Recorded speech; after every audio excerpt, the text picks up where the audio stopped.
break ends in 5 seconds.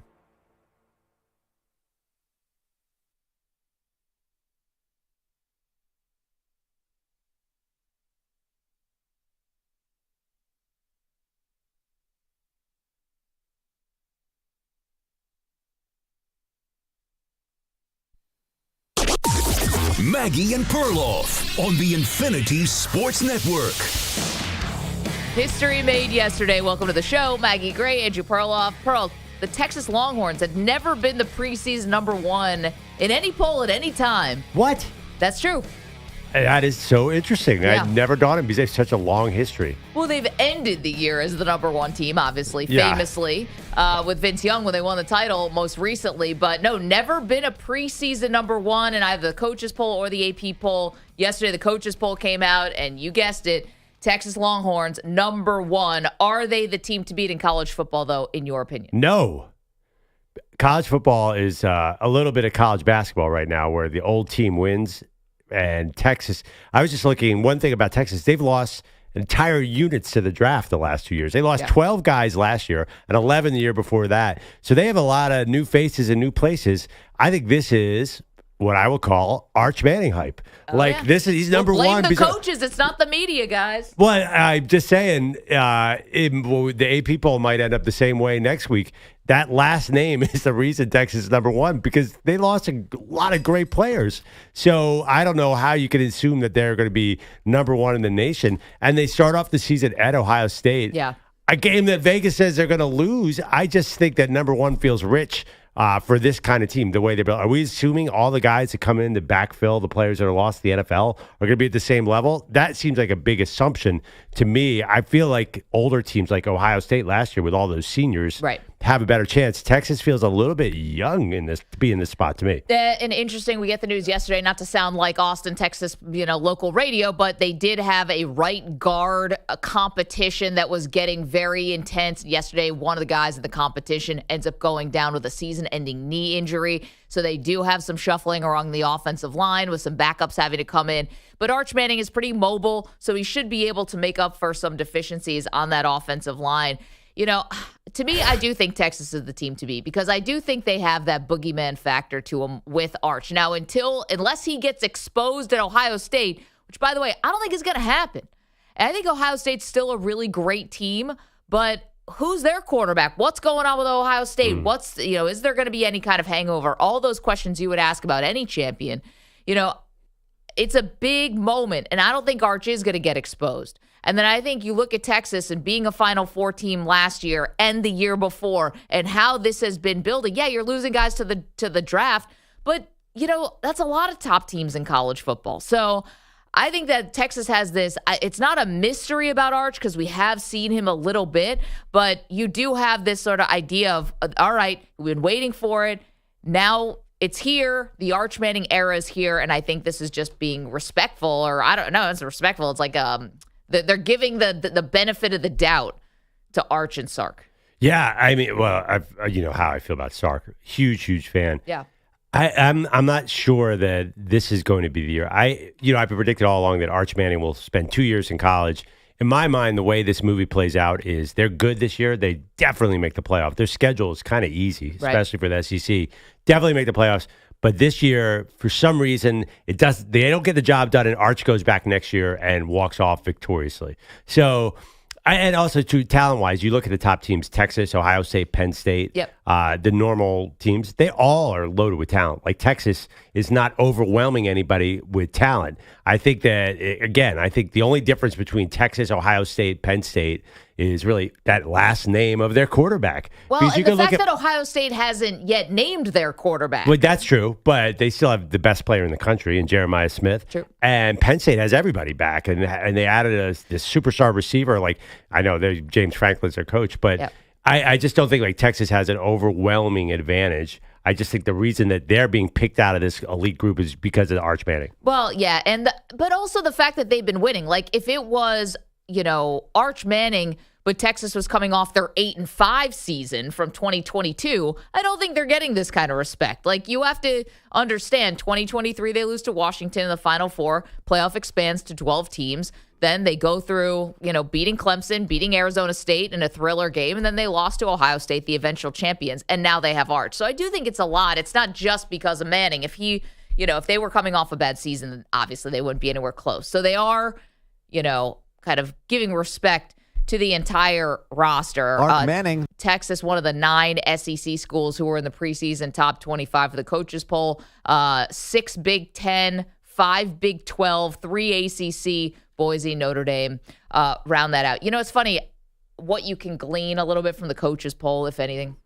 The fact that it's not just the media hyping up Arch. Obviously, the coaches understand what he could be. Yeah, I think it's also an indictment on Penn State because you just mentioned the older teams, right? That's the blueprint. Well, who's returning more guys than Penn State to a team that also was a Final Four team from a year ago?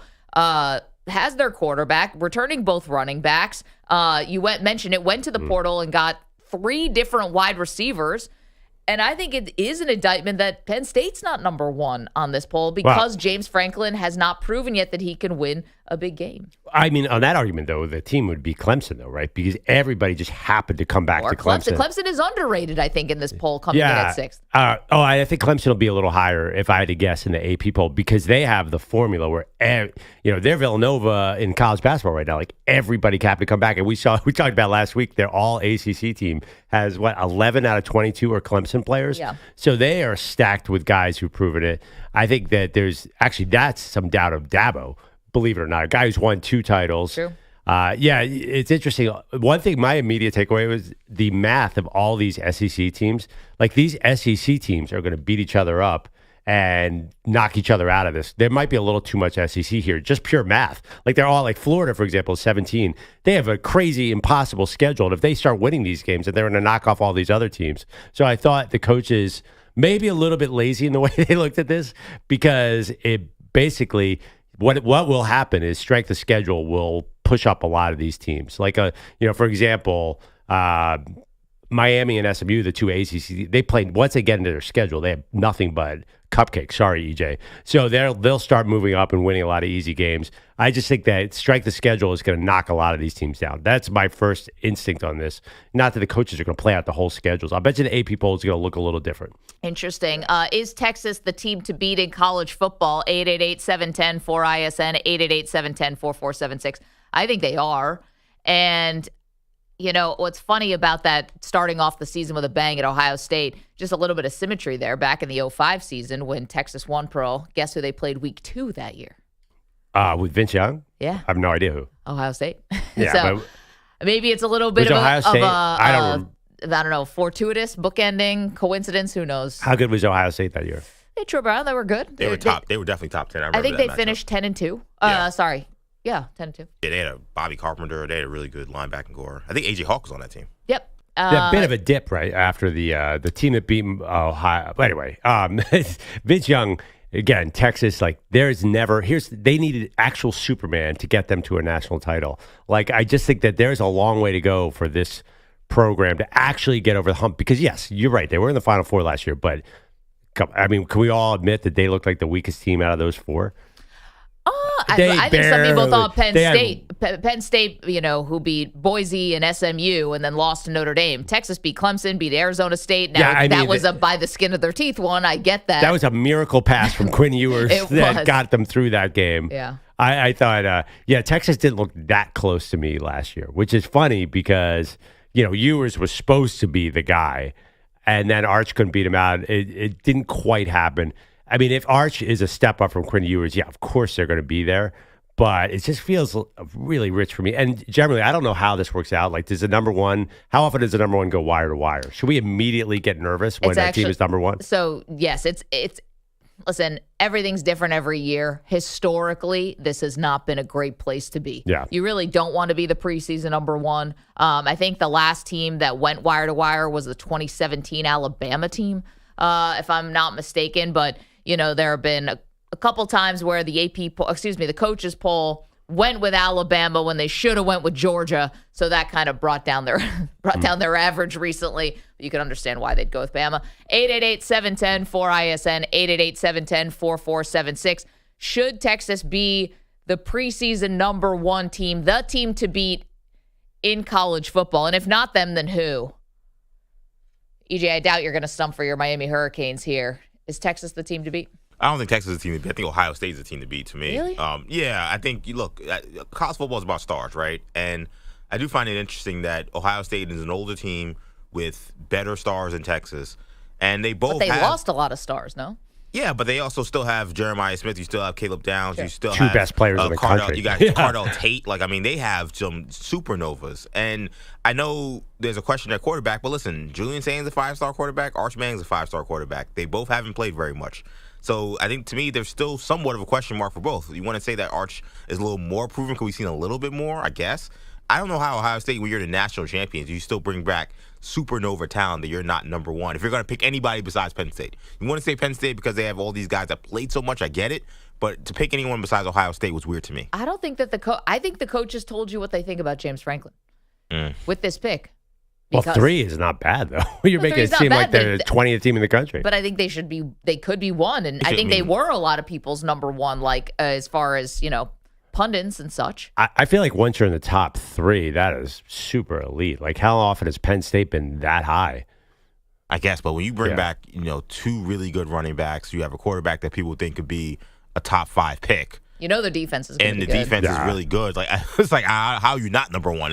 I do agree. I think it is an indictment on James Franklin. Oh, see, I think it's also Drew Aller. Like you said, he could be a top 5 pick. That guy is definitely having mixed reviews coming into this season. Like, Kate Klubnik is the rising phoenix of the draft circles, where Drew Aller is, everyone's like, ugh. But at least we know he's the starter. No doubt came back to win a title, unfinished business type thing, where at Ohio State, we think but they keep talking to Ryan Day keeps talking about Lincoln clean holes like this is not set in stone at all. But you know how preseason polls are. There's as we've talked about, it's all reputation. Like, how is Georgia number 4? They put 7 NFL units in the draft. They just lost their 2 best defenders by 50 miles, and their quarterback looks like he's a 50-year-old accountant in Gunnar Stockton.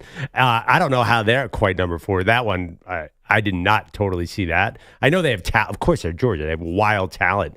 But this is an interesting thing to me. I agree that no one trusts James Franklin, but 3 is fine. What's wrong with 3? Well, the other part you mentioned about Georgia being 4, if there is one coach I do trust in college football right now, isn't it Kirby Smart? Out of all these guys, maybe you say Ryan Day now because he actually did it. But Ryan Day, listen, fantastic coach, reigning national champions, gets a lot of heat from the fan base, obviously can't beat Michigan right now, but if not for the arbitrarily expanded college football playoff last year, the last year goes down as one of the most disappointing seasons in maybe the history of Ohio State, considering how much talent was on the team, how much they spent on it, all that stuff. If instead this year we're going to 12 teams, instead of last year we're going to 12 teams, you don't get that Cinderella run. Yeah. So wait, what are you saying? So are you pro Ryan Day, or you said Ryan Day has an advantage, and then you just said he could have been fired? I'm saying that of all the coaches you trust, I think Kirby Smart still is that going away. And I'm saying Ryan Day is the reigning national champion, but let's call it what it was. Without the expanded playoff, he never would have been the champion because he never would have gotten into that Final Four. Right, but do you wouldn't really have the opportunity? Yeah, it's funny. It's almost like they're all pretty much the same. They're all somewhat flawed. I don't think Kirby Smart is so head and shoulders above any other coaching staff, right? Honestly, Marcus Freeman and Notre Dame, is that staff as good as Georgia? They don't play nearly the same schedule. But I'm just saying, if the one-on-one matchup, do you trust Notre Dame's more than Kirby? Smart? Or just, it's not. I don't know. Right now, I feel like Notre Dame's a tougher. I honestly, I'm very curious to see if they play each other again this year. I feel like Notre Dame is just as tough as I don't think that Kirby Smart is such a superpower in this top 10. Dabo is the one that everyone sort of makes fun of now, and he's got 2 rings. Dan Lanning's the hot guy, but he has never really won in the playoffs at the highest level. You go through every Sark has his flaws. They're all equally kind of even. I don't think there's a Nick Saban in this group. Is that fair to say? Well, I would say Kirby Smart, unless he's playing Nick Saban. I trust him in any other time. Was he 1-5, I think, against Saban? So against anyone else, and Saban's retired, so it's never gonna it's not gonna happen again. I think I trust Kirby Smart over any of these coaches. Okay. I do not give Georgia a massive coaching advantage.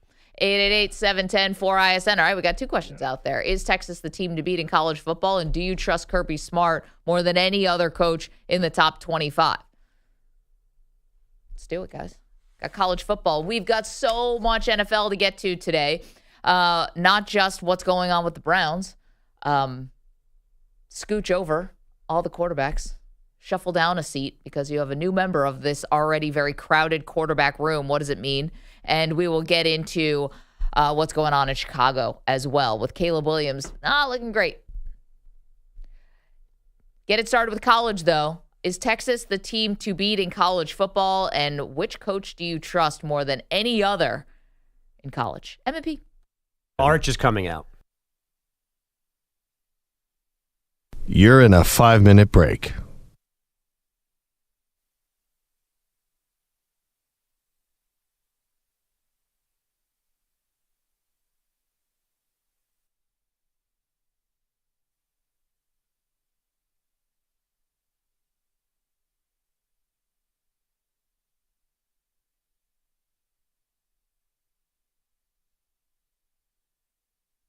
Four minutes, 30 seconds remaining.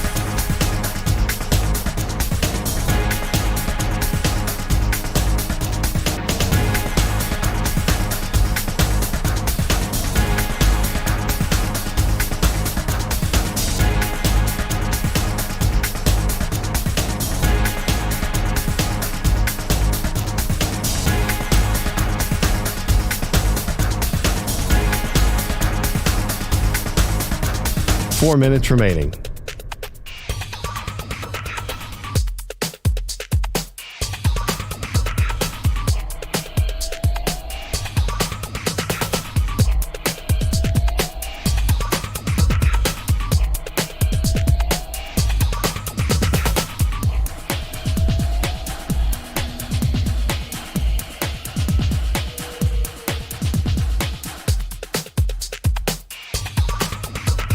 Three minutes, 30 seconds remaining.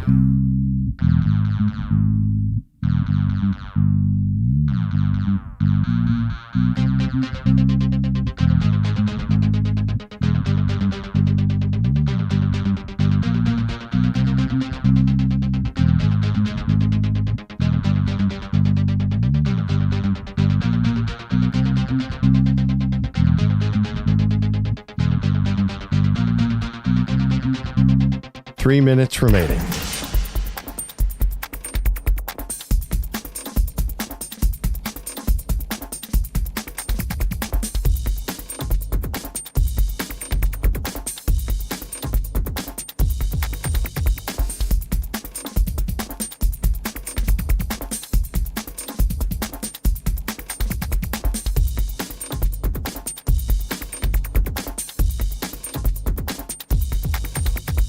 Two minutes, 30 seconds remaining.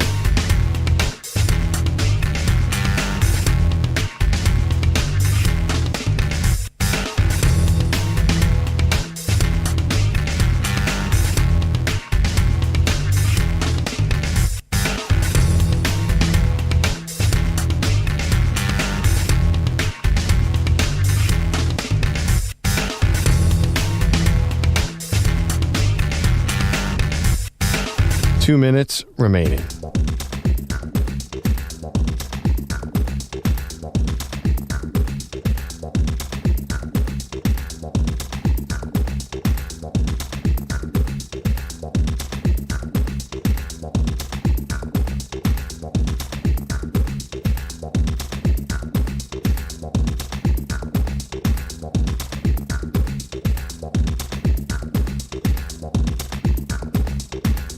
One minute, 30 seconds remaining.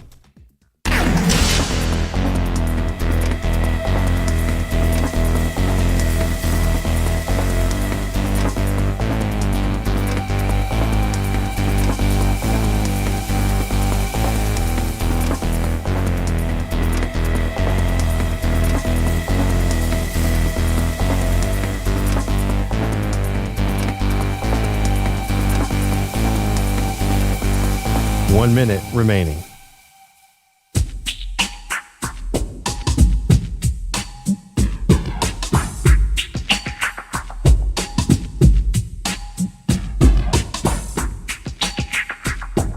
"45 seconds remaining.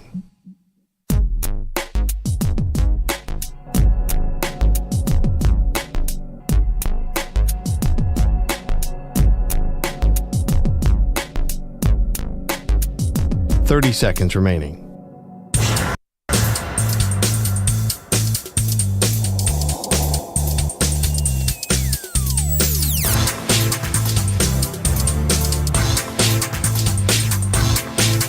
"15 seconds.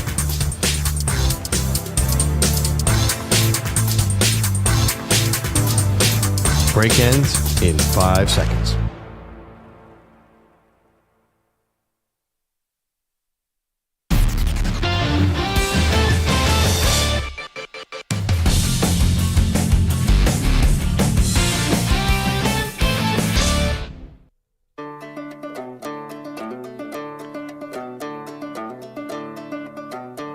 This portion of the show is brought to you by Wesley Financial. Stuck in a timeshare and want out? Contact Wesley Financial Group now and get a free timeshare exit information kit at wesleyfinancialgroup.com.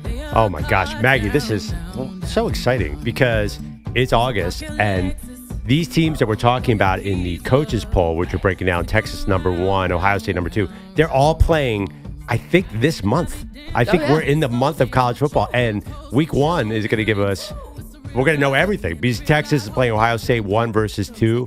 Miami and Notre Dame will be playing 2 top 10 teams. So this whole thing will shake out pretty quickly and we'll get an idea. LSU, Clemson, it's going to be, how about, immediately we'll determine, is this top 10 accurate? I'm sorry, I didn't mean to jump you there. How about the Iowa State, Kansas State, week 0 in Dublin? Oh, that Dublin game always is disappointing to me, but yeah. I don't know. Sometimes they can foreshadow things because didn't Florida State lose to Georgia Tech? Yeah, but it was an awful game. Remember Nebraska? And it ended up being an awful season for Florida State. It kind of foreshadowed what was to come. Dublin tanked Nebraska, too, a couple of years ago. I remember that. I was like, I'm really into this Nebraska team. And it was terrible. You're blaming Dublin? Dublin tanked them? Like, what were they out drinking Guinness the night before? Like a country got to them? Yeah, I'm like, one thing about EJ tweeted yesterday about Miami feeling a little high in the coaches poll, but it seems like the AP poll might follow suit. They play Notre Dame in week 1. Once Notre Dame starts out with Miami, Texas A&M, they're number 5. If they get, and then they have Boise later on the schedule, is 25. But basically, if they can split those 2 games, then they should just call it quits and just walk into the college football playoff because they get that Notre Dame schedule. It's going to be easy. I am super high on this team as well. Let's go to Trotsky, who's in Alabama, wants to talk about the Fighting Irish. Good morning, Trotsky. Hey, good morning. How y'all doing? We're great. What's on your mind? I know y'all was asking a question about Texas, and I hope this makes sense. On paper, Texas is the number 1 team, but I think they have to prove that they're number 1 team. But I don't think they deserve to be number 1. I honestly think with the coaching staff and the recruitment and players coming back, and I'm not even a Notre Dame fan, but I think Notre Dame should be number 1. So, Trotsky, I understand it. Notre Dame, obviously, a couple plays shy of the national championship last year. It was a super impressive season. Well, once they lost to Northern Illinois, then they really, took off, and it was impressive. My question for Notre Dame, they have a quarterback battle going on, no? Well, I think they have not decided between CJ Carr and Kenny Minchie yet. Yeah, it feels like it's going to be CJ Carr, right? Anyway, they're totally. Reports, they both look pretty bad. But it's early, but. This is a Marcus Freeman football. He proved in the biggest moments he doesn't need to ever throw a pass. It's true. So I think that they are going to be, and that we've seen that formula a lot. It reminds me of the early Nick Saban teams with Greg McElroy at quarterback, where they just said, we're just going to run and play defense. So I don't know if that matters. And again, once they get through that first part of the schedule with at Miami and Texas A&M, Purdue, oh man, Arkansas, Boise stuff, NC State, USC, BC, Navy, Pitt, Syracuse at Stanford. They're not losing any of those games. So Notre Dame and Marcus Freeman have this perfect formula to just guarantee, you've said this before too, they're guaranteed a playoff spot every single year. So they just have to gear up for that 12 team.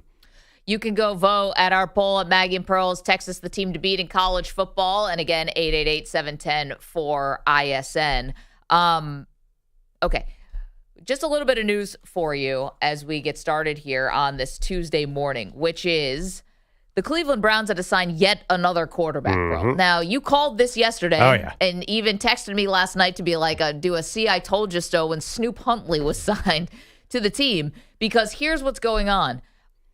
Everyone in the quarterback room for the Browns, except for 40-year-old Joe Flacco, is currently banged up. Kenny Pickett has a hamstring strain, I believe is how they called it when it first happened. Now Dylan Gabriel has a tweaked a hamstring. Hamstring tightness. Tightness, yeah. Okay. He's actually practicing.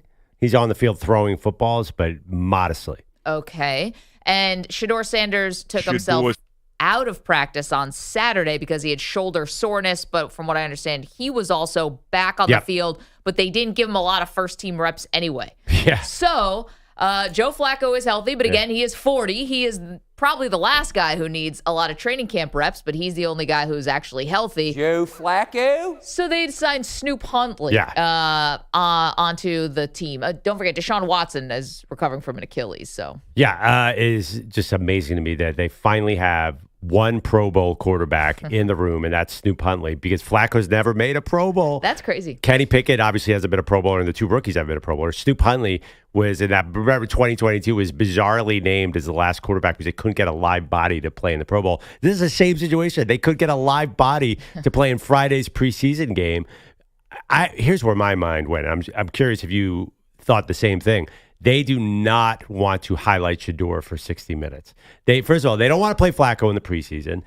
Kenny Pickett will not be ready. I'm imagining Dylan Gabriel might not be ready. They do not want 60 minutes of Shedeur because they feel like they have not wanted to put him front and center. They have not put him on the first team offense barely at all. So I'm not sure exactly why this, but I don't think they want a big Shedeur game. I think they want to give half to Huntley, half to Shedeur. Well, is it want to, or is he not ready? And also, he's dealing now with the shoulder soreness. Like, they have not really increased his workload with the ones in a way that we thought would happen once Kenny Pickett went down with his hamstring, or when, things got a setback with his hamstring.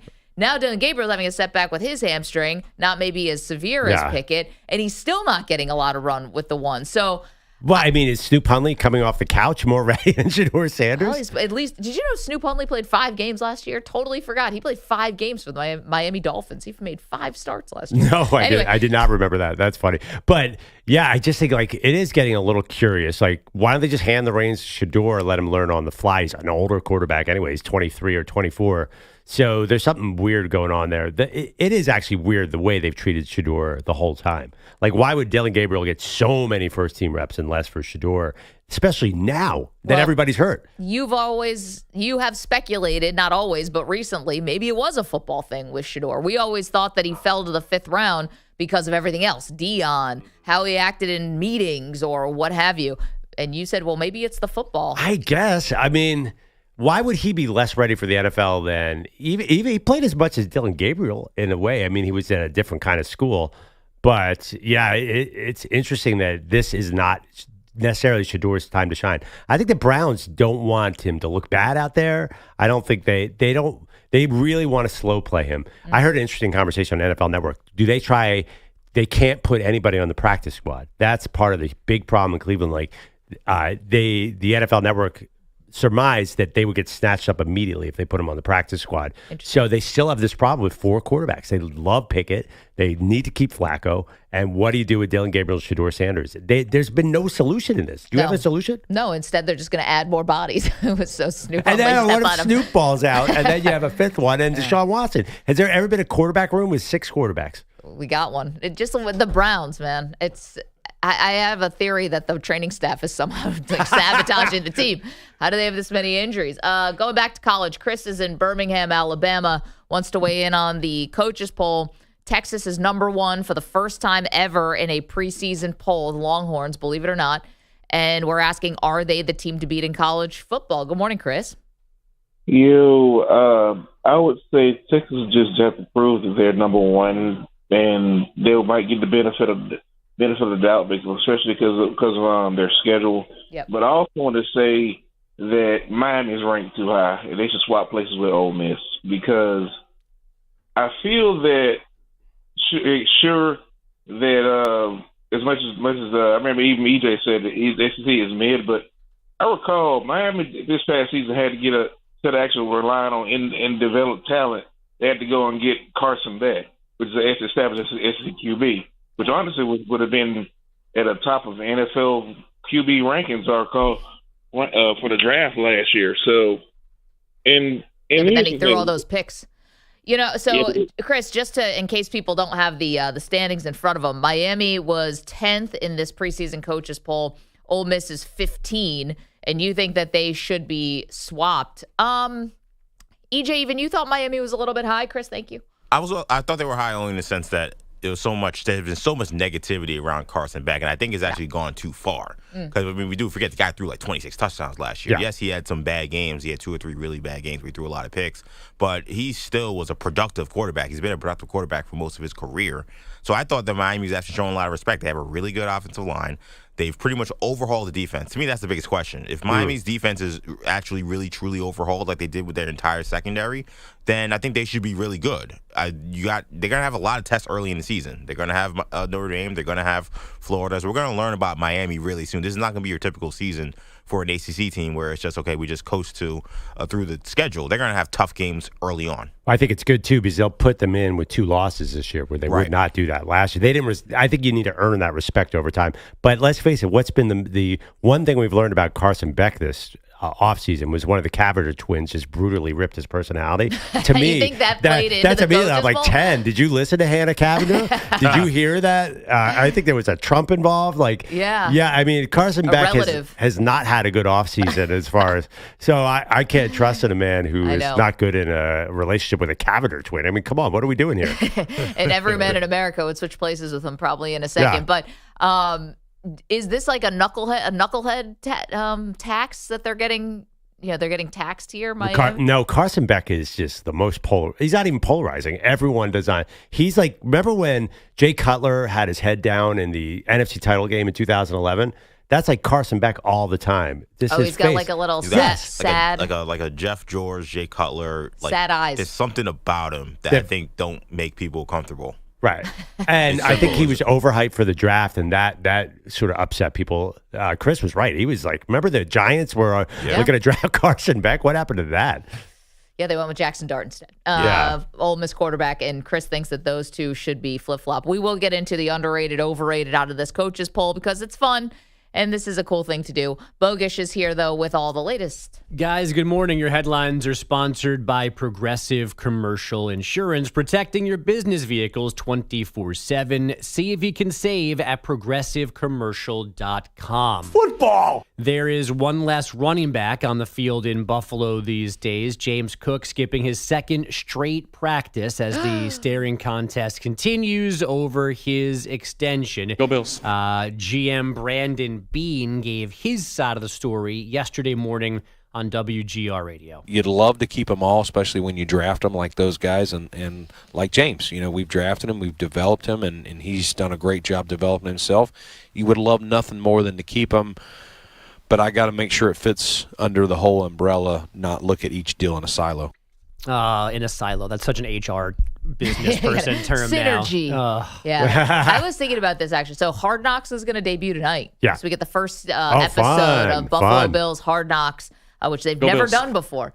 There's your first hour of tomorrow's show. It's never been. Buffalo's never been in the crosshairs. Maggie's minute-by-minute breakdown. I saw a trailer. I'm all in, by the way. This team looks super fun. I saw Tre'Davious White squirting the ball boy.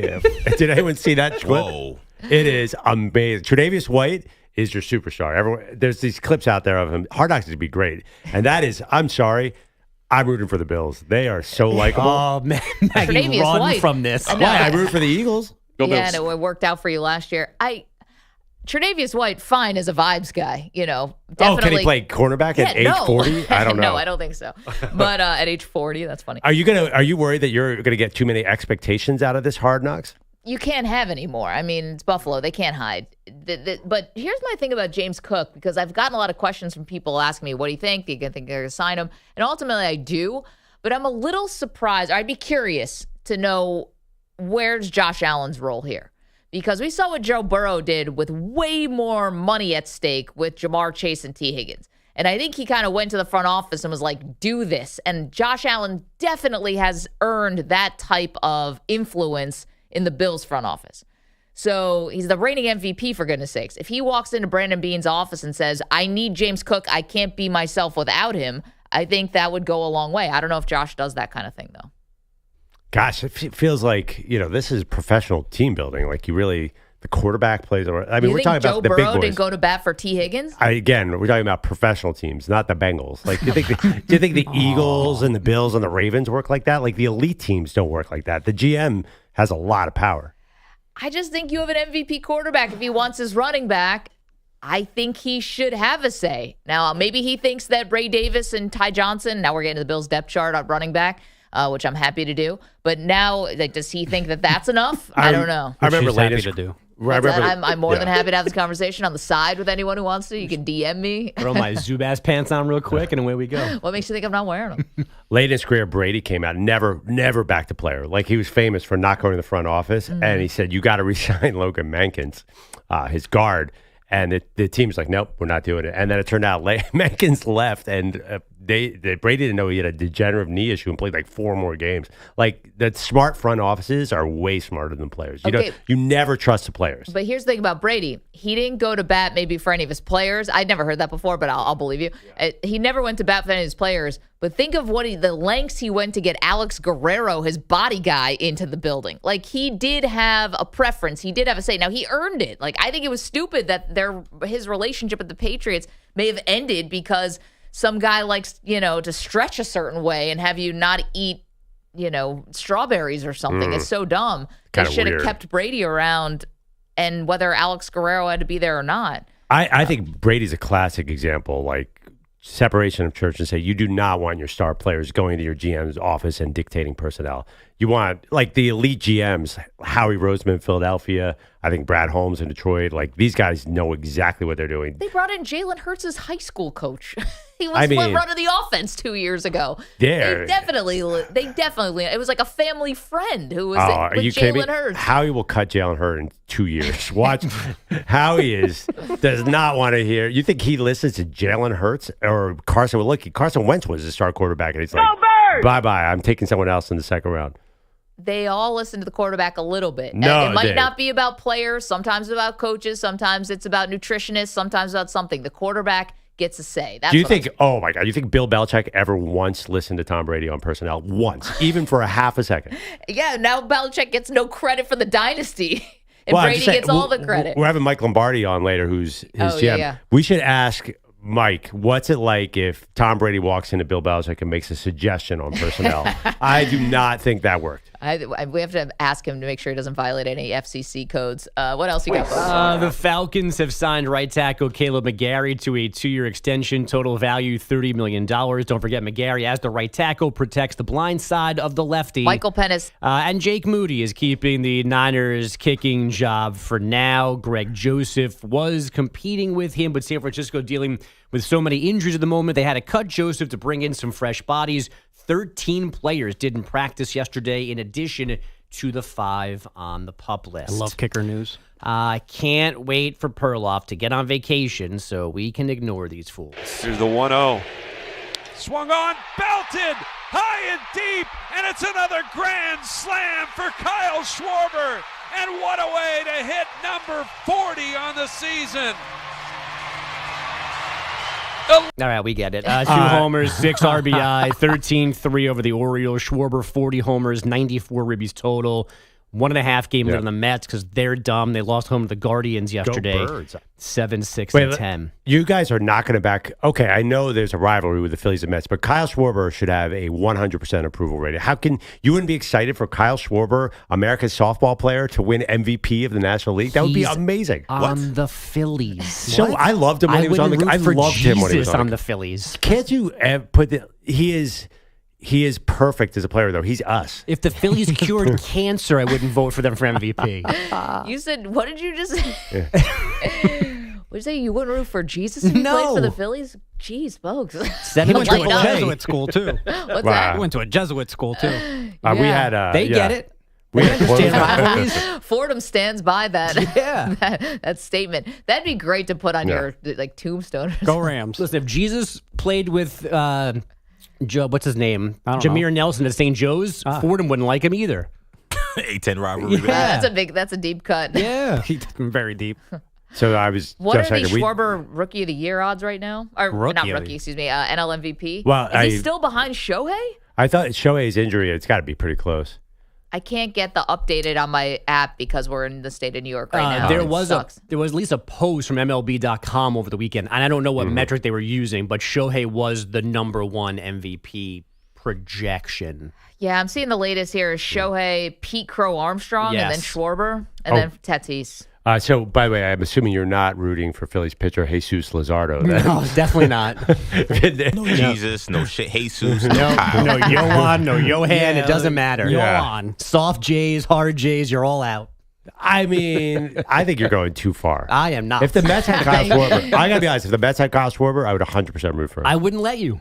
And Bryce Harper, too. He's also my favorite player. If Ken Griffey was on any team, if he beat, I would. There was no way I wouldn't root for Ken Griffey. Defensive star Ken Griffey Jr. Yeah. if the Mets sign Kyle Schwarber in December, let's go. But until then, no thank you. So you don't root for anybody on any other team? They have to be in the other league? This is more of a specific Philly Braves thing. Okay. I mean, Juan Soto was my favorite non-Met. I rooted for him incessantly when he was not a direct competition for the Mets. If he was a Philly, he would be the devil. Hold on, he was only 2 years on a team that he wasn't in direct competition with the Mets. Yeah, but then the Mets were at a different place when the Nats were very good. Yeah. And Soto was like a baby. But sounds like you're contradicting yourself. But. No, there's a difference between the Phillies and the Braves and everybody else. The Nats don't even count. The Padres don't count. Even the Dodgers doesn't certainly count. Don't count. They're on the other side of the world. Yeah, this is about the Phillies. It's about the Braves. It's about the Yankees. He's 100% right. There's nothing Bogusch said that was cap. Thank you. Facts. If Shohei was on the Philly, even I just think we should. Go ahead. If Shohei Ohtani was a Philly, you guys would not root for him. No. Especially not then. Yeah. I'd be rooting for cramps in both hips. But here's the thing. Should we all as a show be putting an MVP bet behind Kyle Schwarber? Because this just could seem, like some easy money. You know why I don't think he's ever going to win? It has nothing to do with him. I think that these baseball nerds who kept saying that Kyle Schwarber was a bad baseball player for 10 years, even though he was hitting all these home runs. I think even though all the metrics show he's been a great baseball player outside of his defense or whatever, I still think they won't vote for him, thinking that, this guy still really isn't as good as you think he is. I guess also, as long as Ohtani is attempting to pitch, does he have to have the award? Because it's just so different than what Pete Crow Armstrong is doing. I just think it's going to be a lot easier, to vote for the guy, the superstar that plays for the Los Angeles Dodgers than, the softball player that everyone kept saying wasn't good at baseball for the Phillies. Yeah, in a bandbox of a stadium. But what are we going to get out of Shohei the rest of the season? I think it's a legit question. Bogusch, thank you so much. Coming up, we have a report for you out of Chicago. What's going on with the Bears, and why is their coach calling out their own offense? M&P. The Bears. You're in a 5-minute break.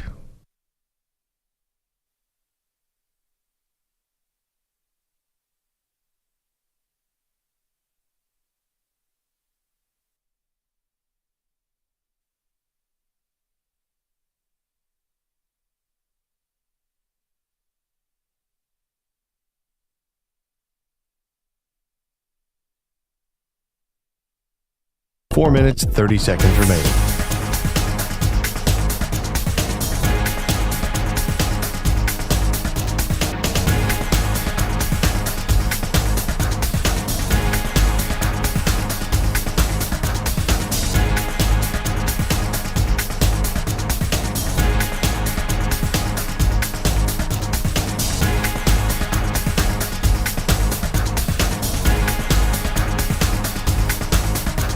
Four minutes remaining.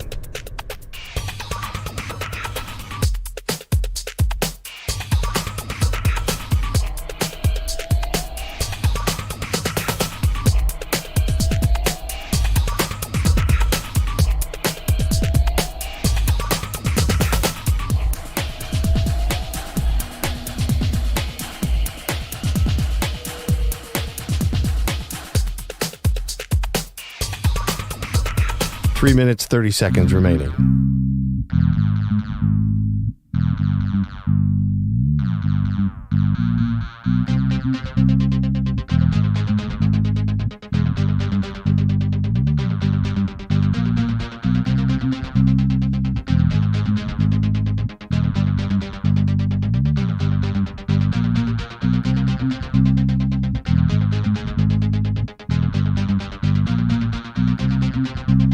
Three minutes remaining.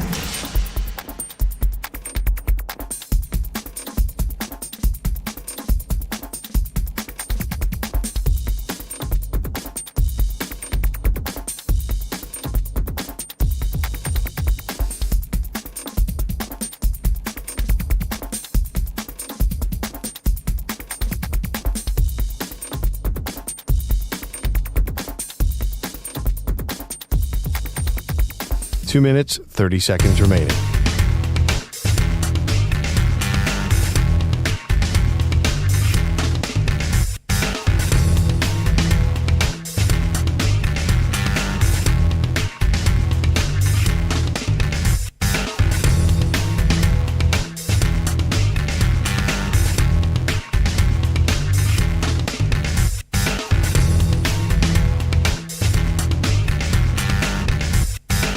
Two minutes remaining.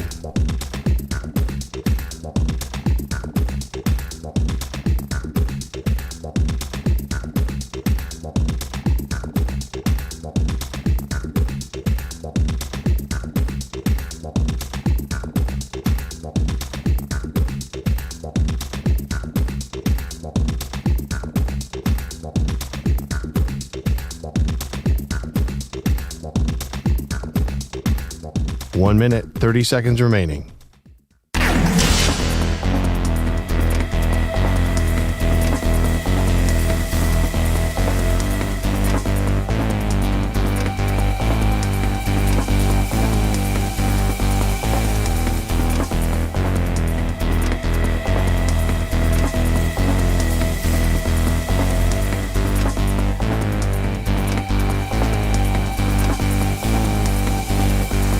One minute remaining.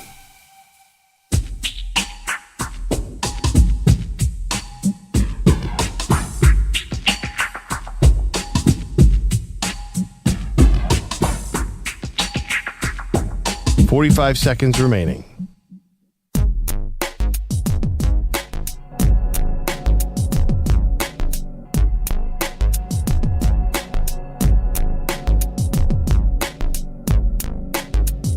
$30 seconds remaining.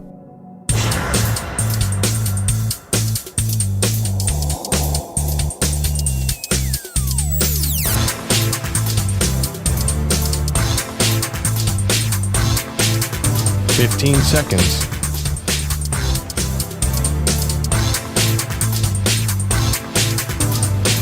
Break ends in 5 seconds.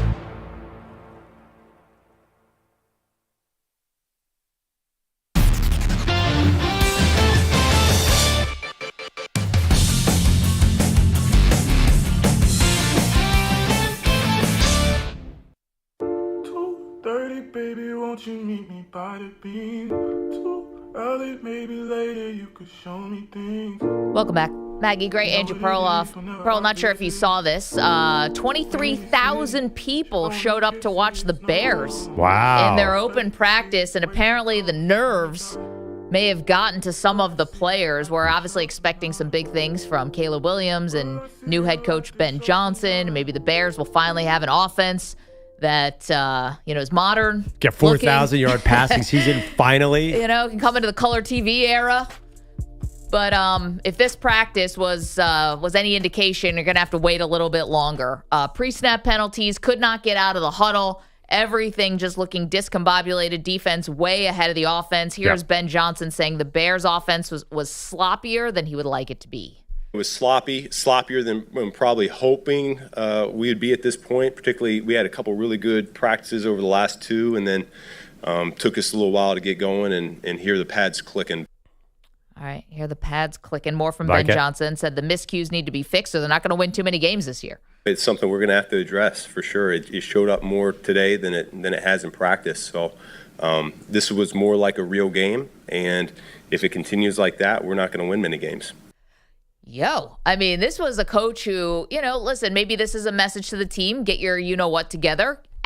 Get your act together. But also, this is a guy who came in saying, I'm not, I'm here. I love beating Matt LaFleur, taking a shot at the Packers coach. We all assumed that maybe they had a friendship behind the scenes because he came out and was so forceful on that, or jokey, I guess. And LaFleur's like, I've never met the guy. Like, I barely know this dude.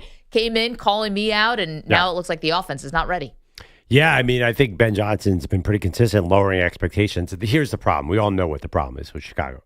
They're in the craziest, most talented division we've seen in forever. That's the problem? Yeah, they're going to be good, but they're going to be like 8-9 good. And Ben Johnson knows that, I think. So he's got to lower any expectations. Like, there's just no way he's going to get this offense going to the level he wants in year one, I think. I think that's what I'm hearing out of there.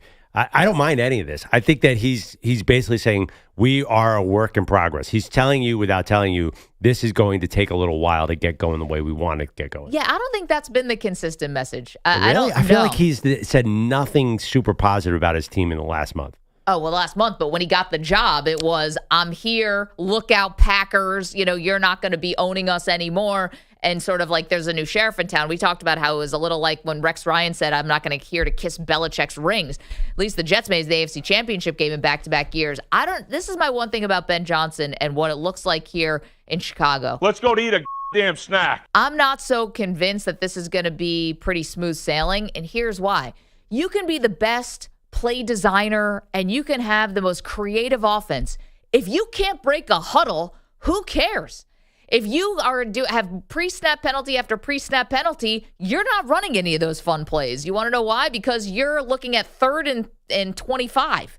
Right. So to me, like, let's do the walk before we run thing, and does Ben Johnson, can they preach fundamentals first and actually get Caleb Williams, who was a shotgun quarterback forever, who's now going to be more under center? Can they actually get him to just execute the little things? This happens sometimes with quarterbacks. They look amazing on these rollouts and throwing the ball 50 yards down the field. Can you execute a 5-yard out route? Well, why do you think Ben Johnson was yelling at them? I mean, Ben Johnson knows this very well. I think that's why he's lowering expectations. He's like, oh man, I have a lot of work to do with this team. Ben Johnson is saying exactly what you're saying. He got mad because the offense came out a little late, right? And he's trying to instill discipline on this team. See, I think that's you on and I him though. Yes, I mean, he's going to get blamed if they look sloppy. But that's what he's doing. That's how you coach. That's why you practice. That's exactly the process. Your team comes in, you get this raw team, and then you mold them in your image with discipline and coaching. That's his job. That's why he gets a salary. Right. I'm wondering if they can do that. Right. Are they? And listen, it's funny about lowering expectations. I just don't think. I think the cat's out of the bag, if you will, or the toothpaste out of the tube, whatever you want to say about the cliches here, because you have this guy in Caleb Williams who is a Heisman Trophy winner, who's given that generational talent. And by the way, Ben Johnson's been given the title as generational talent as it comes to coaches. People love this dude. So the two of them together, I'm sorry, the expectations are going to be there, whether they like it or not, whether in the tough division or not. Well, I mean, what expectation? I mean, they're not expected to win the Super Bowl. Yeah, a playoff contender. That's not that hard.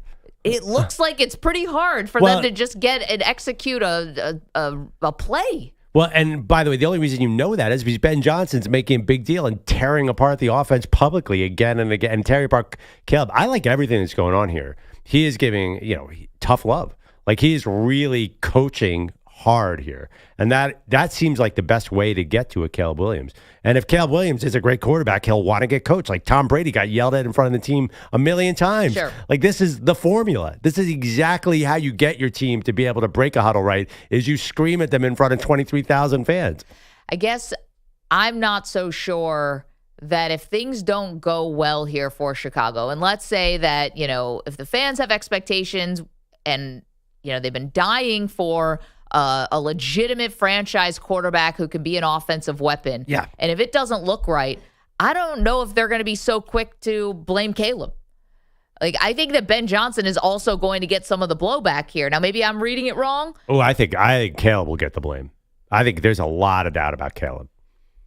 I think there would be equal, if not more, on the coach, because it's like if you are really trying to change a guy, right? Or they're trying to like rein him in or hone him in or what have you. Yeah. And let's say it's not working that well. You're going to have the people who say, you got to coach to the strength of your player, not shoehorn your player. Caleb Williams is not Jared Goff. But we saw Caleb Williams be average last year. We were going to think this is the second coach he's average under if it doesn't work. I think Caleb gets the brunt of it. Interesting. If the Bears get off to a slow start, is it going to be more Caleb getting the blame or more Ben Johnson? Coming up, some insight into Shedeur and Deion's relationship.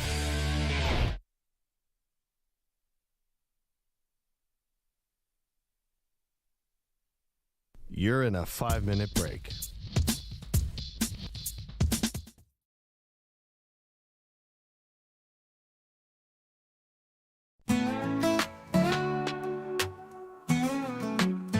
Out in Colorado, skies painted blue. Dilly laced up, got something to prove. Ryan Rube was talking that big-time game, but left that court with nothing but shame. 6'2", 6'3", it was quick, it was clean. Daly played like he was born on that green. Now he's sitting on top of that local chart. Number one with the champion's heart. Yeah, so raise up a toast, give that man his due.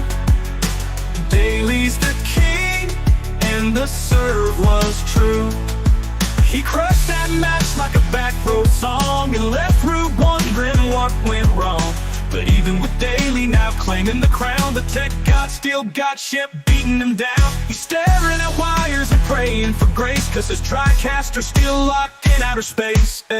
Maggie said that's how legends are born, while Perloff dropped stats on a Monday morn. But poor old Chef's still fighting the beast. That TriCaster's fried like a Thanksgiving feast.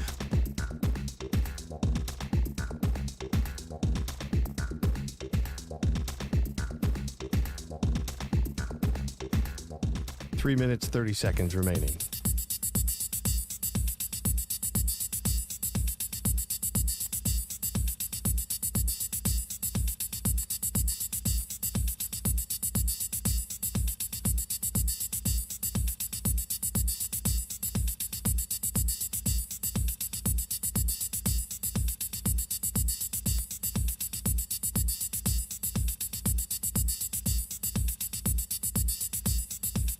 Three minutes remaining.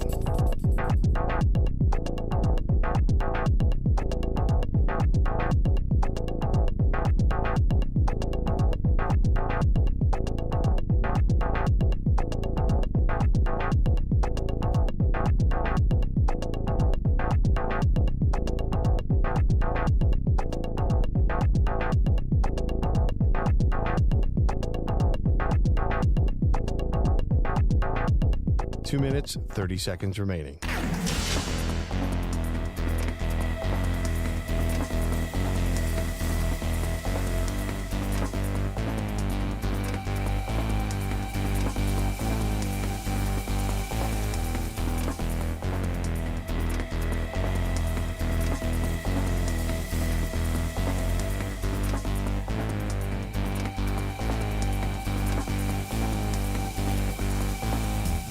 Two minutes remaining.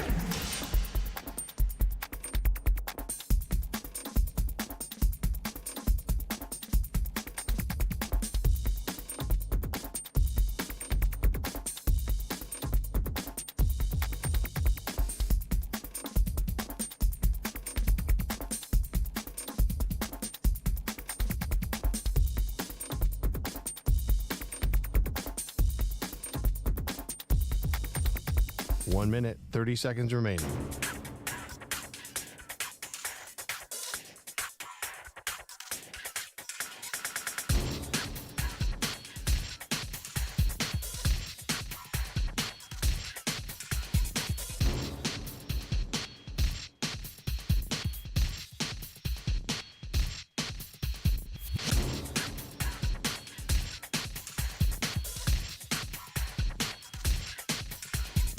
One minute remaining.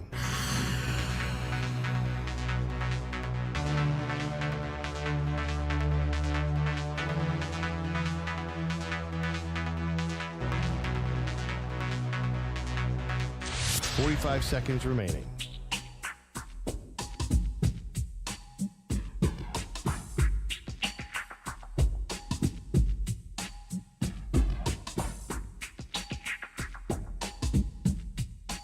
Seconds remaining.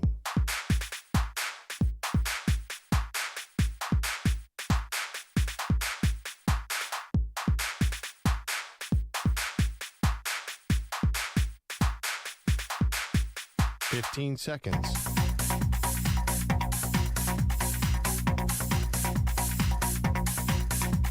Break ends in 5 seconds.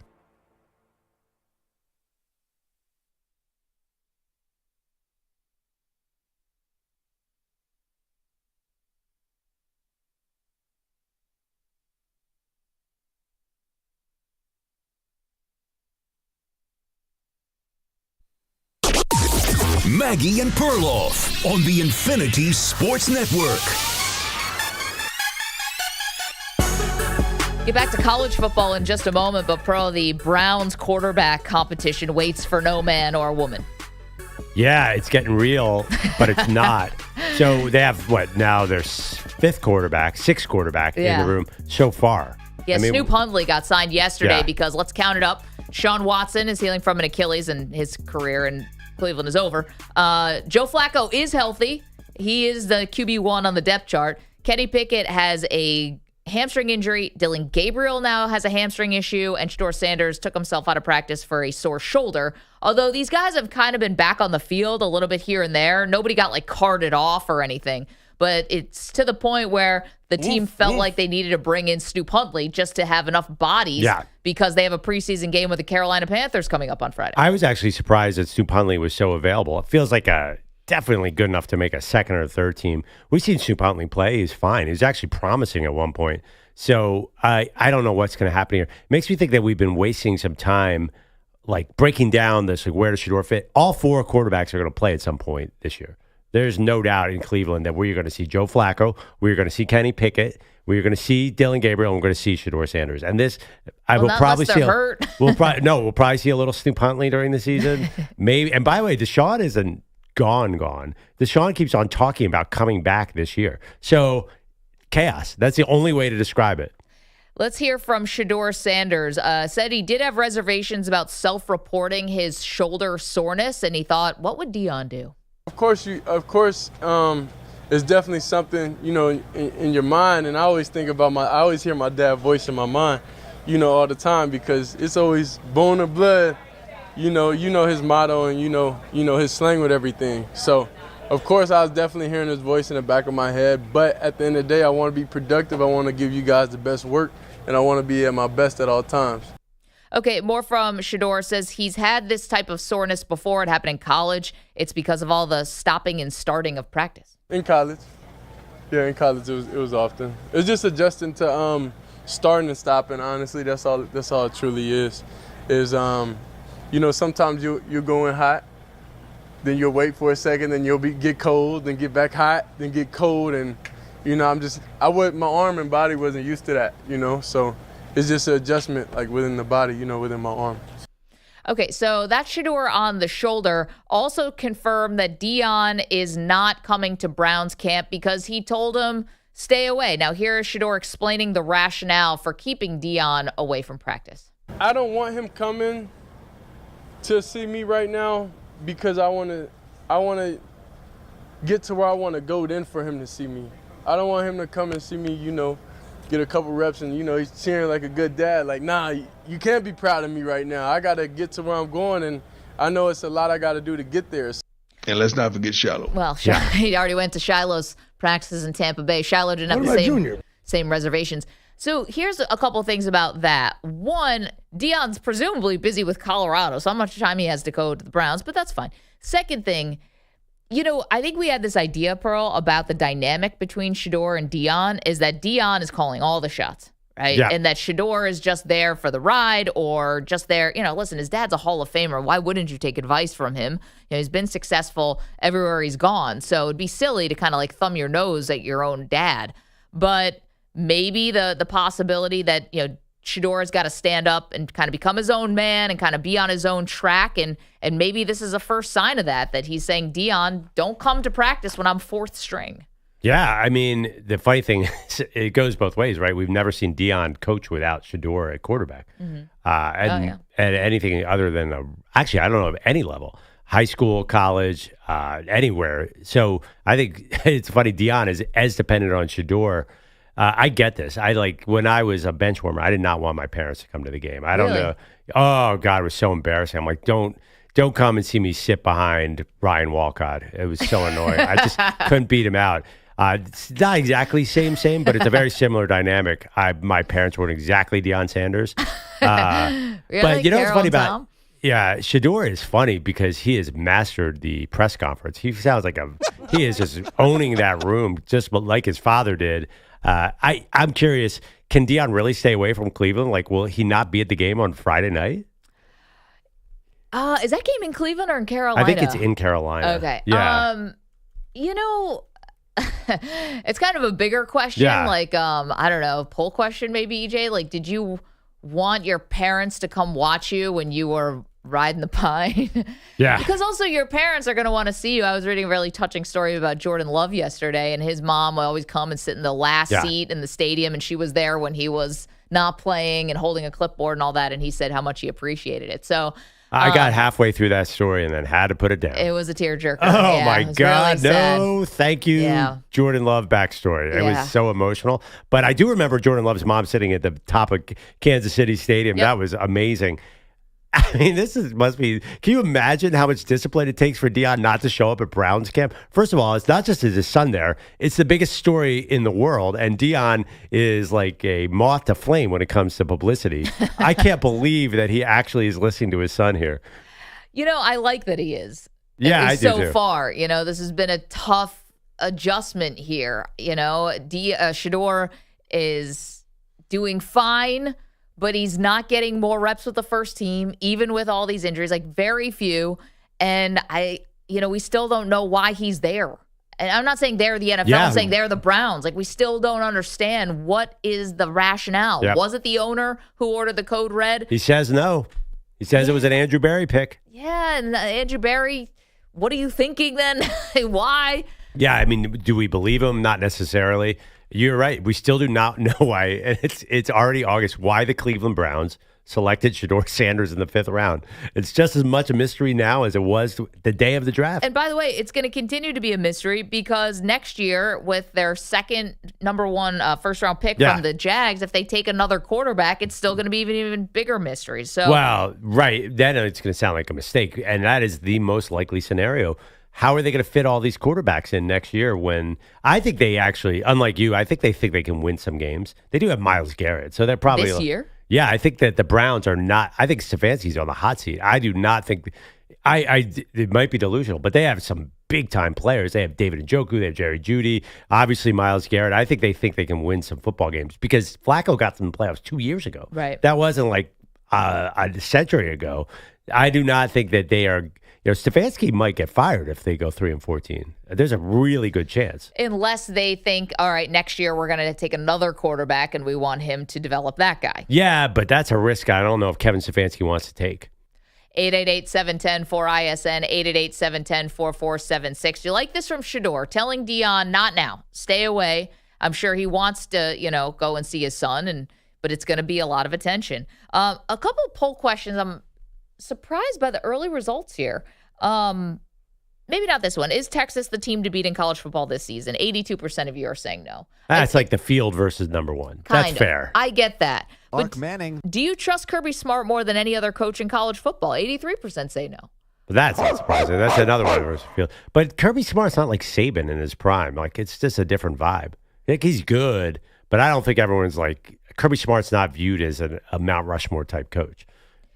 Right. Well, he's still coaching, so it's not like the career's over yet, and he's going to be there for a long time. I'm just like, you have other college coaches who have these really high-profile, like, letdowns. James Franklin can't win a big game, right? Yeah. Up until a 5-week run for Ohio State, Ryan Day was legitimately on the hot seat. And I'm saying hot seat like they had pitchforks running him out of town, like what they did to Kirk Herbstreit in Columbus.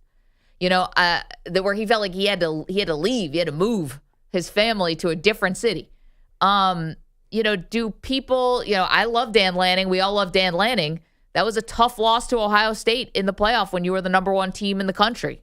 Sark hasn't won a big game yet. Like, at least Kirby Smart has shown that he can do it. Well, in the SEC. Dan Lanning, that was a tough assignment. That Ohio State team was I know. quite loaded. Yeah, I think it's a weird era. You look at Dabo I don't think Dabo Sweeney, the Clemson coach, is thought of that well right now. And he's top 5 coaches, right? But I think because he refused to modernize his program really until this year, and even not quite this year, I don't think people have full respect for Dabo. I think college football does not have a top dog, like a traditional top dog. Kirby's number 1 by default. Is that a little disrespectful, though? Because look at the talent that he won back-to-back titles, but he had an NFL defense, literally like an elite NFL defense. I know because I just won the Super Bowl in Philadelphia. Yeah. Like, how do you not win with Jalen Carter and Nakobe Dean? And I think that's a team where you view the talent more than the coaching. I don't know. He won a national title with Stetson Bennett. He won 2, excuse me. Who's pretty good. The joke was that he's going to be owning car dealerships in Athens, not playing at the next level. By the way, we still haven't seen him in the next level. Yeah, but he's actually, I think he's of interest to the Rams, right? He's still there, I think. But, he's not a guy. He's not. This is not Arch Manning. This is not even winning with Kyle McCord. This is not Will Howard. Well, you look, that was the very end of the non-NIL era where you could stack 5 stars at every position, and Georgia absolutely did that. Yeah, but not a quarterback.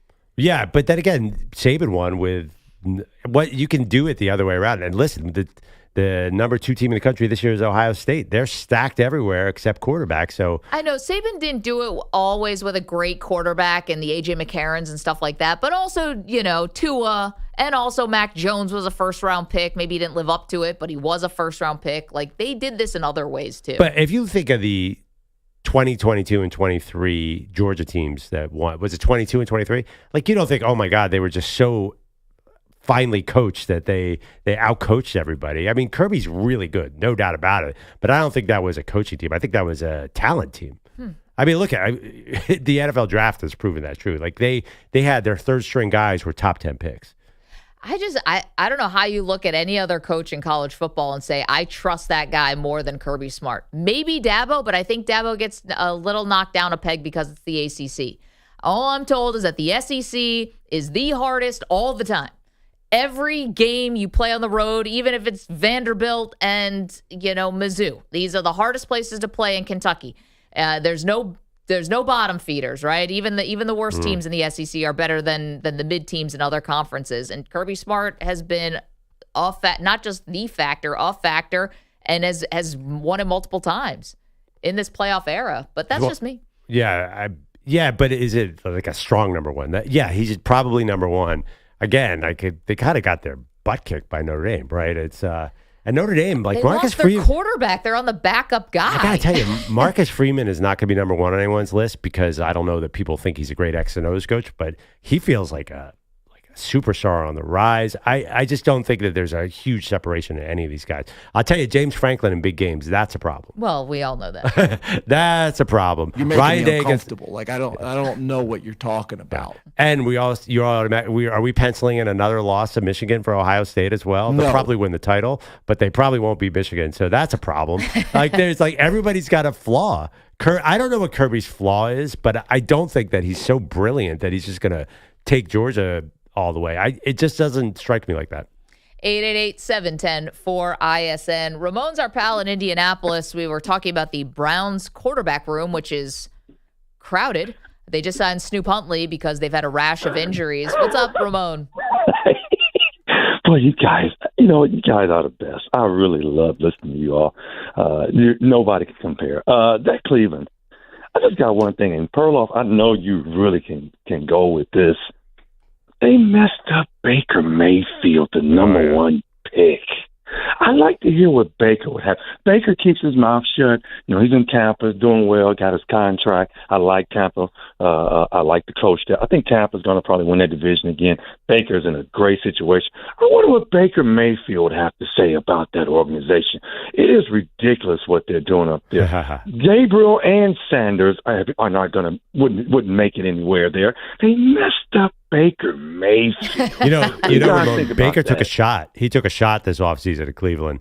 He was on. He did take a shot. I didn't see it. He was on with, I think, it's either Julian Edelman and Gronk, or basically they said, like, what do you think of Cleveland? He goes, that ain't my problem. And gave him a look like that is, he's like, they decided they didn't want me. They are no longer my problem. So it was kind of a backhanded, like, that team's a mess. I think Baker, he's totally enjoying this. Man, totally. It was dicey there for him for a second, too. Appreciate you. Ramon, thank you. Dicey for Baker for a second, right? Leaves Cleveland, went to Carolina, didn't work out. The Rams, we had to learn the playbook. It's the greatest game of all time. He learned the playbook on a flight. Yeah, of course. Yeah, and then Tampa's obviously been a great spot for him. Top 10 quarterback, according to scouts and GMs and coaches that were polled by ESPN. Yeah, Baker, I think, is like everybody, recognizes the instability there, the dysfunction there. I think it starts with ownership. Nothing has changed. I kind of, you have to like Andrew Barry. You hear him in interviews. He seems like he's trying really hard. You have to like Kevin Stefanski, 2-time coach of the year. But there's something about that building that just seems totally dysfunctional. Yeah, I was going to say, they screwed up Baker Mayfield. It's like, well, every quarterback since Tim Couch. This is why they're the punchline, because it's been the revolving door of quarterbacks. So it's almost like, of course they messed it up with Baker. Oh my God. The fact that Baker won a playoff game was a huge accomplishment. He was the shining star of that program. It's like the Jets. Sorry, EJ, and all the Jets fans around. It's like if the Jets, I told you Sam Darnold was way better than you thought with the Jets, because you have to immediately, it's like swinging the baseball on deck with a weight on your bat. Like if you could do anything in Cleveland or New York, you're great. So I'm just telling you, Baker looks back at that Cleveland thing. I'm sure he's not surprised. But Maggie, we need an answer to this question. It is getting late. It's August 5th. Yeah. We need to know why they drafted him in the 5th round. We need the 30 for 30. We need some closure here. Closure? Nothing's happened yet. We're not even at the beginning. We're barely at the beginning. Somebody needs to tell us what happened in that. It's going to be an incredible 30 for 30.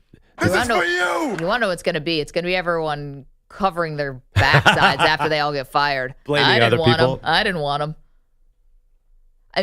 Think about it. What's going on in Indianapolis right now, where the general manager came out and said Jim Irsay was the one who wanted to start Anthony Richardson as a rookie. The guy passed away. Like, he can't even be here to defend himself. There's no length that people will not go to or stoop to cover their own backside. You're blaming a dead person. Come on. Have a little class. 888-710-4ISN, 888-710-4476. Okay. One coach talking about his quarterback in terms that you rarely hear. This is beyond just coaching a guy up. Get to that next. When I was a bench warmer, I did not want my parents to come to the game. You're in a 5-minute break.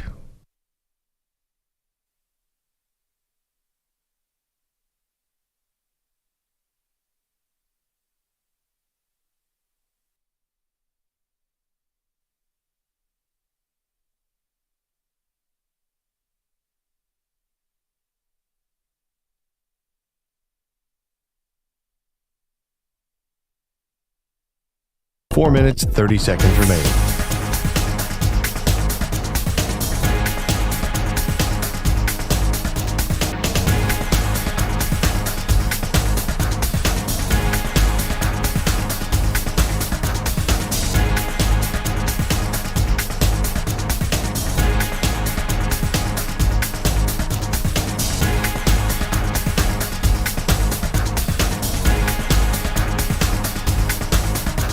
Four minutes remaining.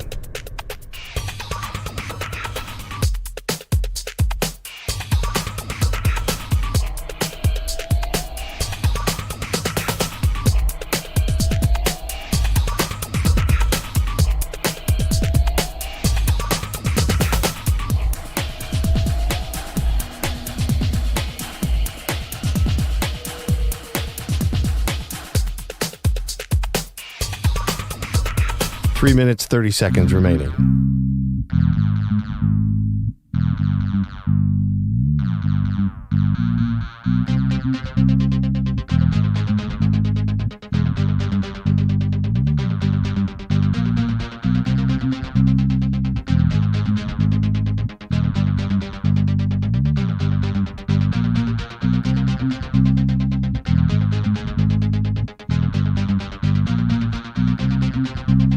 Three minutes remaining.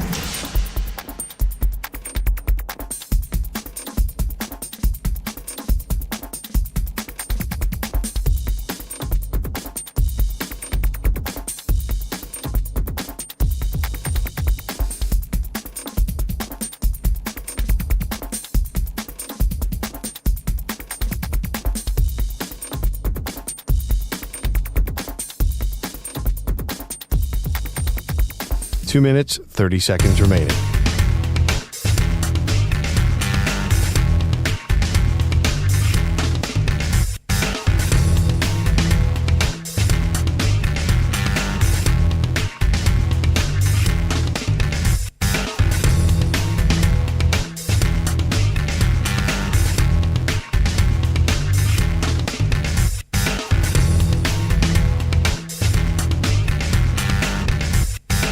Two minutes remaining.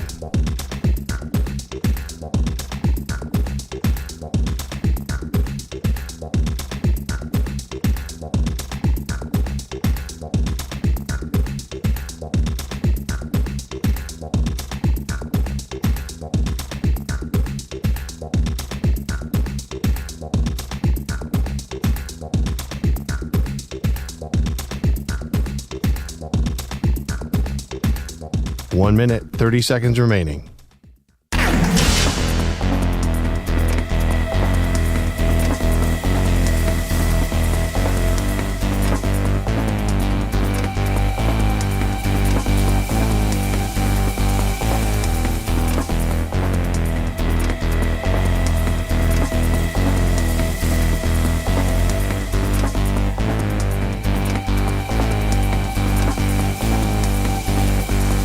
One minute remaining.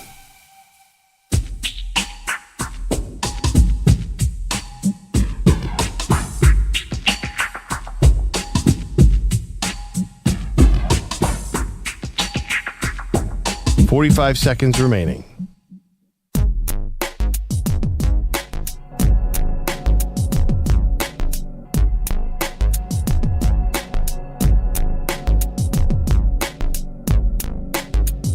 $30 seconds remaining.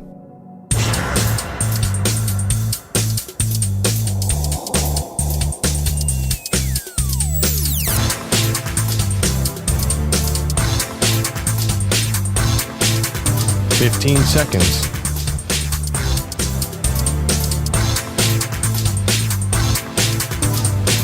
Break ends in 5 seconds.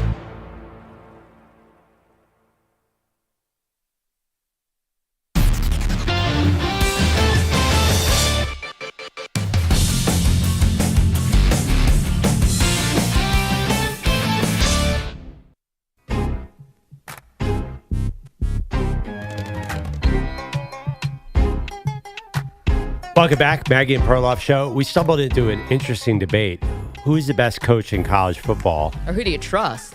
Well, who do you trust? Well, I am willing to put Kirby Smart at number one in my college football coaching ranks, but it's a very soft number one in the sense that there's no difference between 1 and 10 on this list to me. Wow, you see no difference in Kirby Smart versus James Franklin in terms of who do you trust to win a game? No, I said 10. I have James Franklin at 16. Sorry. I just think that over Mario Cristobal? Say we get to the Final Four and Georgia's there, and it's Notre Dame, Georgia, Texas, and Alabama. Are you really saying that Kirby Smart staff is going to beat all those other staffs? Is that going to be a coaching advantage or is that going to be a player advantage? Because I feel like that's just going to be a lot of toss-ups. Because, we know Kalen DeBoer can call an X's and O like crazy. We know Marcus Freeman gets the guys fired up. We know Ohio State has Ryan Day, and he lost a lot of his staff. But anyway, I'm just saying, these are all really good staffs. I don't feel like Kirby is what Nick Saban was. And I don't even think that's a hot take. Like, No. nobody's confusing the two guys. No, and I believe Kirby's record against Nick Saban was 1-5. Obviously, did beat him in a national championship game, but no, Saban had the upper hand. I just don't know how you could look at Kirby Smart with his resume and then say it's the same as these other guys. Like, I'm not saying that at all. Or I'm just saying that you trust him the same, I guess. I'm not saying. Well, again, if you look at the Final Four, are you saying, well, Kirby Smart's clearly going to outcoach those other guys? I don't necessarily have that confidence. Let's go to the phones. Cannon is in Houston. Good morning. Good morning. Yeah, man. I was just listening, but this is crazy. I had to call in because this is ridiculous and egregious what old buddy's saying. I mean, either you don't know ball or you don't watch college football, man, because it's a by far runaway Kirby Smart, the best coach in college football. He spanked all these other dudes countless times. And you talking about talent on the team. I mean, if we talking about talent, Nick Saban had NFL rosters damn near every year that he's been the coach at Alabama. So any great team is going to have NFL level talent. That comes with the job. So 1 through 10, Kirby Smart, you got to get that hate out your blood, bro. I don't know what's going on. I'm not even a Georgia fan. I said I put him 1. I said I would put him 1. Man, I heard. No, I just said that 2 minutes ago. There's no backtrack. You said soft one, and that with the top 4 guys, you don't see a So wait, Cannon. So when George is in the Final Four this year, and they're playing, say, Notre Dame, or you just be like, well, I'm giving a huge advantage to Georgia. First of all, look, y'all got to stop with this Notre Dame stuff, bro. Notre Dame is one of the most overrated damn teams I've ever seen. They play nobodies every year. I'm picking Georgia to spank Notre Dame in any situation. Yes, absolutely. I'm picking Georgia if Georgia gets in the Final Four, I'm damn near picking them to beat anybody anytime that they get in there. That's just how dominant they are. Saying Kirby Smart's not by far the best coach in college football is just crazy to me, bro. I don't Cannon, even know I'm what's going to be going honest. on. I'm with you, but the public is with Perloff on this one, and thank you for the call. And you do have to acknowledge Notre Dame did beat Georgia last year. I was about to say. Yeah, it literally just happened. They beat him 23-10. However, Georgia on their backup quarterback. Well, wait. You're saying that I think the best thing that happened to Georgia was getting Gunnar Stockton into that game. He got rocked in that game at the goal line. That dude was in Timbuktu after he got hit before halftime. Notre Dame was a wagon last year. Like, they were very physical, good running team. And honestly, I feel like I'm going crazy here. Like, people view Kirby Smart the same way they view Nick Saban. Like, no, not Saban. You can't say Saban, but amongst the coaches now, Saban's sitting on College Game Day. We're talking about with no Jim Harbaugh, with no Saban. Yes, I think it's Kirby Smart. He's clearly the best coach in college football to me. Like, I don't think it's close. But do you think he's as far ahead of the other coaches as Saban used to be? Maybe not yet, but again, he's still coaching. But I mean, and a different era, right? Now. Yeah, but I could compare it to maybe a lesser coach who, at one point, was a top coach. And like, is he where Urban Meyer was at Florida? Probably. Let's get to no way, Urban. Bogusch. Oh my God, you think Urban Meyer had a bunch of NFL players? Urban would cheat like crazy though. Like Urban was. You don't think Georgia's cheating? No, not in the NIL era. They no longer cheat, okay. And that's how do you cheat now? You think everyone's cheating? In college football, it's not cheating anymore. No, but there's still always ways to break rules. Well, yeah, but I mean, listen, you don't have to. But I mean, Georgia has stacked this roster in the pre-NIL era, so this talented team they have coming into this year also is. That's by the way, Kirby Smart's not going to build a Nick Saban-like resume because college football has totally changed. He's just not going to have the teams that he used to have. It's impossible. I was thinking the only way you can cheat now, not the only way, but a way you could cheat now is Michigan style. The Connor Stallions, the dude on the sideline, which is barely scouting and getting stealing signs. Not really cheating either. And by the way, like Georgia, you're not supposed to go in person, right? That was the issue. You can steal the signs off TV, but you can't go in person. By the way, you want to talk about a synergy between programs? I definitely think there's a synergy between the vibes of the Georgia program and the vibes of Florida. This kind of out of control stuff happening off the field and getting guys to perform on Saturdays. Florida under Urban Meyer. Like I'll give you that. There's definitely a lot of synergy there was more speeding incidents recently in Georgia. Yeah, they cannot get they're still doing it. Issue under control at all. Yeah, they're definitely they're definitely a little bit of a renegade kind of program. But Kirby, I mean, also you got to think Kirby also was a defensive coordinator under Nick Saban. So when I'm thinking of coaching, I'm also thinking of like his coaching chops. Well, right, but Urban was very had this idiosyncratic offense. Like that was an X and his O's. I mean, he was an amazing offensive coach. Kirby's a great defensive coach, but Kirby's more than that. He's different than that. That's a poll. Put up who's going to end up higher on the all-time college football coaching list, Urban Meyer or Kirby Smart. I still think Urban's higher. Let's get to Bogusch. He's got our headlines for this morning. And it is time for some WNBA Law and Order. College Park, Georgia police say the man who threw a neon green fake Penix on the court during last week's Dream Valkyries game is now facing multiple charges. Delbert Carver was arrested Saturday. I couldn't find the details about how they settled on him being the culprit here, because I don't think... no one has said that they knew who he was in the arena. So I don't know how they got to Delbert, but he is now charged with disorderly conduct, public indecency, and criminal trespass. His next court date is to be determined. Wait, I don't understand half of those charges. We've got questions. Why trespass? You bought a ticket, right? I don't know. I don't know either, but we need the most important detail, which I don't think you have, and I don't think we know yet. How to get this thing into the arena. Right. I still feel like it's safe to assume he did not take Manny's suggestion of hiding it somewhere where the sun don't shine. Exactly. That'd be tough. You Maybe can't just put something like that in your pocket. Like it's just that's not going to work. Maybe someone held a door for him in the back and he snuck into the arena. No, being dead serious. Like I don't know. It didn't go through. Maybe he didn't go through security. Well, that could explain the this thing trespass. How high up does this thing go?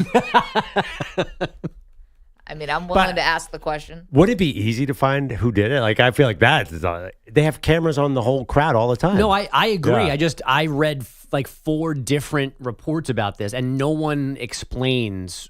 They get this is because the game was Tuesday or Wednesday of last week. He got arrested Saturday, so I don't know what happened between those days. I don't know if they thought they knew who he was in the arena that night, because even that the next morning there was no report that somebody was taken into custody at the game or anything like that. We don't know who did it.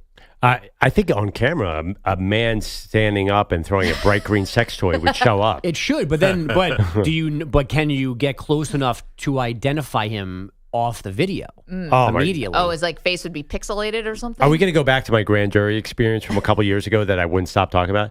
Are you kidding me? Close enough. That was the afternoon show, Pearl. I don't know if people remember. Oh, no, it was the morning. It was the morning show. Yeah, it was the morning show. I'm sorry. I mean, they have everything on camera, right? You walk outside, go 2 blocks to the drugstore, they have every detail. They can even see what's in your pocket. Like, there is easy. So if it's a lime green sex toy. Yeah, there's no way you can get away from it. They probably knew immediately. AI, oh my God. So they're still talking about Perloff down at the precinct. Yeah. Little hangman Perloff.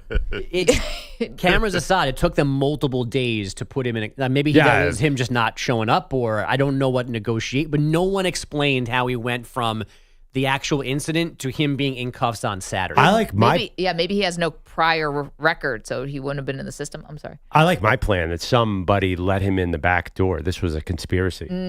Loading dock? Yeah, I mean, it's a WNBA. Where was the game again? Atlanta. And where the Hawks play? No, it's not where the Hawks play. A smaller arena. Yeah, it doesn't sound like, maybe the security wasn't up to snuff. Maybe they snuck in. What's the other arena in Atlanta?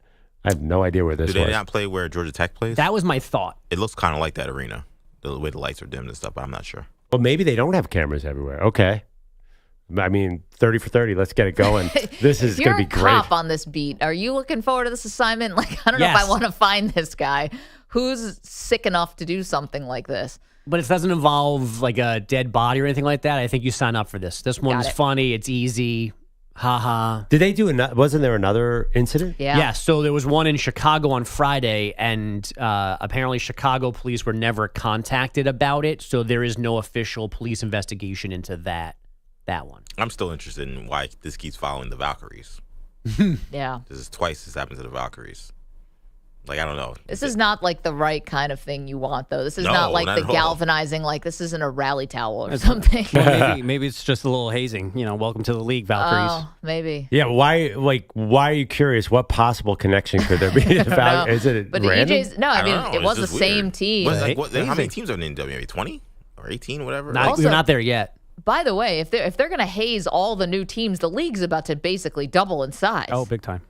Is it really? Well, Celtics are about to. They're Connecticut's on a moving moving. to No, Boston, Philadelphia is and adding Philadelphia's Toronto. adding 3 teams, right? Toronto. Cleveland. We got Portland coming, you got Toronto coming, And Philly. and then the ones they announced that Sophie Cunningham was mad about, like Cleveland, Detroit, and Philly. And I think Toronto.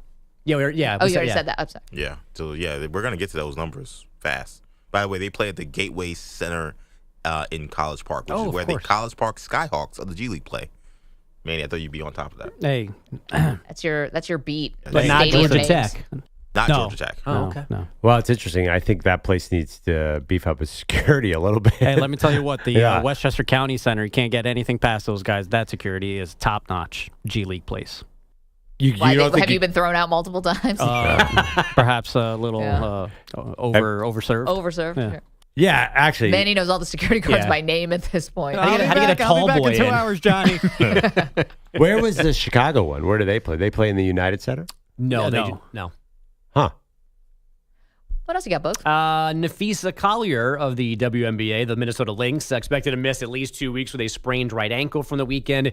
NBA news, the Spurs locking in De'Aaron Fox, 4 years, $229 million max extension. No options, no outs. Yep. So Fox is now signed through the 29-30 season. So Deshaun Watson signs a 5-year, $220 million guaranteed contract, and it upsets the owners to the point where they have to openly collude. Yeah. Meanwhile, De'Aaron Fox gets a 4-year, $230 million deal, and this makes sense to somebody. I don't understand. How much money is our NBA teams making that players can get this? The whole thing sounds insane to me. Well, this deal sounds absurd to Wait me. until they have to pay Victor Wembanyama in a few years, too.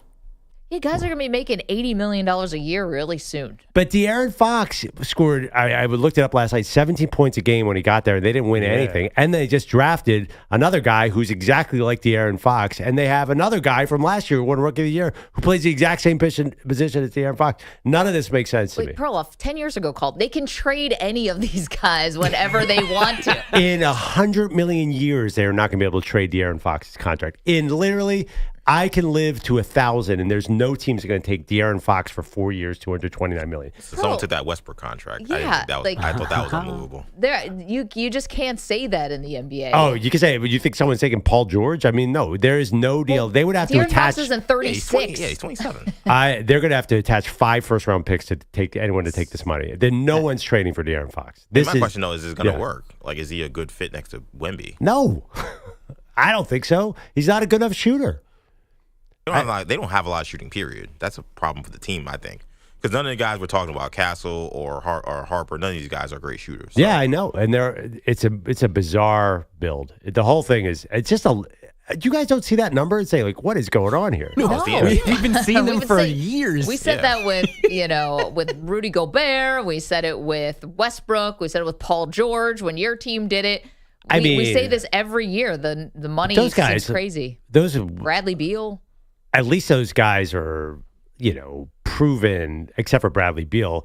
I mean, Westbrook won an MVP. Rudy Gobert is 5-time Defensive Player of the Year. Who's the other guy you mentioned? Like, they have, De'Aaron Fox really hasn't done anything. He hasn't won at all in any meaningful way. I think this number is crazy. He was also playing in Sacramento. So, he went to the playoffs for the first time in 20 years or whatever. They were lighting the beam. Yeah. They're still lighting the beam, but. Gosh, that's so funny. I felt like this number popped out to me. You guys are like, oh, business as usual. He's a star guard. You did this with Jalen Williams, too, and I think you did with Evan Mobley. I'm looking at there's Franz Wagner makes $45 million a year. Right. These numbers are crazy. What was Wagner's total?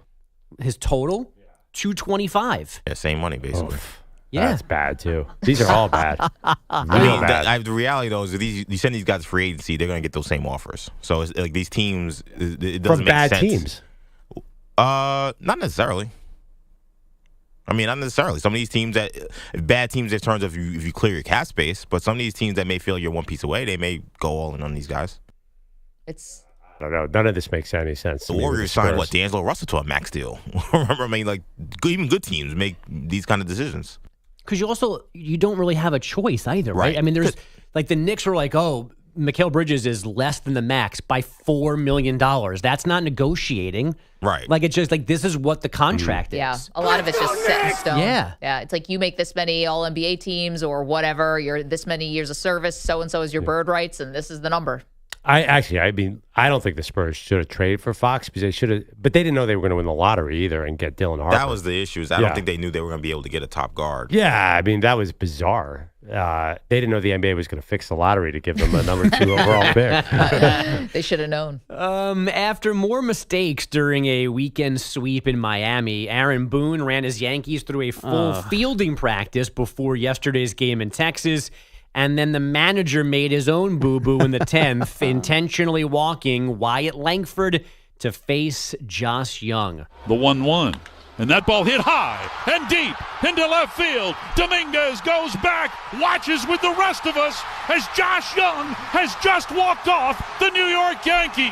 On Rangers radio, a game-ending 3-run shot for an 8-5 win in 10 over the Bombers. The game only going 10 because of a good old announcer's jinx in the bottom of the 9th. Jock Peterson, who has really struggled. Stunning. Those numbers are absolutely stunning from Jock Peterson, who signed a 2-year, $20 million deal to come over here. Hitting $126. That's how Ryan Rucco and David Cohn introed pinch hitter Jock Peterson on Yes Network, and then Peterson tied the game with a solo homer, his first since May 17th. It's the most Aaron Booniest loss in the Boone era. Well, you the walk funny part, a guy to face a guy you want with the matchups because, of course, we're playing by the numbers because obviously that's Yankees baseball right there. And then the guy hits a ball to friggin' Oklahoma. I know, but you'd kill him if they didn't play by the numbers. And if the guy before him hit the home run, you'd be like, well, why didn't they play the percentages and walk that guy with first base open? This one, Boone had no shot. It was going to be damned if you do, damned if you don't. And Manny, I get it. He doesn't get the benefit of the doubt. No. Because you hate the guy because it's been a long time and he's worn out his welcome. But the fielding practice before is hilarious. Yeah, it's not even that all that stuff that you just mentioned. It's the fact that there's just no discipline within the team, and you got to look at the manager for that. But you know what? Let's take infield, outfield, guys. That'll fix everything. It's just so funny. Morons. It's August 4th yesterday, and you've been committing errors for years, and all this year, and this is the first time you thought to maybe hold some fielding practice. Aaron Judge will be back off the IL after today, or today. Will be off the IL today. Yeah. So you know what that means. World Series back on. Yeah. He's going to pull a hamstring coming out of the box on a single. All right, hey, I'm going to wish some bad on Pete Alonso. What'd you snort before you said that? Yeah. Aaron Judge's shot. Sharon? that is called Manny breathe, because if not, your head will explode. Bogusch, thank you very much. Coming up, okay. I hate baseball. Someone is calling their shot in the NFL. We'll tell you who next. You're in a 5-minute break.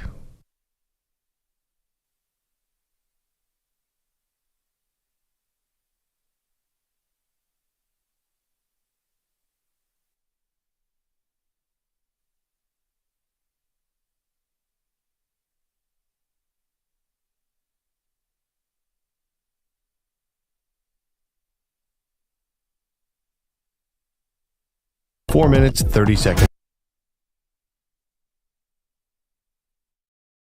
To the net front dash, he turned that court into a pile of ash. But Shep's in a bunker with no tech in sight.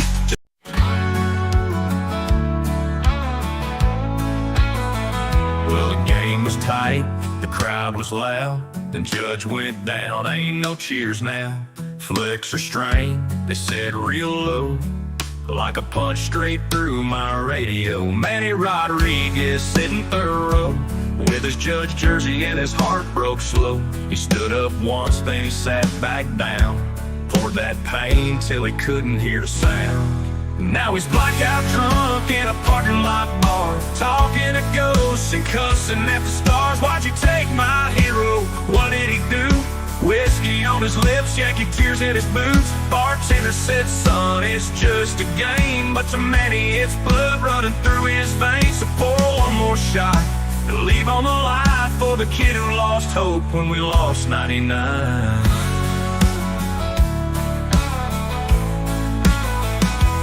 He played shortstop in a little league town. Swung like Judge, always dreaming big now. Had the poster, had the swing. Hell, he even rocked that pinky ring. But the Bronx felt cold when Judge went down. Man, he just drifted to another round. Talking like Judge was a brother he knew. Swearing he felt that pain too. Now he's blackout drunk in a parking lot bar, talking to ghosts and cussing at the stars. Why'd you take my hero? What did he do? Whiskey on his lips, Yankee tears in his boots. Bartender said, son, it's just a game. But to many it's blood running through his veins. So pour one more shot and leave on the light for the kid who lost hope when we lost 99.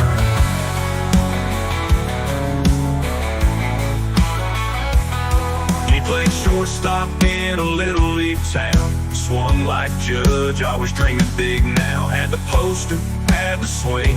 Hell, he even rocked that pinky ring. But the Bronx felt cold when Judge went down. Man, he just drifted to another round. Talking like Judge was a brother he knew. Swearing he felt that pain too. Maybe tomorrow he'll find his way home. But tonight, that pinstripe heart's alone, and the world just don't feel right. When your hero's down and out for the fight. Yeah, he's blackout drunk in a parking lot bar, praying that rehab ain't too far. Come back soon, Judge, we need you back. Man, he's got no tears left to be had. He don't want pity, don't want no sign, just wants his hero back in that life. So pull one more shot and leave on the light till we rise again with our 99.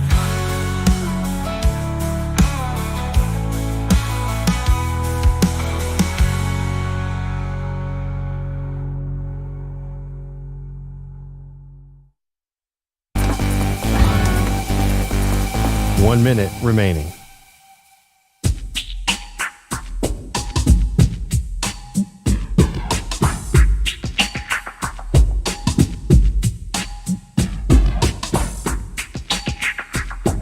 $45 seconds remaining.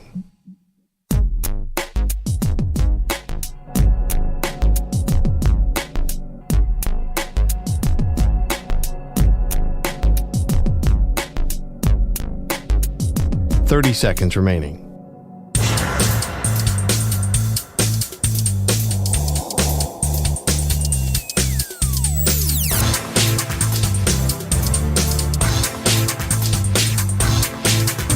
$15 seconds.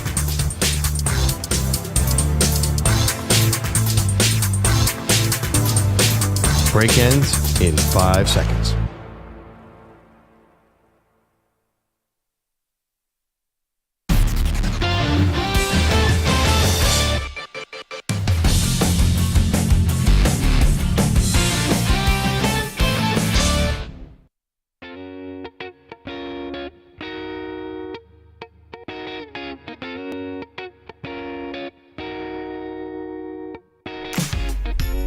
Welcome back to Maggie and Perloff Show. You know, we are used to coaches, Pearl, sometimes calling out their players. That happens this time of year. Yeah. And sometimes we're used to them praising their players in a way to try to build up their confidence, or just because they believe it's true. EJ, Sean Payton went a little over the top, though, we think, when talking about his quarterback, Bo Nix. That's right, Maggie. So speaking with Albert Breer of Sports Illustrated, he said, quote, I honestly think he's going to be one of the top quarterbacks within the next 2 years. I think he's going to be a superstar, he said about one Bo Nix.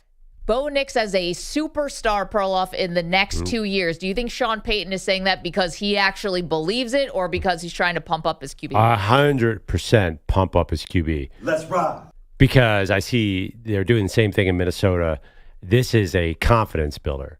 Because you didn't see, Bo Nix was really good last year, right? But a superstar implies, we're talking Mahomes, Jackson, Josh Allen. That's way too rich for where Bo Nix was last year, right? I mean, Bo Nix, they ran a lot of pretty simple offenses, a lot of checkdowns. He has a lot to prove. I mean, Sean Payton knows way more football than any anybody else. But come on, superstar? Well, here's my thing about Sean Payton. He's never really minced words, even with star quarterbacks. Like, he didn't get along with Russell Wilson. He didn't put a happy face on that. He didn't try to pump up his confidence at all and got him out of town. But So, he was given Russell Wilson. He didn't choose Russell Wilson. that's true. I guess I don't know. I don't know if I see Sean Payton as somebody who could say things 100 different ways, right? He's super media savvy. He's been in the public eye for decades. If he really didn't think this, he could say something different. He could say it in a different way. I think Sean Payton, would not be afraid to call out a quarterback, and I think he might believe this. I don't know if he's just simply justifying his own pick, because they did get to the playoffs last year, and it was a one-score game at halftime in Buffalo. I mean, they end up losing that game, but, Bo Nix, did he do anything in that game? Well, but here's the thing. Yeah. Even Bo Nix will tell you, he was like really flying blind a little bit last year. He's a rookie coming into the NFL. Now he says he has a much better grip on the offense.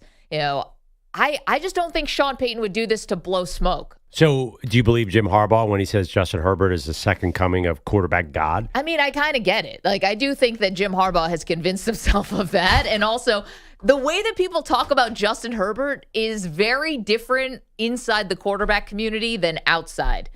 We had our friend, your friend really, and now he's become my friend, Ryan Leaf, who will talk about Justin Herbert in a way that it's like, wow, what you see from playing the position is just very different, I think, than what we see. And Herbert's got all the physical tools. Well, it just feels like, why are we listening? I don't know. I don't trust these coaches. I honestly do not. I don't buy into this. I just think Sean Payton went a little too far, because why does everyone think Denver's going to be good this year? There's only the defense. It's a defense. It's not even Bo Nix. And what are they? They're not really running this Sean Payton high-flying New Orleans offense at all in Denver. So we'll see. I mean, the proof will be in the pudding. Is he going to open up the offense like Drew Brees, prime Drew Brees, and have it ready in 2 years? I don't think so. I think he wants to run the ball and play defense. But don't you think that a quarterback under Sean Payton's tutelage would take a big jump from year one to year two? Oh, definitely. I think he's going to be really good. I like Bo Nix a lot. I just think that when you use that word superstar, do I think he's going to compete for MVP in the next 2 years? I would vote no. I think he's going to be good. I think he'll be possibly a Pro Bowler, but not MVP. So it's obviously a very interesting draft class that Bo Nix was part of, right? Caleb Williams, Jaden Daniels, Drake May, Bo Nix, Michael Penix, J.J. McCarthy. Am I forgetting anybody? No, I think I got everyone there. Is it possible? Spencer Rattler. I meant the first rounder. Yeah, okay. Is it possible that Bo Nix becomes the best quarterback from this class? I mean, Jane Daniels seems like he's got his the leg up here. Everyone loves Drake May. We'll see what happens with Caleb Williams now with Ben Johnson, although early returns are, it's been a bit of a struggle. And J.J. McCarthy's already been hurt. We'll see about Penix. Is it possible that Bo Nix emerges as the best quarterback in the class, or the second best? Well, maybe second best. Anything's possible. But I would say that if I was going to handicap, I'd say Jaden looks like number 1, Drake May looks like number 2, and then it's an open competition for 3. Because Caleb Williams has a lot of upside, we know from college. Bo Nix looked great last year. Penix has looked really good in camp, and he kind of looked good in a small sample size. Then McCarthy is a total and absolute unknown. Yeah. So I don't even know how to rank him. But I have trouble seeing him be better than Jaden and Drake. We will answer a big question about J.J. McCarthy at the top of the hour, as we are answering one big question about the quarterback every single day. Phil, though, is in Pennsylvania, has a question for Perloff and a bold prediction for the season. Good morning, Phil. Hey, good morning, guys. How you doing? How you been, man? What color's your hair right now? It is actually some type of green. I haven't touched it. The blue stayed, but it interacts with the blonde that was underneath it, so now it's kind of green right now. Oh, fun. Send us a photo at MaggieandPerloff@gmail.com. No problem. I'll actually send you another photo because I'm getting a tattoo on Friday also. Nice. Awesome. What do you got? You want to tell us what it is? You'll find out when I send a picture. But Jalen Hurts' head? No, I'm not doing that. Okay. But Perloff, you need to take advantage of when your wife's away. Not doing anything that will make her upset, but something that she tolerates about you. That not really, she approves of, tolerates, but does it, but is kind of judgmental about. That gives you side eye about. I mean, whether it's making a huge sandwich, taking a bunch of naps, taking advantage of when your wife's away for the sleep. Or also just maybe just binging your favorite 80s movies, like just having a Ferris Bueller Back to School Weird Science marathon. Just do things Phil, that, your wife, tolerates, but something that you can't really do when she's around. Phil, you'd be proud of me. I ate 3 sandwiches yesterday. I'm not lying, not making that up at all. And I watched the SMU Pony Express 30 for 30 that I've seen 5 times. Watch from beginning to end. Wait, I have a question. Awesome. Why would your wife care that you ate a sandwich? Because as long as she didn't have to make it, what does she care? There was no dinner. Like usually I make dinner at the house, and there was no dinner made. It was just a series of sandwiches. And it was exactly glorious. That's the smart thing. That's living. And also my really bold prediction: in 3 years, the Eagles are going to trade Jalen Hurts. Why 3 years? Oh, yeah. Why not the next he's offseason? going to have the same trajectory as Russell Wilson, has success early on, couple of, appearances. But then after that, in a few years, they're going to have to pay people on the defensive side, Cooper DeJean, Quinyon Mitchell, Jalen Carter, Campbell. All that money that's in the offense right now will be reallocated for those guys. So then the biggest cost that they're going to have is quarterbacks. They're going to have to cut that Phil, and sorry, then get a cheaper quarterback. Brilliant. Thank you, Phil. Good to talk to you, man. What was the best sandwich you had yesterday? Egg salad, but at Wegmans. Wouldn't be my number one choice, but okay.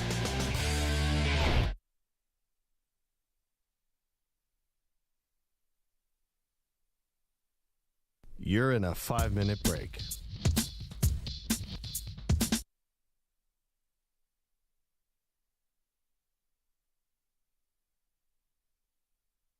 With a grin on his face, Yankee pinstripes all over the place.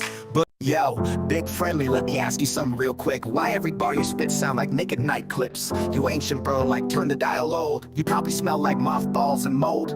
Talking about your swing like it still got charm, but every woman just runs from your cologne alarm. Out here begging them to get a whiff. That ain't game, man, it's a red flag gift. You keep name dropping Miss Aces like she a godsend, but she couldn't teach you to flow past the weekend. 3 years of poems, congrats on the haikus. Now go write one titled Why I Always Lose. You think you got depth, you just stuck in a loop. AI came in, now you looking like a washed up troop. Should've stayed retired, sat back with the readers. You're not a sage, you're a features bleeder.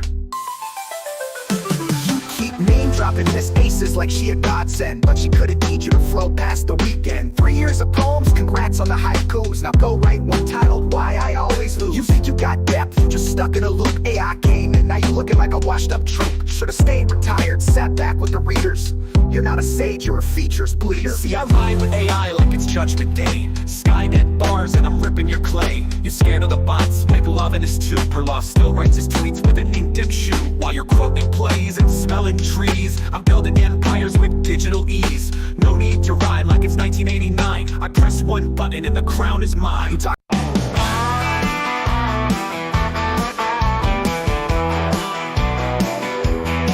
Well, drunk old Sam stumbled into work at night, smelling like a whiskey, cheap boxed wine. Tried to flirt with Lisa from accounting again, but HR warned him that's strike number 10. Oh Sam, you gotta read the room. You ain't Casanova, you're just full of booms. Where the hell is Peter Blight? Did he call in sick or win the damn lottery? Nobody's seen him since 2:15. Was it a long night or a rendezvous? Oh, Bellotti, did you ghost us for good? Or are you just stuck in your neighborhood?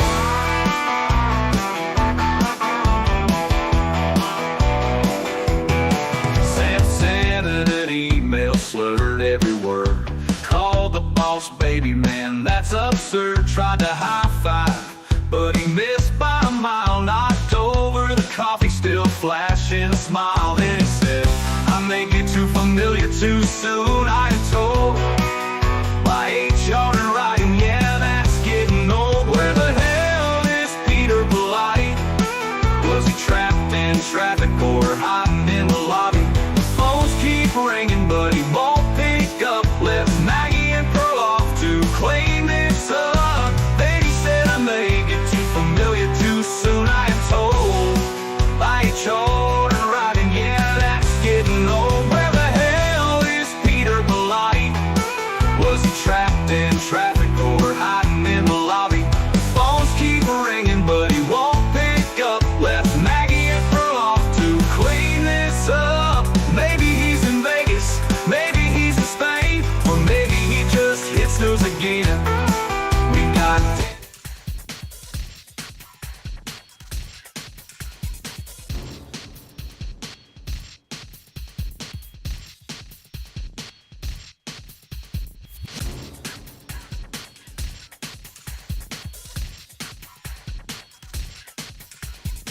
1 minute remaining.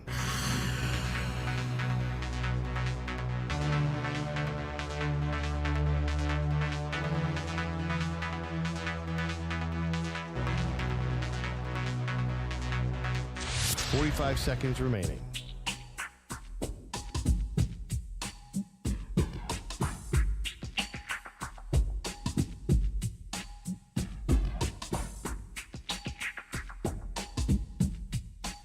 Seconds remaining.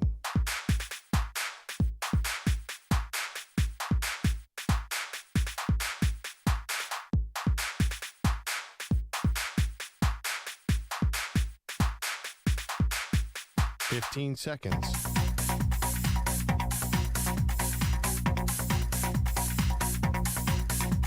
Break ends in 5 seconds.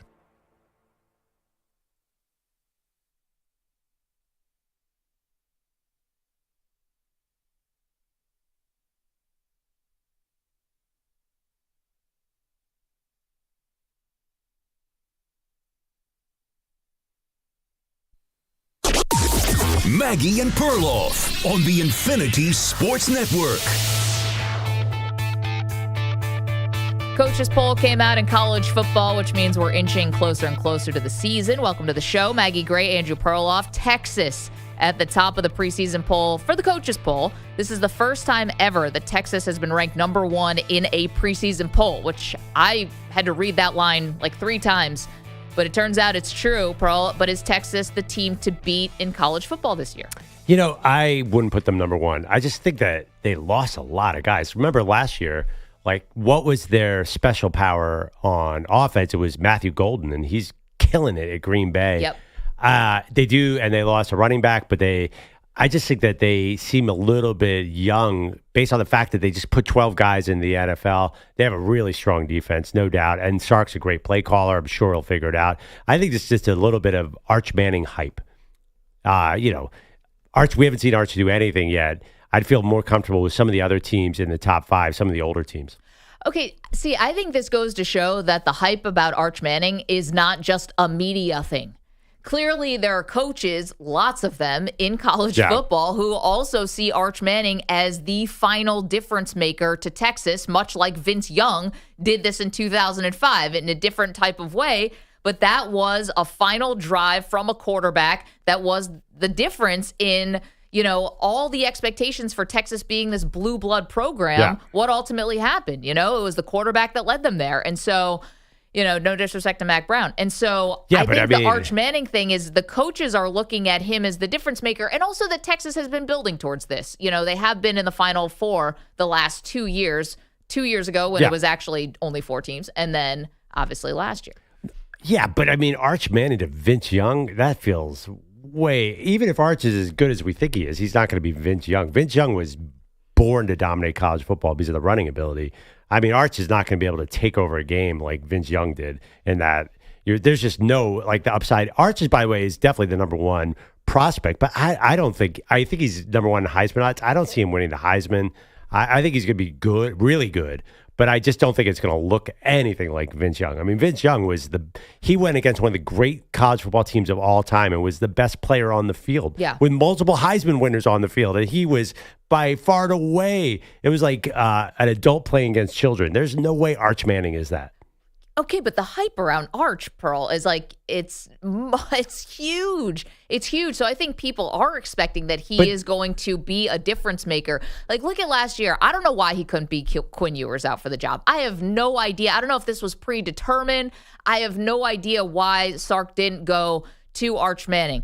But the idea that you are upgrading now at quarterback, I think everyone believes that. So you have a Texas team that, went to a Final Four last year, and now you are getting better at the quarterback position. That's, I think, what the coaches are saying, why they're the number 1 team. Listen, I'd have them 3. I'm not saying they would. Right. I totally get it. But let me ask you, Texas plays Ohio State in week 1. Just first, who's the best player on the field for that game? Well, obviously, Jeremiah Smith. Right. So if it was Vince Young, you would not say that. That is not the situation here where Arch is going to be a guy who's going to put the team on his back. He's actually a bit, I would say, he's a bit of a system quarterback here. This is like Sark. This is a great, talented team around him. It's not like they're looking to Arch to be like, Arch, you got to carry us. I think, honestly, they're going to be a very, very good defense and a very good running team as well as having Arch Manning. Listen, that's fine. And being a system quarterback in a Steve Sarkisian system is definitely not an insult. But here's my question, though, about Jeremiah Smith. We don't know who's throwing him the ball yet in this game. Yeah, I can throw him the ball and it would work. Okay, but again, like it's different when, the best player on the field is a player that is absolutely relying on someone else. Arch is going to be the one with the ball in his hands. I guess my thing is, I don't think Arch is going to get exposed in this Ohio State game. That would be my thing. I don't think that we're going to have this like, oh my gosh, he's this deer in headlights kind of thing. No, Arch is going to be definitely very good. I have no doubt. But I think that a lot of the hype around Arch is not necessarily even about Texas. It's about he's going to be the number one pick. I think NFL teams are lining up to get him. Yeah. I don't think everyone thinks that he's going to be so amazing. But he's kind of young. He's 19. There's a lot of good quarterbacks right now. I mean, Garrett Nussmeier in LSU. You got Cade Klubnik. You go down the list. There's a lot of experienced 23-year-old quarterbacks where Texas has a lot of younger guys, and that's not been the formula. So here's my question then. If you don't think Texas is the team to beat in college football, who is it? Who would be your Honestly, if I have to make a bet, I am really eyeing Clemson right now. And I am not a huge Dabo Swinney and the transfer portal era guy, but they are old.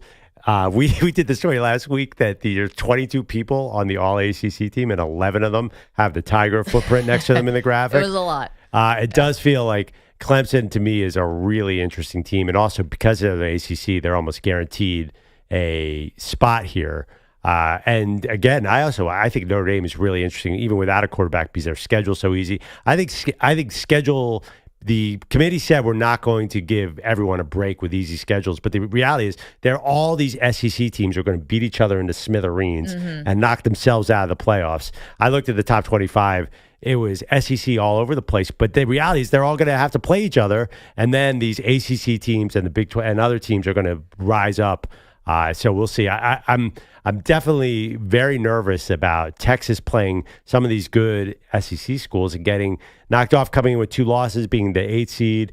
I just don't feel like they're a strong runaway number one, wire-to-wire, Joe Burrow at LSU team. Got it. 9 SEC teams in the coaches poll, top 25, 6 Big 10, 3 ACC, 5 Big 12, Boise State, Notre Dame. By the way, and Oklahoma's 26, and there's a lot of other SEC teams 26 to 50. They can't all be good.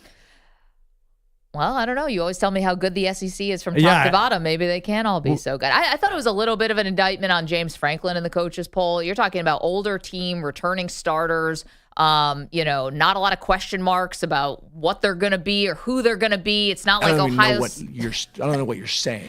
I'm actually complimenting the coach here. The fact that you have other teams that lost both coordinators and all these, and obviously Penn State did lose guys to the NFL, but not in a way like Ohio State did, or not in a way like Texas did last year. So why not Penn State as the number one team? Yeah. And I think the coaches are telling you they don't trust James Franklin in that way. I don't know. That setup made it sound like they were the number 18. They're number 3, Maggie. How is this? It's Penn State football. James Franklin's never won anything, and they're number 3 in the country. That's pretty high. Well, what's Texas won with Steve Sarkisian, and they're number 1. So that's what I'm saying. Well, Texas won a title in 2005. When's the last time Penn State won a title? 2005 was also 20 years ago. That's the best we got. So I thought that was a little bit of an indictment. As a coordinator. Yeah. I mean, I hear what you're saying. Same thing on Clemson. They're ranked 6th in the coaches poll. Yeah, I think they move up a little bit in the actual poll. The AP poll. Also, you said the coaches trust Arch Manning. Do you think, again, how much do the coaches really invest in this poll? Well, we have to, if we're going to do this game, if we're going to talk about it, we got to assume that everyone put a little thought into it, right? No. The coaches poll? Like during the season, forget the coaches poll. The coaches poll is not respected like the other polls, right? They don't even factor that into their judgment. That's really the SIDs fill out. Everybody talks about that, right? Like when the coaches poll comes out, everyone gives it a grain of salt. Next week's poll is a big deal. 888-710-4ISN, 888-710-4476. Is Texas the team to beat in college football? Let's answer a question about the quarterback. I feel so lucky to be the quarterback. It's the position everyone wishes they could play. Why can't I be quarterback, huh? Sit down and shut up. But it's not for the faint at heart. Quarterbacks are premium. I think those things add up to make it quarterbacking the toughest job in sports. Maggie and Perloff answer one big question about the quarterback. All right, EJ, yesterday we tackled the Detroit Lions and asked if Jared Goff would go down as the greatest Lions quarterback of all time. Perloff and I disagreeing on that. I said yes to Goff. He says yes to Matthew Stafford. So who's up next? All right, let's go to Minnesota.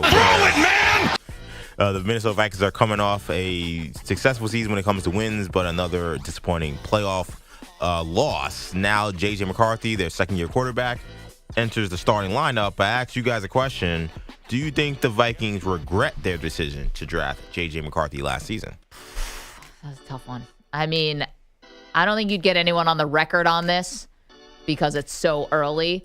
But I do wonder, Pearl, because J.J. McCarthy was not your quintessential first-round draft pick, right? He was coming off a national title, yes, but he was not known as this really tested thrower, right? They just really didn't need him to make a lot of consistent throws. And so he has a lot of experience, but not as far as throwing the ball. And you have this Vikings team that's a 14-win team. So I would say they may regret it, yeah, because I don't think the timelines fit, right? Like, I think this is a Minnesota team that is absolutely ready to win right this moment. This window is happening right now. And I think they would have been better off with either bringing back a Sam Darnold, taking a shot with Aaron Rodgers, trying to go in with a more experienced quarterback and then figuring out the future. Well, we got to go back to 2024. They sat at 11 in the draft, and then they moved up to 10. Yep. I mean, the other choice was Bo Nix, and J.J. McCarthy looked really good last year in his rookie year. Like, I think he was probably going to beat out Darnold almost for sure. But then he got hurt in the preseason. Yeah, I don't know if there's regret there, and I do think that they don't regret moving on from Cousins. I don't think for a second because that had a ceiling, right? Yeah, they kept on losing in the playoffs. You like that? But even with that, they couldn't win in the playoffs with him. Rodgers wasn't in the picture when they drafted McCarthy. He was still with the Jets, so I don't even think that was an option. I don't think that they regret this. They seem kind of excited about McCarthy. I just saw he's playing in the preseason opener. I think he seems like a very talented guy, and they trust Kevin O'Connell to be able to work with any quarterback. I don't see any regret. I think their philosophy was sound. They're like, we can bring in Kirk Cousins, we can bring in these veterans, but there's going to be only so far we can get. We have to build around a great young quarterback, and they've been spending like crazy with J.J. McCarthy on the rookie salary deal. So their thinking, their philosophy was probably spot on. Yeah, but is it the right guy? Bo Nix was drafted behind him. Was there Bo Nix at least was able to deliver the football in a way more consistent way than what J.J. McCarthy was asked to do at Michigan. Bo Nix, this was like a high-flying offense. You saw, can he get the ball to Justin Jefferson? Can he get the ball to Jordan Addison? I think you saw that he's going to be able to.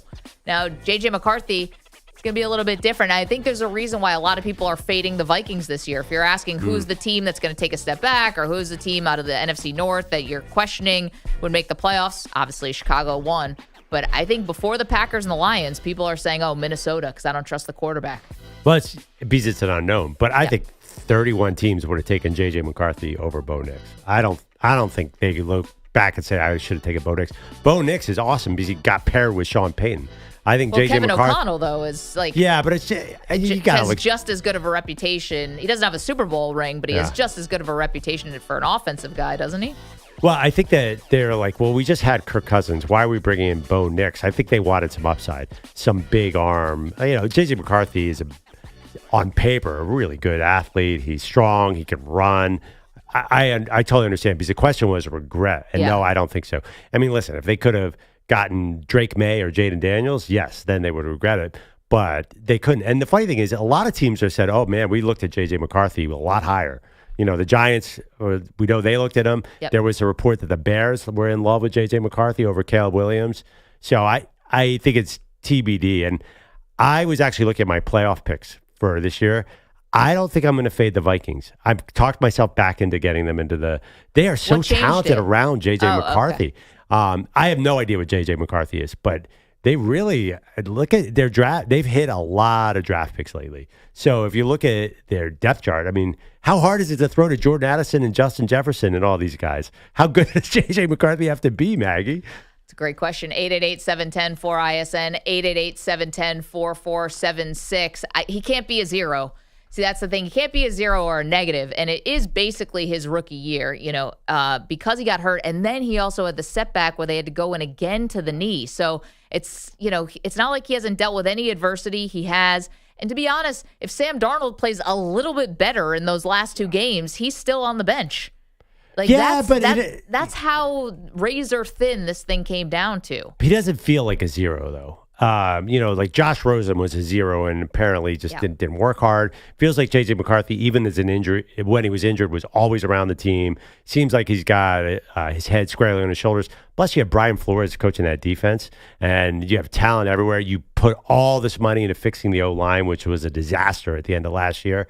Everything is set up for success. I'm not saying he definitely gets it, but it's a good setup for a young quarterback. Your thoughts on J.J. McCarthy and the Vikings? Do they regret drafting him? Interesting. Again, 888-710-4ISN. We're also asking, is Texas the team to beat in college football? They are the preseason #1 team in the coaches poll. All right, coming up, scheduled to talk to Michael Lombardi, of course. Won 3 Super Bowl rings with 3 front offices in the NFL. Now the general manager of the North Carolina Tar Heels. Talk to Michael next, M&P. You're in a 5-minute break.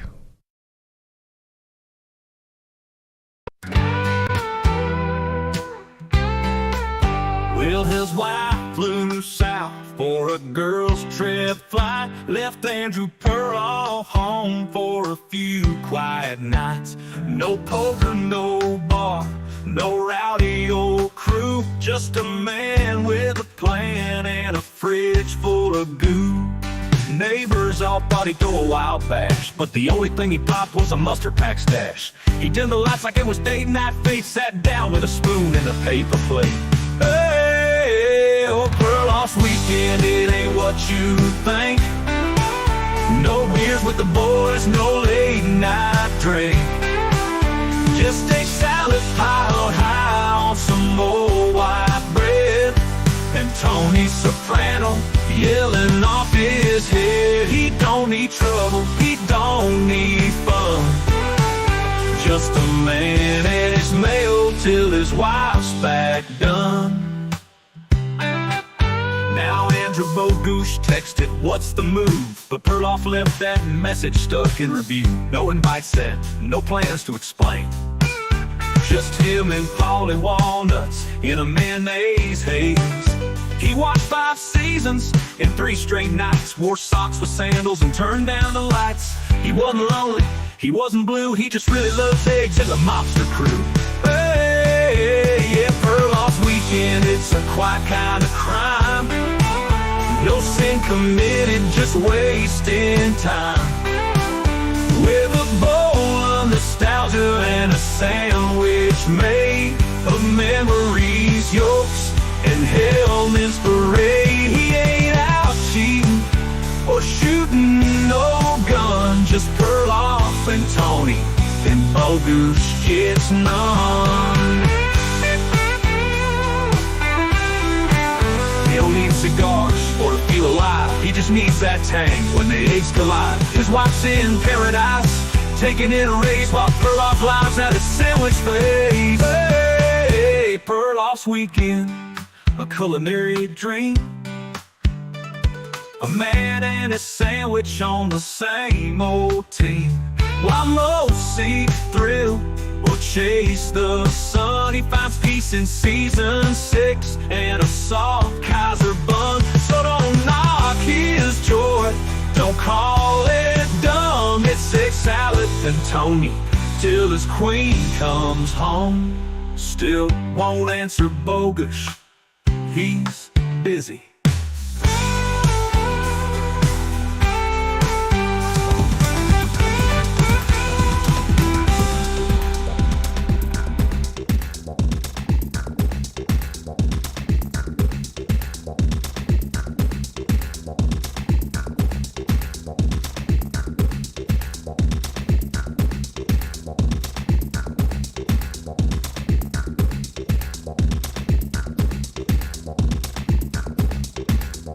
1 minute, 30 seconds remaining.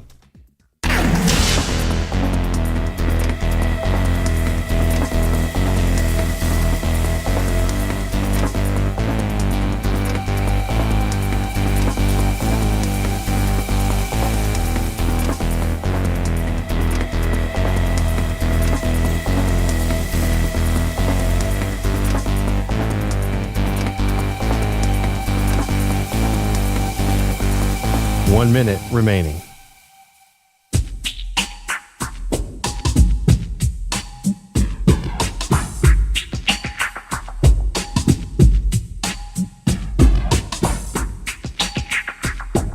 $45 seconds remaining.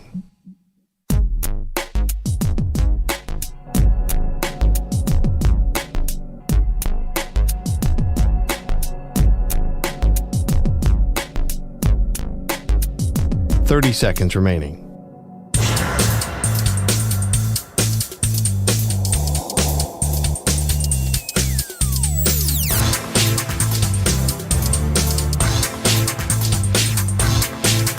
$15 seconds.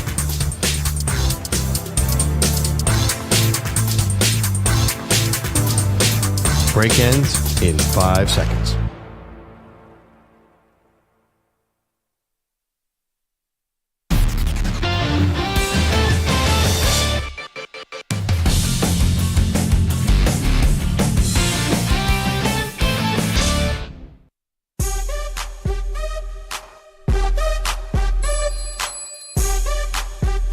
Welcome back, Maggie and Perloff show. Lot of heated debates, today, and I think it's because college football is coming around, and I got called out for not worshiping at the altar of Kirby Smart, which I don't get. And you're saying Penn State should be embarrassed to be number 3. Not embarrassed. I think it's the coaches' poll. I think the coaches are telling you what they think about James Franklin because it's so easy to make a case for them to be the number 1 team. Well, I mean, they're going to be 3 in AP, right? It's Texas and Ohio State are pro teams. Ohio State is coming off the championship. That gets them a lot of points, even with an unknown QB. So I'm not surprised. I think Penn State's going to be 3 or 4 in the AP poll, too. They're not. Drew Aller. Is anyone excited about Drew Aller? But you except for his mom? I mean, but you don't think that the coaches are sending a message also and telling you what they think about Dabo or about Clemson, having them ranked 6th when they also have an amazing team coming back? Like either Penn State or Clemson, you can make a case should be 1. I think you could make that case, but I don't think the AP poll. The AP poll has nothing to do. I think I meant the coaches poll. Yeah, like, are they telling you what they think about these coaches? No, I think that if you look at the early polls on ESPN.com, it's been pretty consistent. It's been either Ohio State or Texas is 1, Penn State's 3, and then I think the Clemson's been 4, 5, or 6. Yeah, I mean Clemson hasn't won in a long time, Maggie. So to put them at 1 feels a little rich. They've won a lot more recently than Texas has. They haven't been good. I mean, but this team is good, right? This team is good. Right. So I think you're supposed to be able to say, all right, they may not have, they did make the college football playoff last year. Maybe they haven't been exactly what they were in the Trevor Lawrence era, but they're back now. Let's go to Dave, who's in Seattle, wants to weigh in our conversation. Good morning, Dave. Good morning. Enjoy your show. Thank you. Hey, you're welcome. With the best college football coach, I think it's Bill Belichick for sure. Oh, that's interesting. We're scheduled that Michael Lombardi, the GM, the general manager of the North Carolina Tar Heels, is supposed to be joining us in just a minute. Is Belichick already? Should he already be considered, Pearl, the best college coach because he's the best NFL coach? I mean, that's a great take, but I don't know. He's the best coach, but he's most dangerous on Friday nights. Not Saturday. On Friday? Friday nights, the team's getting settled in, and Bill's going out, checking out the local high school talent. Oh, God, Dave, hold on 1 second. I thought you were going to say because he's intimidating. You didn't see that coming from a mile away? It said Belichick joke on there. Well, I wasn't sure where he was going with the Friday nights with the high school. Come on. But that's interesting. Do you think that Belichick deserves, because of everything he's done in the NFL, 6 Super Bowl as a head coach, 8 if you count head coach and assistant coach, should he already be in the conversation as great coach in college?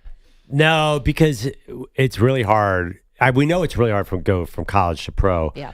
I mean, listen, who's done it the other way? Bill Walsh was arguably the greatest NFL coach of all time, didn't win titles at Stanford. So I think that would be, if you put out a list of the top college coaches that have Belichick won, without having won a game yet, I think that would surprise a lot of people. I mean, Pete Carroll went from the NFL to college, and that went really well. Now, it didn't go smashingly in the NFL. Then went to USC, had great success, and then obviously goes back to the NFL and had success. Right, but he wasn't, but he had failed in the NFL. Right. Jim Harbaugh, Took college to pro. A long time. And then back to college.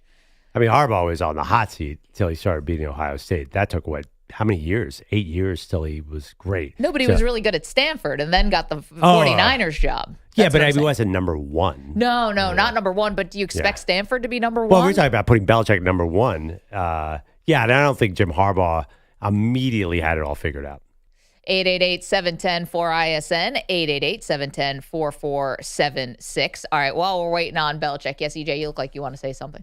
No? Okay, let's get back into a story we were talking about with the Chicago Bears, and that is Caleb Williams. Now, Ben Johnson, Pearl, who you love, who I still keep in my arm's length a little bit that he could be a great head coach. Obviously, he's a great offensive coordinator.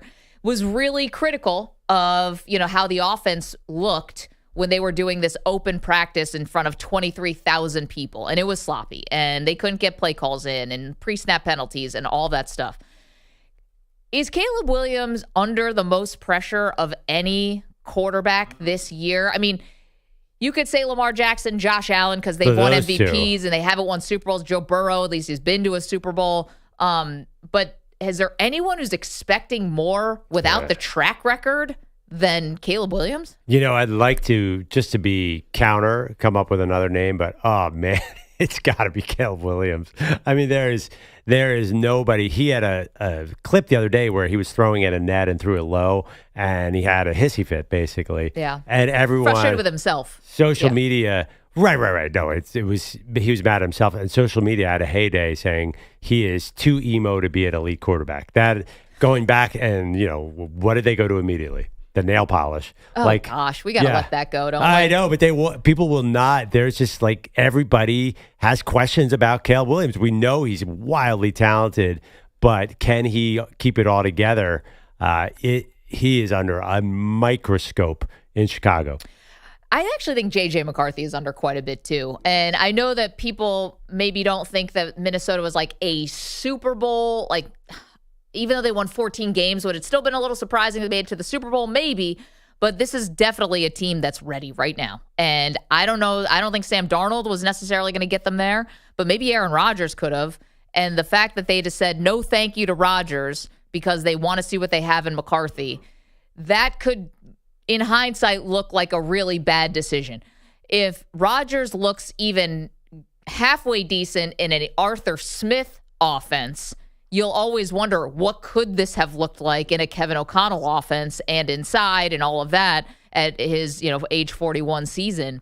And I think for J.J. McCarthy, again, no one's saying the Bears are going to, maybe it's playoffs is the goal, but for the Vikings, I mean, they should be a contender, and I don't think people are putting them there because of the quarterback. Yeah, I mean, the guy's never taken a snap in the NFL game. I think that they're a little bit, don't you give him some growing pain or none? Just because in his second year, he's got to hit the ground running? No, I just wonder about, if you're in these all precious windows, right? And maybe windows are fallacies, but you want to keep this window open, and you've paid Justin Jefferson, and you do have Brian Flores for another year. I mean, I think the Vikings, in some ways, they're kind of benefiting from the fact that their defensive coordinator is suing the NFL, and that may be scaring people off from hiring him as a head coach once again. So they kind of get to keep that continuity. Is there a grace period? I think there's going to be frustration in the locker room if J.J. McCarthy's not really great. Yeah, but you know how the Vikings are. They go under the radar. Even with Sam Darnold and Kirk Cousins, it's not the same. For some reason, the Bears just have all the buzz. Everyone pays attention, at least nationally.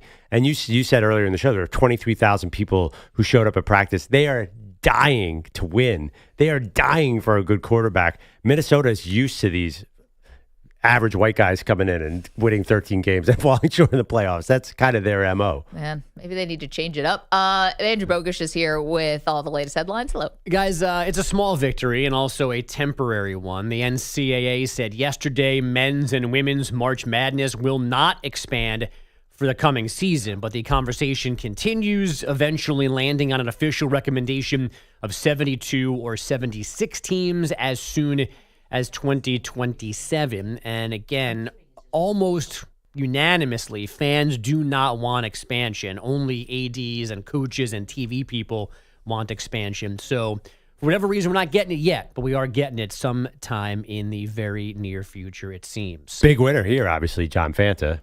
Correct. Because they have this awesome site, the Field of 68. Jeff Goodman. Yeah. And Jeff Good and a lot of guys. Are they going to just keep changing their name as they expand? Because they have URLs. I'm sure they have copyrights.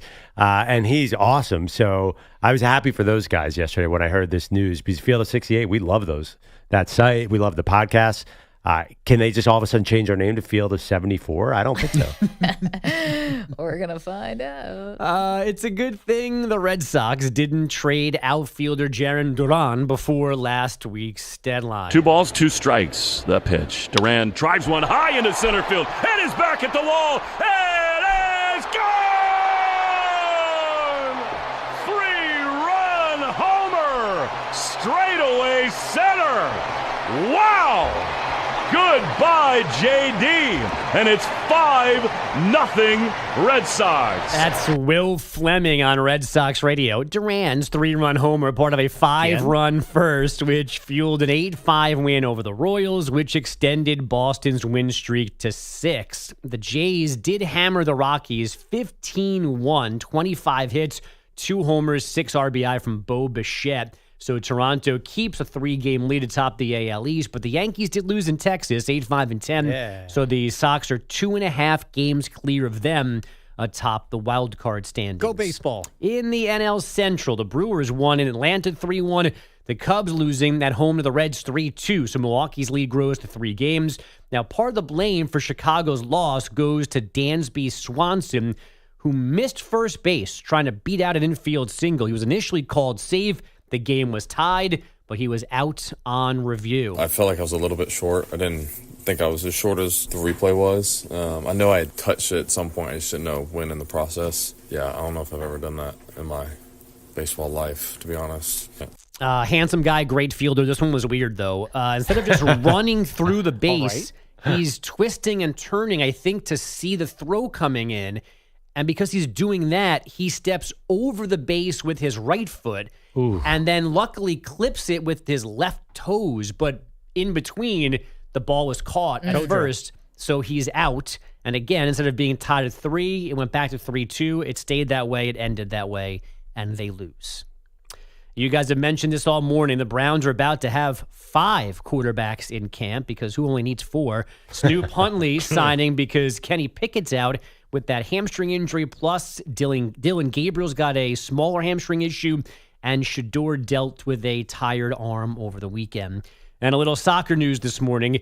Youngmin's son is moving from Spurs to LAFC for an MLS record $26 million. Wow. That is $4 million more than an MLS club has paid for a transfer.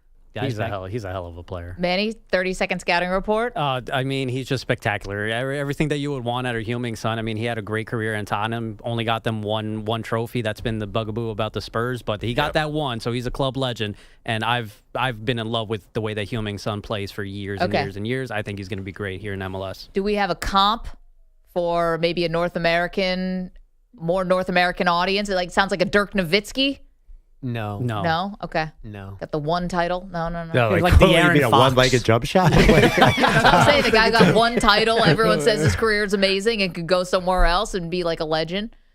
I mean, yeah, he definitely had. He could have definitely, if he asked out at a certain point during his Tottenham career, I'm sure a big club would have picked him up, but he just stayed at Tottenham. No, I'm saying that's why he's Dirk Nowitzki, right? One team, whole career. Listen, if it's not Dirk Nowitzki, I won't just argue to get my way. If you want to do career comparisons in regards to winning titles, I thought you wanted a type of player. I was thinking, I was thinking like Mexican soccer players to compare him to, and then you threw out a German basketball player that played in Dallas. I'm just saying, give us a basketball player, football player we can compare him to.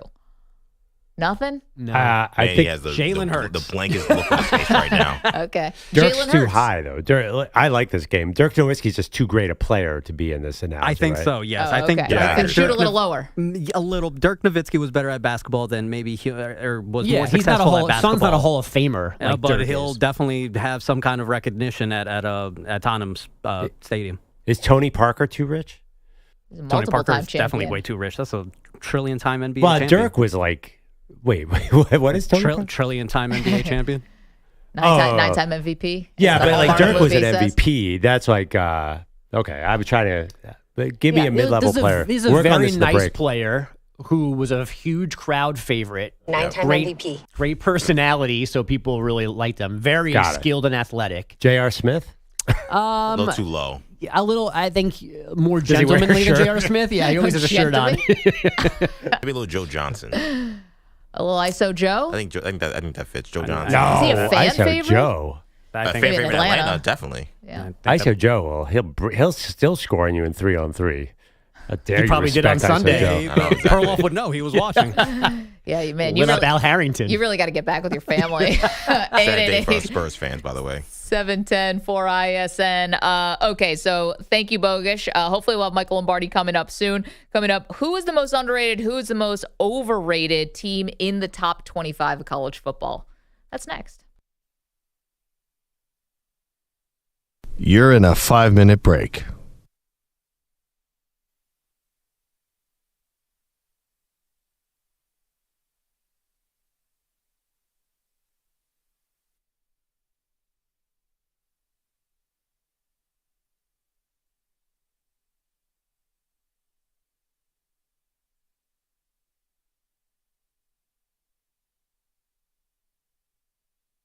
Four minutes, 30 seconds remaining.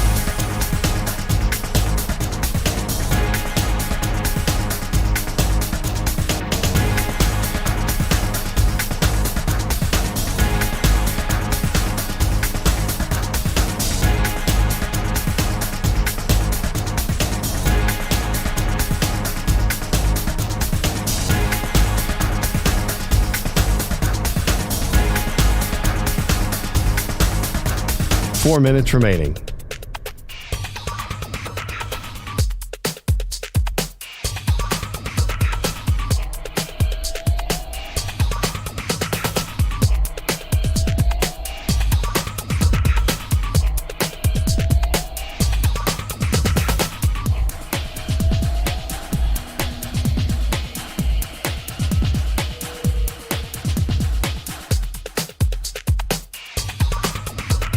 Three minutes, 30 seconds remaining.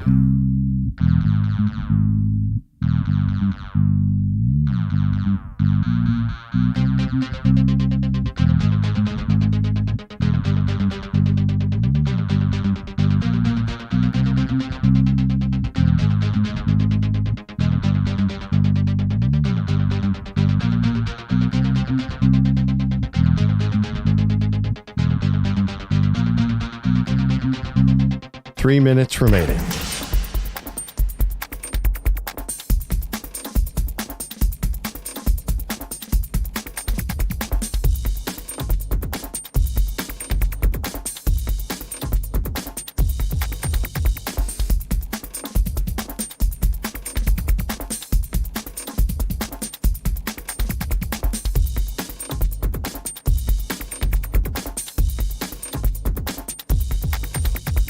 Two minutes, 30 seconds remaining.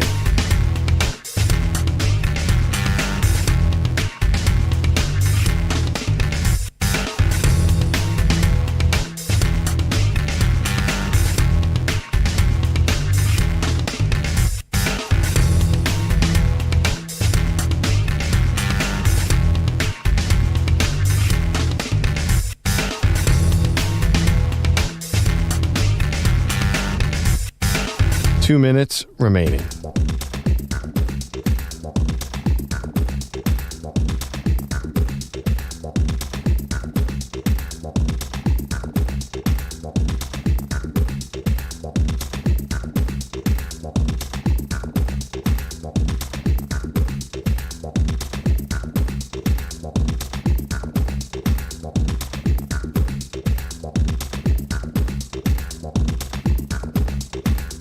One minute, 30 seconds remaining.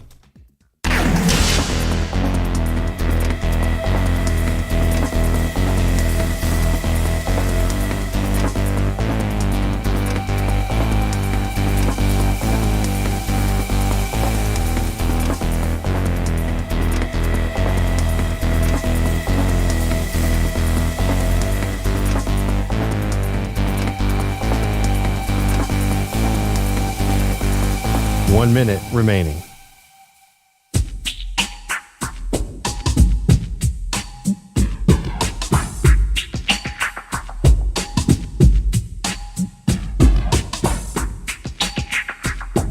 .45 seconds remaining.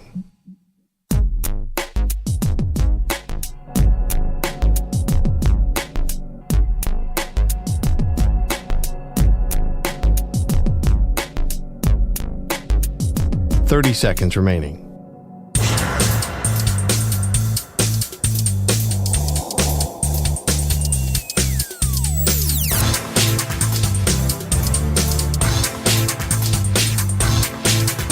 .15 seconds.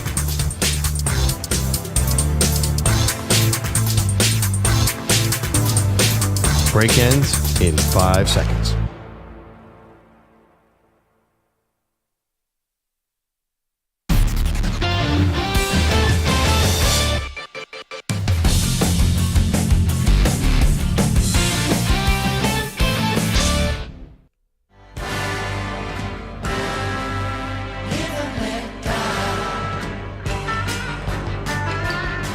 Welcome back to the Maggie Perloff Show. Got a little coaches poll here. Top 25 college football programs, Pearl. Texas is number 1 for the first time ever. They're ranked 1 in a preseason poll. But we're asking, who is the most overrated and underrated team in this top 25? We'll get the AP poll next week. Although I don't know if we expect any crazy differences rather. Who do you think is the most underrated? So this is cheating a little bit because they're not in the poll. They are officially 26. But Oklahoma is not in the coaches poll for the first time since 1999. That's the first time this century for all you doing math out there. And I feel like this is supposed to be a good year for Oklahoma. They got John Mateer coming from Washington State, whose highlights are crazy good. He can run, he can throw.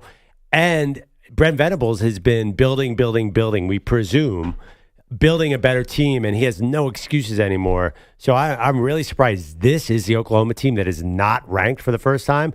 I thought they should have been higher in this list. Yeah, I mean, they're coming off a 6-7 season, so I understand that you want to rank this team, right? And so what does this team mean? Maybe that doesn't matter. I just wonder if this is the coaches poll, are they handicapping coaches? Has Brent Venables proven that he can be a good head coach, not just a great defensive coordinator? So I wonder if that is part of it. For my underrated, I'm going to go a little bit higher in the poll, and it's to Clemson. You know, Clemson is 6th in this poll. So ahead of Clemson, Texas, Ohio State, Penn State, Georgia, Notre Dame, and then Clemson, then Oregon, Alabama, LSU, Miami rounds out the top 10. I think people believe Clemson is going to be a Final Four team. Their ACC schedule. I don't know if everybody believes that.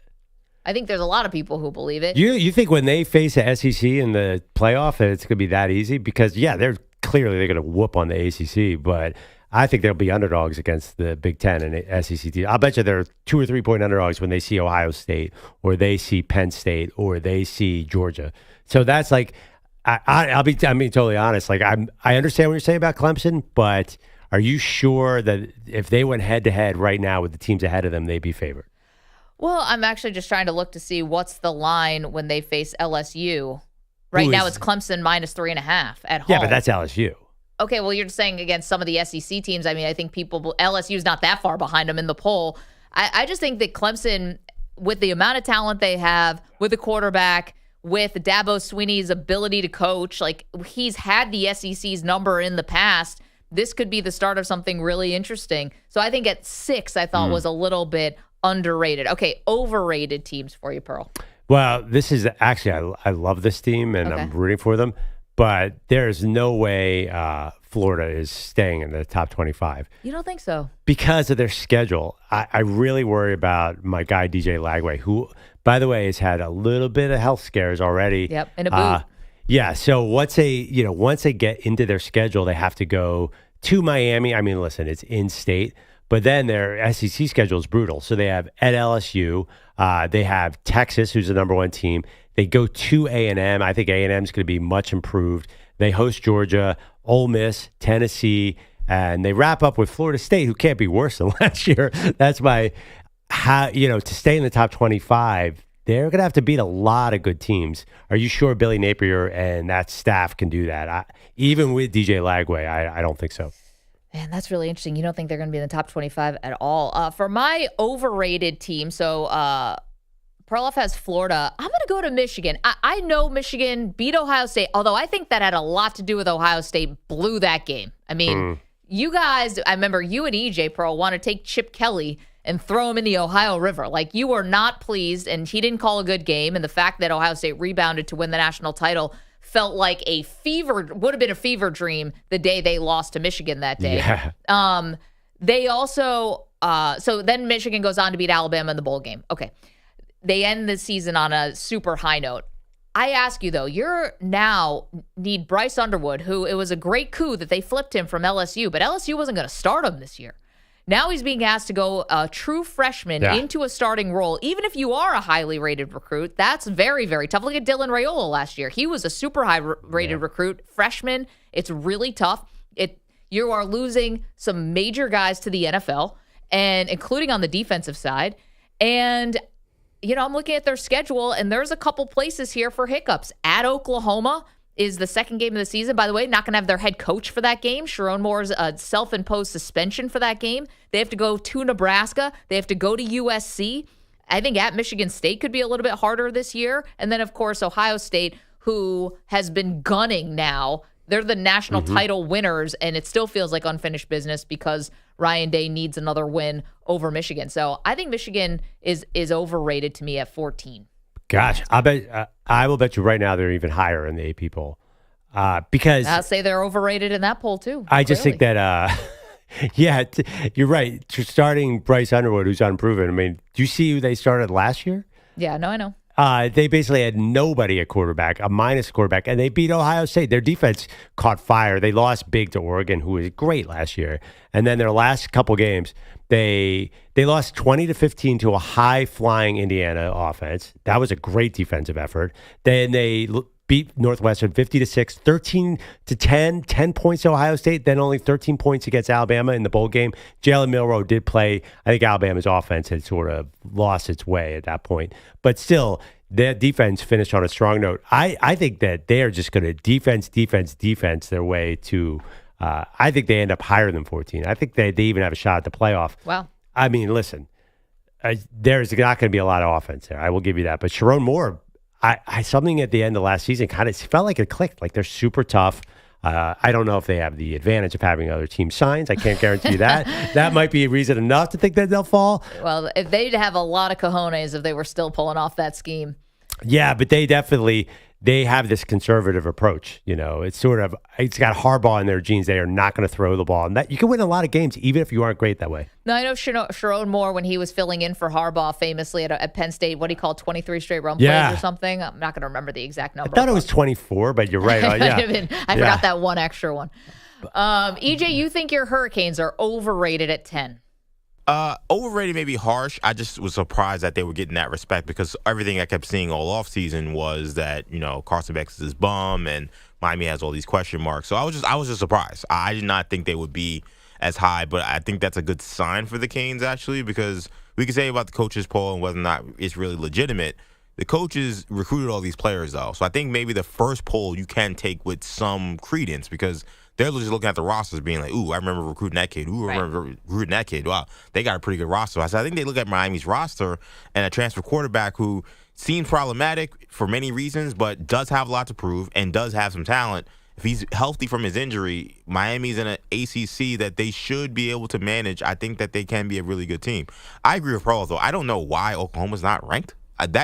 That was stunning to me. I know Oklahoma came off a really bad year and they're in the SEC, but I'm all in on John Mateer. Like I wanted him to be the Miami quarterback. Actually, Miami was very close in that recruiting, and they lost out to OU. The guy is seems like a tailor-made, really. I know Lincoln Riley's not there, but he's kind of tailor-made for that kind of system. He kind of reminds me of Baker Mayfield, Jalen Hurts. These guys that can run around, make plays. Kyler Murray. So I think Oklahoma's really underrated. I'm surprised that they're so low on them. Right, and that's the path, right? Washington State, Cam Ward. Last year blew up out of that. So it does seem like a path there. Back to Miami for 1 second. I read Miami. I was very curious because I thought we talked about this 2 weeks on the show. I thought they'd be around 20. But their offensive line apparently is a superpower, right? Everyone says their offensive line is crazy. Last year, I remember Cam Ward would just run around. That was the offense. Like, was that offensive line so good? Oh, there were a lot of times. He broke the huddle every single play. Yeah, but there were a lot of times, too, where Cam Ward would sit back there and he would literally stand still. Like, it was, we used to always say, I'd never seen a quarterback so cool under the pocket at times. But there were a lot of times he held the ball on too long, I think because he believed too much in that offensive line. But I mean, the CC Maui Noah, who's the right tackle, is legitimately an NFL first-round right tackle. He could be a top 10 pick. They have Cooper, who could be a first-round, second-round pick as a guard. Like, they have a really loaded offensive line. And when Miami's lines are good, typically their offenses are good, which is what you saw last season. We're talking about the coaches' top 25. The coaches' poll got released yesterday, and Pearl, you said Oklahoma, you're surprised they weren't ranked. EJ, you just echoed that. Why is Oklahoma not ranked? I mean, their schedule is not easy here. So obviously they play Texas, Red River rivalry. So this is the slate, okay, of what starts. We know they play Michigan week 2. I just said that because I think Michigan is overrated at 14. But Saturday, October 11th, this is where it starts with Oklahoma. Red River, then you're at South Carolina, who people believe Lenora Sellers could be a Heisman candidate. Ole Miss. Yeah. At Tennessee. At Alabama, you might have a bye week in between there, but November 1st at Tennessee, November 15th at Alabama, Mizzou, and then LSU. Good luck. That is brutal. Good luck with all that. I mean, I'm not saying that should be a reason to not put them in the top 25, but maybe that's a reason to temper expectations. Definitely. No, it's a really good point. One thing about, we talk about all these teams, and you can say about you lose Miami loses a Cam Ward, the best player in the entire country. Oh, he saved their butt so many times last year. Penn State, by the way, lost by far. They have one great player last year, and it was Tyler Warren, and he's gone. I thought you said Abdul Carter. And Abdul Carter, but even more so, Warren was the heart and soul of that team. I think that it's kind of weird that we are rating some teams that lost incredible players. One team that we didn't see any Deion and Colorado in there. No, not now. I wonder where they ended up. They must have a number, but there were 5 Big 12 teams that did get in the top 25. Gators off the chain. Yeah, I just think that it's interesting. We're assuming Miami can just lose a Cam Ward and be back in the top 10. They didn't even make the 12-team playoff last year, and they're going to make it this year. It's just funny to me because I always watch who goes into the NFL. You can't give up all your players to the NFL and maintain a level of super excellence. So, I mean, you look at the draft last year, I think that does impact things. Is anyone else surprised that Notre Dame still got a top 5 ranking? They're so physical and tough, and I don't know, and they don't play anybody. I'm very worried about the quarterback play. I'm really worried. Who's the quarterback? Yeah, I mean, Notre Dame has been physical and tough for the last several years, and it wasn't until they got Riley Leonard in there, who was also kind of up and down as a quarterback. But they never threw the ball. Right, but they needed him to make some plays, and then he made some plays. I don't know if they have a guy who can do even Riley Leonard did last year. What? Just hand the ball to Jeremiah Love, and then they could definitely do that, or make 1 or 2 throws. Against Indiana, he made a lot of throws. I am really concerned about that. That's one of the reasons why they're coming to South Florida to play Miami week 1. I think that's the great time to get Notre Dame, right? Because they're going to be trying to work on this passing game if they even have one. Maybe the rushing attack isn't where it would be later in the year. They're a team that can get clips early. I don't think they did last year, but it doesn't matter. They weren't. They went to Texas A&M. Northern Illinois. I'm just saying. They lost. They beat Texas A&M and then lost the letdown against Northern Illinois. Right, and then because they have this ACC schedule, they can come out of the early season trouble and get back. I don't know. I feel like they're going to be a tough team, and I think they're a defense team. That was the best dump of my career. Where'd you find that? That was Thomas Hammock, the head coach of NIU, when he spoke after the big win last year. That was awesome. You know, that was the best dump of my career. I'm sorry. It just reminded me of not to take it to toilet humor, but you are listening to our show. You know, that was the best dump of my career. Do you remember when the interim coach of the Saints, Darren Rizzi, took over in his first press conference? Like, so how nervous were you before his first game? He's like, I destroyed the bathroom. Yeah. And Very then stood honest. by it. Just like not embarrassed. I mean, Yeah, I really unloaded there. I can appreciate that, honestly. yeah, and I think people relate, right? Like, you know. It's a human thing to do. Yeah. How about act like you've been there before, Coach? I mean, I know you haven't, No. but you've been the special teams coach. It's not like someone plucked you from the sidewalk and told you, all right, go coach this NFL Well, game. he was a special teams guy, so kind of same. Yeah, I kind of respect the special teams guy who's interim coach of the Saints to kind of be a listen. Come like, on, let's man. just be honest. Like, like, what are we doing here? Yeah. Hey, everyone, get out there and try their best. This is not me having pregame diarrhea. You know, that was the best dump of my career. Hold it together. Literally. Okay. Lots to do, including, oh, gosh, speaking of weird things head coaches say, what is in the water in Florida? Is this a joke or a cry for help? You be the judge. We're going to play you some fun sound next. Maggie Perloff. You know, that was the best dump of my career.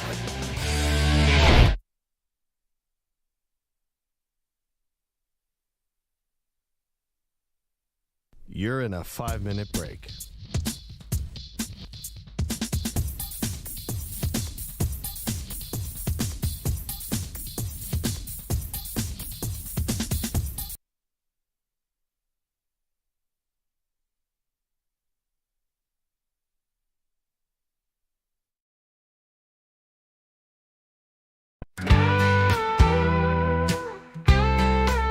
Well, his wife flew south for a girls' trip flight. Left Andrew Perloff home for a few quiet nights. No poker, no bar, no rowdy old crew. Just a man with a plan and a fridge full of goo.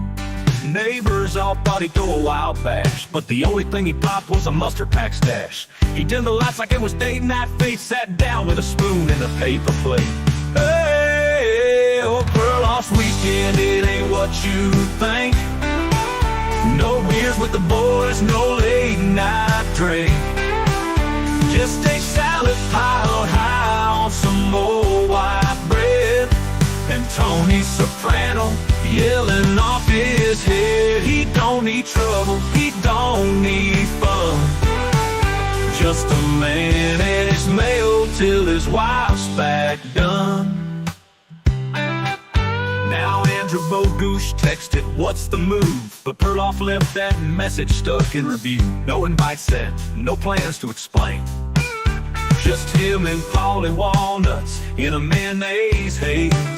He watched 5 seasons in 3 straight nights. Wore socks with sandals and turned down the lights. He wasn't lonely, he wasn't blue. He just really loves eggs and the mobster crew. Hey, yeah, Perloff's weekend, it's a quiet kind of crime. No sin committed, just wasting time. With a bowl of nostalgia and a sandwich made of memories, yolks and helmets parade. He ain't out cheating or shooting no gun, just Perloff and Tony, and Bogusch gets none. He don't need cigars or to feel alive, he just needs that tang when the eggs collide. His wife's in paradise, taking in a race while Perloff lives at a sandwich phase. Hey, Perloff's weekend, a culinary dream. A man and a sandwich on the same old team. While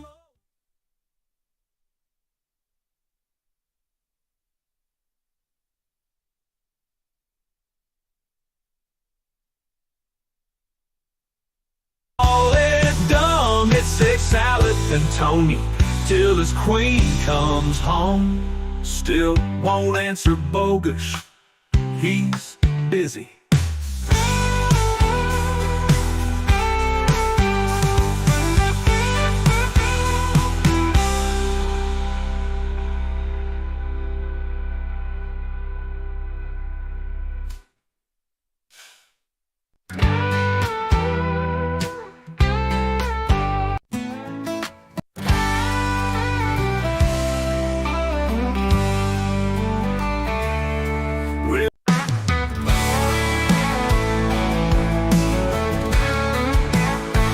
Down in the YouTube chat where the wild ones roam, there's a legend named Drunk'll Never Drinks.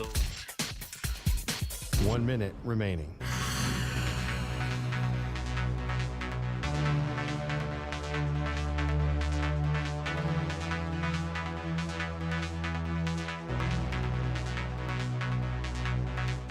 $45 seconds remaining.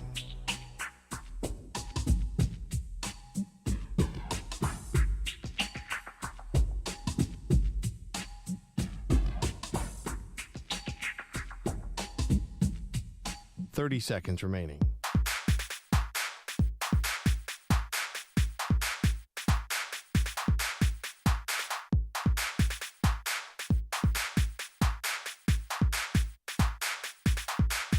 $15 seconds.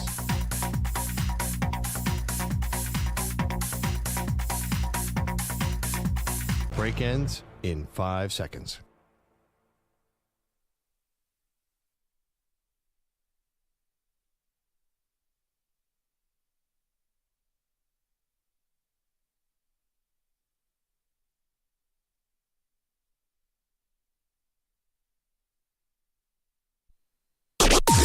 Maggie and Perloff on the Infinity Sports Network. Get back to college football in a second, but has anyone checked on Mike McDaniel, the Miami Dolphins? Pearl, we knew he's kind of a quirky dude. Kind of. Yeah. Yale educated, a guy who really cerebral, clearly, but has like an interesting kind of bedside manner, if you will. He doesn't give off, like, no one's confusing him with like Bill Parcells, if you get what I'm putting down. Right? He's kind of a player's coach. I mean, he's just kind of quirky, I think is the way to put it. He's not Mr. Meat and Potatoes football coach. This is not a Bill Belichick situation. And he just sort of has his own way of doing things. So, for example, this is the exchange between Mike McDaniel and some reporters with a simple, good morning, how you doing? You should stand corrected. Good morning. False. Great morning. Let's go. Why great? What makes this one great? Because we're another day closer to death. That is some gallows humor there, Mike. Every joke, there's a little bit of truth. Like, how bad is it going down there at Dolphins camp? He did say it was a great morning. Yeah, false. Like, the way he's saying that, it's like a Dwight Schrute kind of thing from The Office. Like, I think listen, I'm all for great personalities in sports. It's fun for us, and that's really awesome. But I think there's we're understanding a little bit more, I think, why Mike McDaniel, in my opinion, is going to be a great offensive coordinator in the future and not a great head coach. Okay. There's a documentary, Pro. I'm not sure if you ever saw it. It's called 20 Feet from Stardom, and it's about backup singers and like really, really amazing backup singers and why it's so hard to make that transition from 20 feet away from the microphone, from the front mic to the front mic. And there's a lot more that goes into it than meets the eye. I think Mike McDaniel is a great offensive coordinator. Clearly, the guy can run an offense. But as far as a head coach is concerned, I don't know if he's cut out for this because it's not just the winning and losing, and he hasn't won nearly enough in Miami to be off the hot seat, especially with that owner, and I think they're very impatient down there. But I just think he's kind of odd, and I think it rubs some of his players in a weird way as well. I don't disagree with the 20 feet from the mic thing. It does seem like he's destined to be a coordinator, but I don't know, why does odd and quirky make you disqualify you from being a great coach? Example A, Jim Harbaugh. He's as odd and quirky as you get, and I think he's just he's Mike McDaniel's obviously trying to have fun here. He has a long history of trying to make jokes. Sure. And the dude vaped on the sideline, Maggie. Yeah. I mean, that to me is the all-time weirdest thing. Yeah, that's another way I think maybe he's not cut out for head coaching. Although Dan Campbell's got the biggest dip in his lip all game. I think I know why.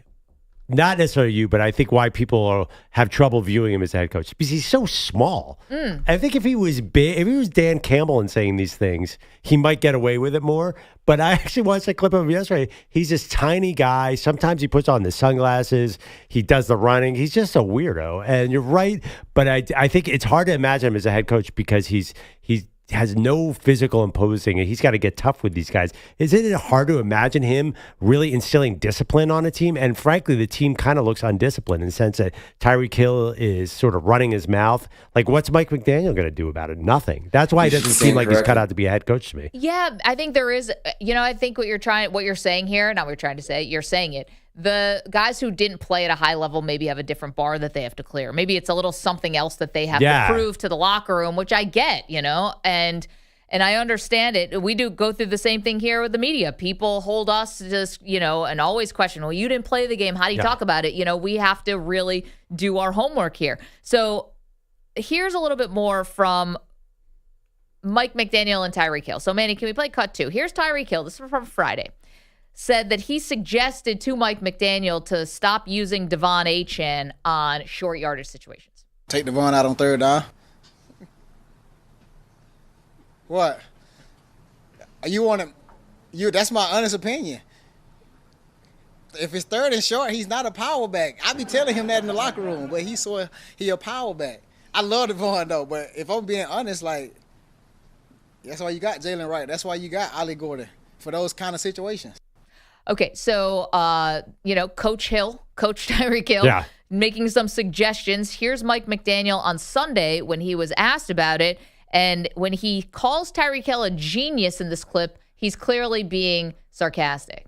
I thought it was genius reporting by Tyreek, seeing how we had a short yardage period that very day that you guys were in attendance for. And his suggestion was, I guess, congruent with Coach Stootsville. That's exactly how we repped the backs in that short yardage period that very day. But okay, so he's saying, great suggestion that you made because we already made that change. And here's more Mike McDaniel finding it funny that Tyreek Hill said this when it had already been out there. We thought it was funny that he reported the news that wasn't news on that practice day in that short yardage period that you guys were all there too for. Again, what's going on between these two guys, right? But I mean, you're going to trust, Tyreek Hill's been a problem all over the place. Why would you not put that on Tyreek Hill? I am another day closer to death. Oh, I am putting it on Tyreek Hill. I just don't understand why the coach wouldn't just move on from this. Yeah, great idea. We already did it. We're doing it. This is a situation everyone knew. You don't have to be like, well, he's a real genius here because he saw that we are. It's just he feels like he's exasperated. Right. Another day closer to death. I mean, No, I know what you're saying. In every joke, there's a little truth. I just feel like Miami, it's funny. There's no excitement about the Dolphins. I think there's very low expectations. And the reality is, even if this team is great, you don't trust that Tua Tagovailoa is going to stay healthy. So what are we doing here? That's, I think, what you're kind of getting at. Well, I think that Mike McDaniel is going to go down, unfortunately for him, I think he's going to go down in history, in the long line of history of guys who just made better offensive coordinators than head coaches. And I don't know if we're going to get a rash of those guys right now. I don't know if Ben Johnson is going to be that guy. Is Liam Cohen going to be that guy? Is Kellen Moore going to be that guy? Because this is what I'm seeing from Mike McDaniel. And, everyone wants the new thing and the exciting thing, and I get retreads, and no one wanted Bill Belichick in the NFL anymore because I guess he's, whatever. But not everybody is cut out to be a head coach. And that's what I'm getting from McDaniel. I'm getting backup singer, not star. And I also think it is a little interesting that his look did become a bit of a story last year. He grew out his hair and he's wearing these glasses and all this stuff. what NFL head coach needs like a look? It's not Tom Landry. You're not like making the fedora, your signature style, or Bill Belichick, the hoodie. That happened by accident because he literally cut the sleeves off of a hooded sweatshirt. Harbaugh's slacks. That's a look. Yeah, but okay. They're pleated. It's awful. Yeah. I mean, McDaniel, by the way, has had a pretty good record. It's kind of shocking that he's been able to win because a lot of the problem are team building. Like, if you look at what's wrong with this era of Miami, I hate to say it, it feels like it's on GM Chris Greer, who's been there forever. What are you doing here? It seems like the defense is never healthy, and the offense, unfortunately, if Tua played 17 games next year, I know you think Mike McDaniel's on the super hot seat. I do. If Tua is on the field for 17 games, this team is going to win 8, 9, or 10 games.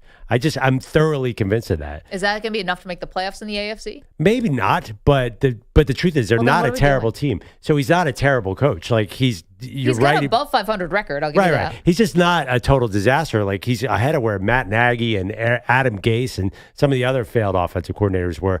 And there's all these reports that the ball has not touched the ground. Tua can run an offense. Like when they have all those guys out there, I'm very concerned about Tua's health, and I'm very, very concerned about 31-year-old Tyreek Hill's health. When he last few years, he's looked amazing, and then he tweaks a hamstring, and then Dolphins fall apart. So. By the way, fantasy owners, interesting note about Devon Achane. Oh, what's that? Now. I just downgraded him 4 rounds. Yeah, now Ollie Gordon should be getting his carries. Ollie Gordon, what a mystery. Remember he was a Heisman hopeful last year? Ollie Gordon gets some TD vulture here. I just think that this team is stuck in mediocrity going back to 1993? Like, they need to change something drastically here. Okay, so here's my question then. If you think that, McDaniel is a good coach, he does have an above 500 record. He's an okay coach. He's done it with sometimes down to the third string quarterback. Okay, I'll grant you all of that. So if he goes 9-8 this year, is he still the coach of the Miami Dolphins next year? If he doesn't make probably not. 9-8 and misses the playoffs, I think it's playoffs or bust. But I'll tell you right now, I do not necessarily mean that. That does not mean he won't ever get a head coach job again. Because Cliff Kingsbury, great offense coordinator, got fired in Arizona, killing it in Washington. He's definitely getting another job. So some of these offensive geniuses who fall apart as head coaches do get a second chance. I think Matt Nagy will probably get another job, and he could not have gone worse for Matt Nagy. Well, he did win Coach of the Year, I think, didn't he, in Chicago? But I think Matt Nagy's next job is going to be waiting out Andy Reid. I bet you Mike McDaniel's been top 5 for Coach of the Year. But that first year when he came in, he was a revelation. Kevin Stefanski's the same way. Everybody wants these offensive geniuses. It means a lot in today's NFL. Okay, if I gave you the option, what's more likely to happen? We're talking about Mike McDaniel. Manny, can you play the joke again? This is how he greeted the media yesterday. You should stand corrected. Good morning. False. Great morning. Let's go. Why great? What makes this one great? Because we're another day closer to death. Killing him, Coach. No pun intended. Great morning. Let's go. It's not Caroline's, my friend. But here's the question. Do you think what's more likely to happen? Dolphins implode this season or Dolphins make the playoffs? Well, Dolphins implode because Tua gets hurt. Got it. Let me ask you a question. Yeah. Do you think if Tua is healthy, it's more likely that they have a winning record or that they are a top 5 pick? If he's healthy? Yep. All 17 games? All 17 games. This kind of sounds funny. Yeah, I can't get there. But no, they're not going to be a top 5 pick if he's healthy. Yeah, that's a problem too. Right? They need another quarterback. I think they have to pay him again next year. They just re-up that dude. Okay, I'm going to get accused of being oversensitive here. And so I'm self-owning here. You should stand corrected. This is like when a college coach imposes their own suspension to try to get ahead of the NCAA. I know what you guys are going to say. Maggie, you're being too sensitive. Stop being such a you-know-what and just you're reading too much into this. We have no idea what's coming right now. Mike McDaniel stands up in front of the podium and says, today's a great day because we're one day closer to death. And obviously, I know he's joking around. He's got a quarterback that has been literally taken in an ambulance off the field twice. Exactly. Now, again, I understand maybe I'm being sensitive here. I don't think he's thinking that consciously as he's up there. But if there's one quarterback who has really been through it, a guy who's been taken off in an ambulance, maybe we're not joking around about that. Okay. Just rolled his eyes. It didn't cross anyone else's mind. We're making these kind of jokes when Tua's brain could be mush. You know he's a starting quarterback for the Miami Dolphins. They're sending him back out there. You're aware of this. Yeah, and if we had Chris Nowinski on the line and he is the Concussion Legacy Foundation, he would say Tua should take the next 5 years off to let his brain heal. I'm just saying that it's closer to death. A bigger problem is him actually playing than what his coach says at a press conference. You know how I feel. We always argue about this. These coaches are just desperately trying to get through this thing without giving a soundbite to anyone. Well, this was a real bad job then. No, it this wasn't. was an all-time quote. You should stand corrected. Yeah. But again, like it's an all-time quote that has nothing to do with anything. Like it's a good one because like focus on that. Him calling out Tyreek Hill, that's bad. That is a mistake. Also bad. But even so, I mean, again, and I am doing Eagles bragging rights. Nobody says crazier stuff than Nick Sirianni. That dude is about to become the all-time greatest coach. He has the highest winning percentage of anyone ever. Yeah, and that's only because of Nick Sirianni. It has nothing to do with the amazing roster around him. I'm just saying, I mean... He doesn't even do anything. He doesn't call the plays on either side of the ball. That ring still sits on his finger, Maggie, and it doesn't matter how good or bad he is in press conferences. Yeah, that was Ask Doug Peterson how that ring is treating him now. Ask who? Doug Peterson. Doug Peterson. Ask him how that ring is doing. What that ring is doing for him now. Yeah, and actually, Doug Peterson is a pretty good coach, and he was really good at press conferences sometimes. I mean, Andy Reid. Had you ever heard an Andy Reid press conference? It is gobbledygook. Well, it's just painful. Mike Tomlin, like who knows what he's going to say? Well, Tomlin's one of our all-time favorites. Yeah, Tomlin just goes completely random. No coach is giving you anything. You're damn right it does. Might as well make jokes. One day closer to death. What is Sean McDermott, your coach, a Bills fan? I don't even know what he's like at a press conference. Exactly. And you want him fired tomorrow. Well, that's because of what's going on the field. No, that was my point. I'm like, he's been really quiet in press conferences. I'm sorry. I don't see a ring on his finger. No, his whole thing is avoiding headlines, and he does a masterful job at it. It's only when things get leaked out about things that he may have said behind the scenes that you get like what he told the group, how they have to come together like the 9/11 hijackers. Yeah, there we go. I'm surprised he still has a job off of that. Do you remember when we interviewed Jim Harbaugh? Yeah, a couple years ago, and the Zoom was coming in and out. Yeah, and he was already completely random, and that was. I mean, there's Mike McDaniel in a million years couldn't be weirder than Jim Harbaugh, and Jim Harbaugh has won at every level. Okay, poll question: EJ, quirkier coach? I don't say weirder. Quirkier coach, Jim Harbaugh, Mike McDaniel. Dude was afraid of chickens and then he changed his mind and did a sea change. Exactly. Yeah. That's not weird to you. At least Jim Harbaugh is attacking every day with an enthusiasm unknown to mankind. Mike McDaniel, one day closer to death. Because we're another day closer to death. I think this would be a tight one. It's a good question. I agree. Jim's a little more famous than Mike, so that these Twitter polls sometimes it's just like, who do you know? NFL fans are well aware of. There's two things when you think of Mike McDaniel: the running, which is insane, and it's a joke. I think he's just trying to entertain his friends, and the dude vaped on the sideline. He's a modern NFL coach in the tradition of Tom Landry and Vince Lombardi. Well, those guys were just smoking actual cigarettes, right? Yeah, that's a good point. But in the locker room, not on the sideline. I want to drive my RV out. It'd just be funny if all of a sudden he just lit up a Marlboro. Like Jim Leland style? Yeah, in the dugout. Oh, you should stand corrected.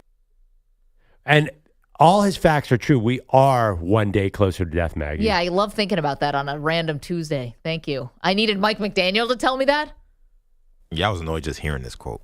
I'm like, get out of here. Be a winner. No, be more of a winner if you're gonna make jokes like that. I heard that quote, and the only thing I could think of was facts. I honestly, like that he's trying. From a football coach, though. Hey, life's hard enough. Hey, that's just a reminder. Keep us entertained. Be weird. It's so much better than the normal press conference. Facts. But Kevin Stefanski won't tell us who his starting quarterback is, and doesn't do any jokes. He doesn't have one. do a routine at least, like Mike McDaniel. EJ, what do you want out of these coaches? If he was a better coach and they won more, maybe I'd be okay with this. But this feels. You gotta earn the jokes. Yeah, if I was a Dolphin fan, I'd be like, what is this clown talking about? Like, I haven't seen my team win a playoff game in literally 25 years. Great morning. Let's go. And this is what he's doing. Like, it just feels unserious. Everything about the Dolphins feels unserious. Tyreek Hill is saying that he's a coach making suggestions. Mike McDaniel is fighting him. He's making jokes. It just all of it feels unserious for a team that should be serious. Like, but this year, there's a lot of pressure on that team this year. The fact that they didn't fire McDaniel and sort of start over and pay Tua, like, they're playing out the string right now. I don't think you're right. They're not a serious team. I do agree with that. Is anyone think of them as a contender? No, they can't play if it's under 50 degrees. Like, that's a problem. I know 50, maybe it's more like 35. They don't have a lot of evidence of that. I mean, they rarely get to play in cold weather, and when they do, it's bad. But then again, same with Lamar Jackson. Yeah, and that's not a good thing. Like, you should be able. You play football. It's a cold weather sport. I know not every city is cold weather where it's played, but you're playing the AFC East if you're the Dolphins. Like, you got to figure out how to play in cold weather. Remember last year, too, they had Pointer who came from the Bills, and he said that, listen, as a Bills player, we used to think of the Dolphins as a soft team. Of course. Right. So, and to me, like, that's not good. You look soft making jokes about, one day closer to death. Like, you're not doing anything to change that narrative. Like, Bradley Chubb, to his credit, tried to say, listen, I know last year we said we were changed. That was nonsense. We were not changed. This year, we're taking this thing entirely differently. Last year I was lying. Today I'm telling the truth. But then at least he's saying, I'm taking this year seriously, and then the coach isn't. So you're a 5'8" wide receiver out of Yale who wears sunglasses and smokes on the sideline. What do you expect him to be? I mean, this is who they hired, EJ. A professional head coach. No, this is way more fun. And also, his offense reflects his personality. It's great. When they get going, oh, my God, it's the best. Everybody's crossing on the field. And, like, I find it entertaining. Unfortunately, I wouldn't count on them winning. I mean, that's a shame. But why are you blaming him more than the GM? Blaming them both. But the GM's not out there making jokes about how we're one day closer to death. Good grief, Coach. 888-710-4ISN. Seems like an amazing place to work. 888-710-4476. Okay, lots more to do, including we will tell you what a successful season looks like for the following teams. Because we're another day closer to death. You're in a 5-minute break.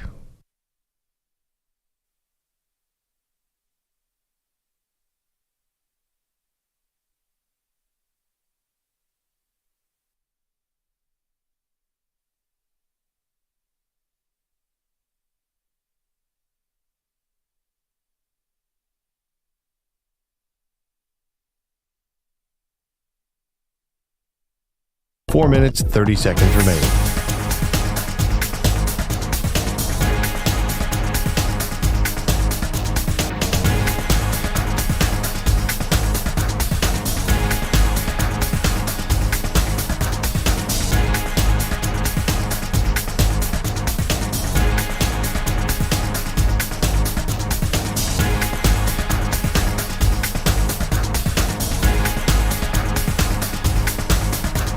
Four minutes remaining.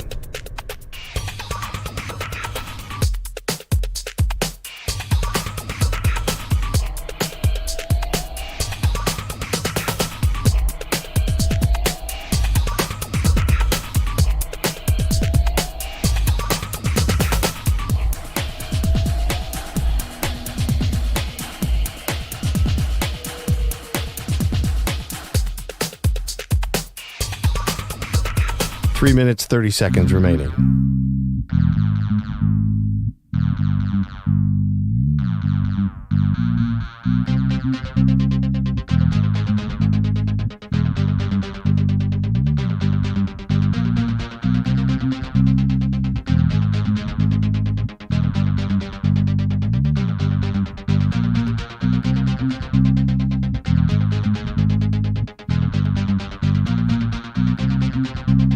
Three minutes remaining.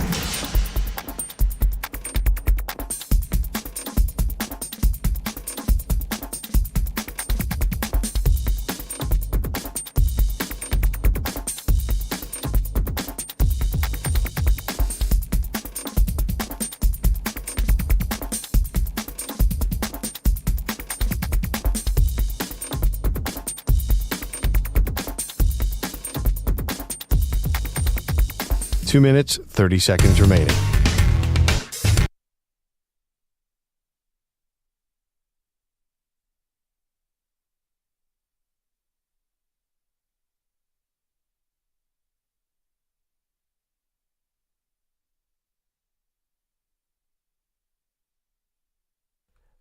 All right.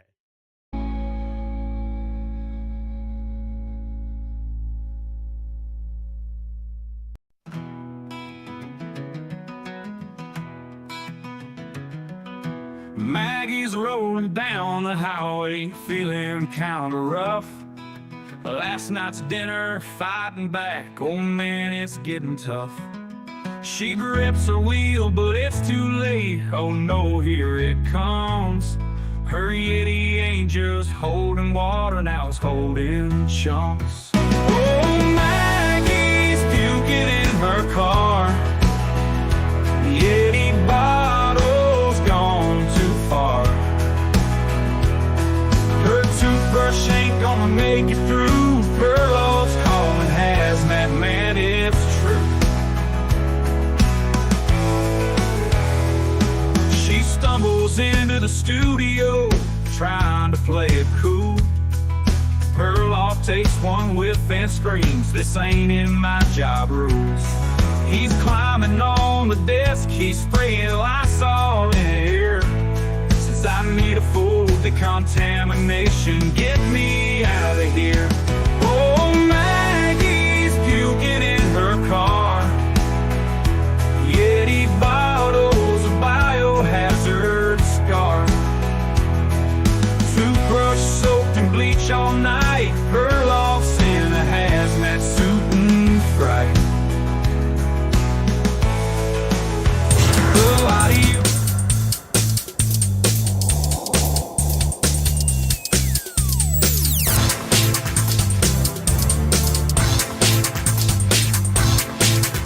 15 seconds.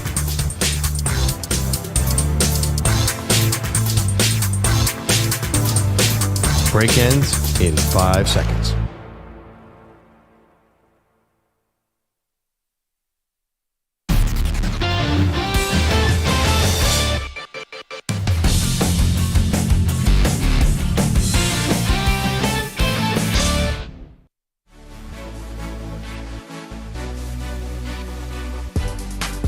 Welcome back. Maggie and Perloff show. Mike McDaniel, I mean, the guy just gets up on the podium, tells the truth about the existential crisis we all face, and you have a problem with that. You want him to stick to football. Yeah, I want to how hear the dare guy I? philosophize. He went to Yale, Maggie.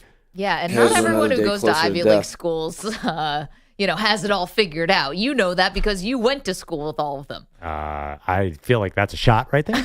And I'm also saying, some of the most miserable people I know are ones who went to Ivy League schools. That the problem is just because you are a great mind and because you are creative doesn't mean you're a great head coach. I think he's going to be a great offensive coordinator. Yeah, I see what you're saying. Remember a couple years ago, he was a thing.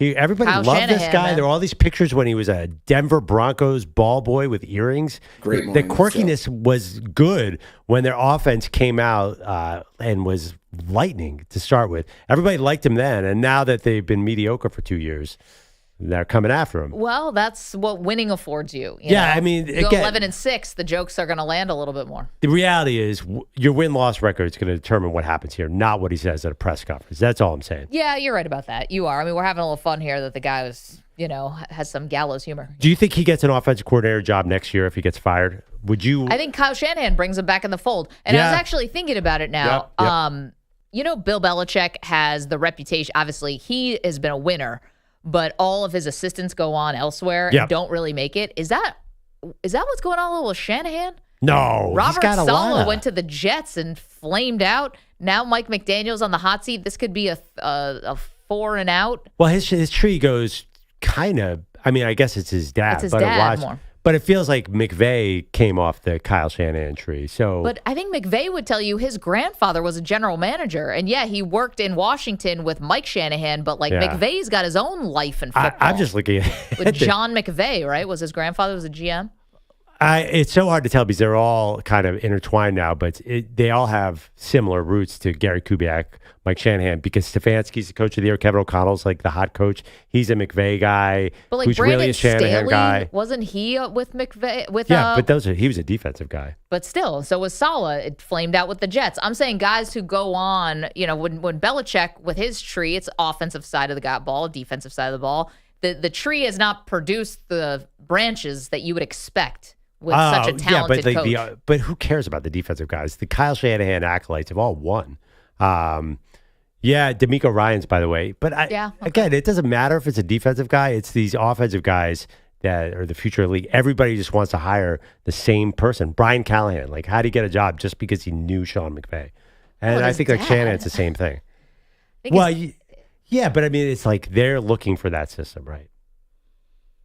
Every single head, almost like every year, there's 7 head coaches hired. 4 came from the McVay-Shanahan tree. So it's just the way it is always going to be. It's not going to save McDaniel now unless he has a really, really big season. Let's get to Andrew Bogusch, who's got all the headlines for us. Heads were another day closer to death. Guys, disgraced high school football coach Teddy Bridgewater will lay low for a while. That was heavy. In the NFL. The 32-year-old well-traveled Bridgewater visiting the Bucs this morning, expected to eventually sign with them as insurance for Baker Mayfield. The Bucs would be his 8th team and 3rd in the NFC South alone. I thought he didn't want to play anymore. Well, he can't coach high school football anymore, so here's plan B. Yeah, but the reason he got fired from high school football is like the joke. lamest thing. Yes. No, I know you were joking around, but for people to know, when you say disgraced high school football coach, that could mean a lot of stuff. He like bought a kid a meal, right? He paid for food. He paid for rides to practice. How dare and he? He paid for kids to get like massages, like recovery stuff. Right. Yes. Can you believe that, Animal? I know. When I was covering high school football, I mean, I'm not going to call anyone out now, but these were the best coaches. Were the guys who, cared. Got kids who didn't have enough, maybe missing a meal every now and then, or maybe mom's not at home because she's working 2 jobs, and they would, buy him a pizza or give him rides to practice. Like, that changes lives. I can't believe that he would get in trouble for that. It's not right. Oh, I mean, there's a long history of sports of that. But it's like in high school, it's one thing. It's college. We joke around. You can have the bagel, but you can't have the cream cheese on it. All these stupid, or else because cream cheese on a bagel is a meal, or a bagel plain is a snack, or whatever the stupid thing was with the NCAA. Makes sense to me. But this is high school. Like, wow, yeah, you say that now, but the competition for players is brutal right now. I mean, you think that's what this was? Enticements? I thought it was just helping out. I think that's the spirit of the law. Yeah, is that you don't want people to have a better setup to show to kids to come to. I was talking to someone who was saying to me, the high school sports have transformed more than almost any sports in the country because private schools now dominate the field. Definitely. Like, public schools have no chance to compete with these private schools anymore, and money is just flowing in, including, by the way, private equities even coming into some of these high schools. Like, you have your what's it called, the IMG Academy, and it is just money is definitely an issue in high school sports. Then you have a little bit of NIL too. So the funny thing though about private equity getting involved, right? This happened with, I think, Florida State. Like, a hedge fund got involved, like buying in. They take their profit no matter what. How are you profiting off of a high school? Well, I mean, it's not just a sport too. Like Josh Harris, the owner of the Commanders, and he just formed this massive youth sports. Bogusch, you know about this. The Commanders. Youth Sports Corporation that is just raking in money because there's so much amateur sport. Parents throw money out the door, and it's kind of all tied into each other. Yeah. So private equity is starting to dominate the youth sports field, including high school sports. Oh, I'm sure it's going to be awesome. It's going to work out really well, too. I'm sure for the kids. Yep. All on the up all and about up. the kids. Wait, Bogusch, have you ever, and I'm not going to ask you to do it here, it's a little personal, but have you ever tallied the amount of money that you're spending on baseball for Jake? And I'm not saying this to make him feel bad or anything like that. I'm just wondering if you've ballparked it, like carried the one. Yeah, are you a good father? I have been doing the math recently on the hitting instructions that have led to inconsistent hitting. Like when Jake walks to the plate and does nothing that his very talented hitting instructor has worked with him on, I go, okay, well, that, $60 times 4 weeks times 12 months, like that's okay. $60 an hour for the hitting coach? 60 for half an hour. Half an hour. Yeah. But what is Jake not doing? Like, how hard are the tips? He has a completely different batting stance. He stands in the cage against a grown man who's throwing like decent fastballs and rocks him. Goes up there against fellow 11-year-olds, and he goes back to hitting the way he hit before instructors. Okay, so he needs a mental coach. Well, it's also no matter what, the game is different than the indoor air conditioned batting. Oh, I know this. I was a great practice player. I was never good at that. Not good either at setting. We're familiar. Can't you yell? Listen, batting cage boy. Hey, I can hit better than your son. But I don't know that you can actually. Oh, I know I can.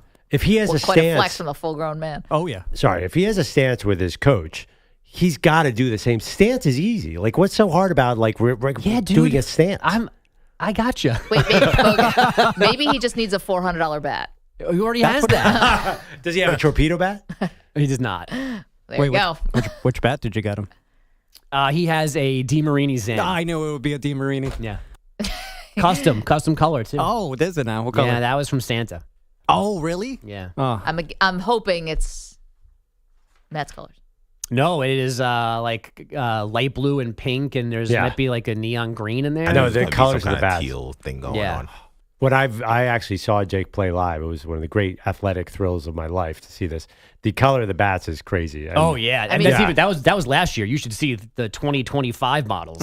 You might as well light them on fire. What are you, the Savannah Banana? Yeah, basically the Savannah Bananas. If they can do it safely, they'll do it. They've set the culture for youth baseball. Is that fair to say? I mean, at some point there's gonna be like a fish tank inside, like the goldfish swimming around while you're swinging your bat, like platform shoes with their goldfish in them. Well, who was that? Elton John? Do you have those in the 70s? That's funny.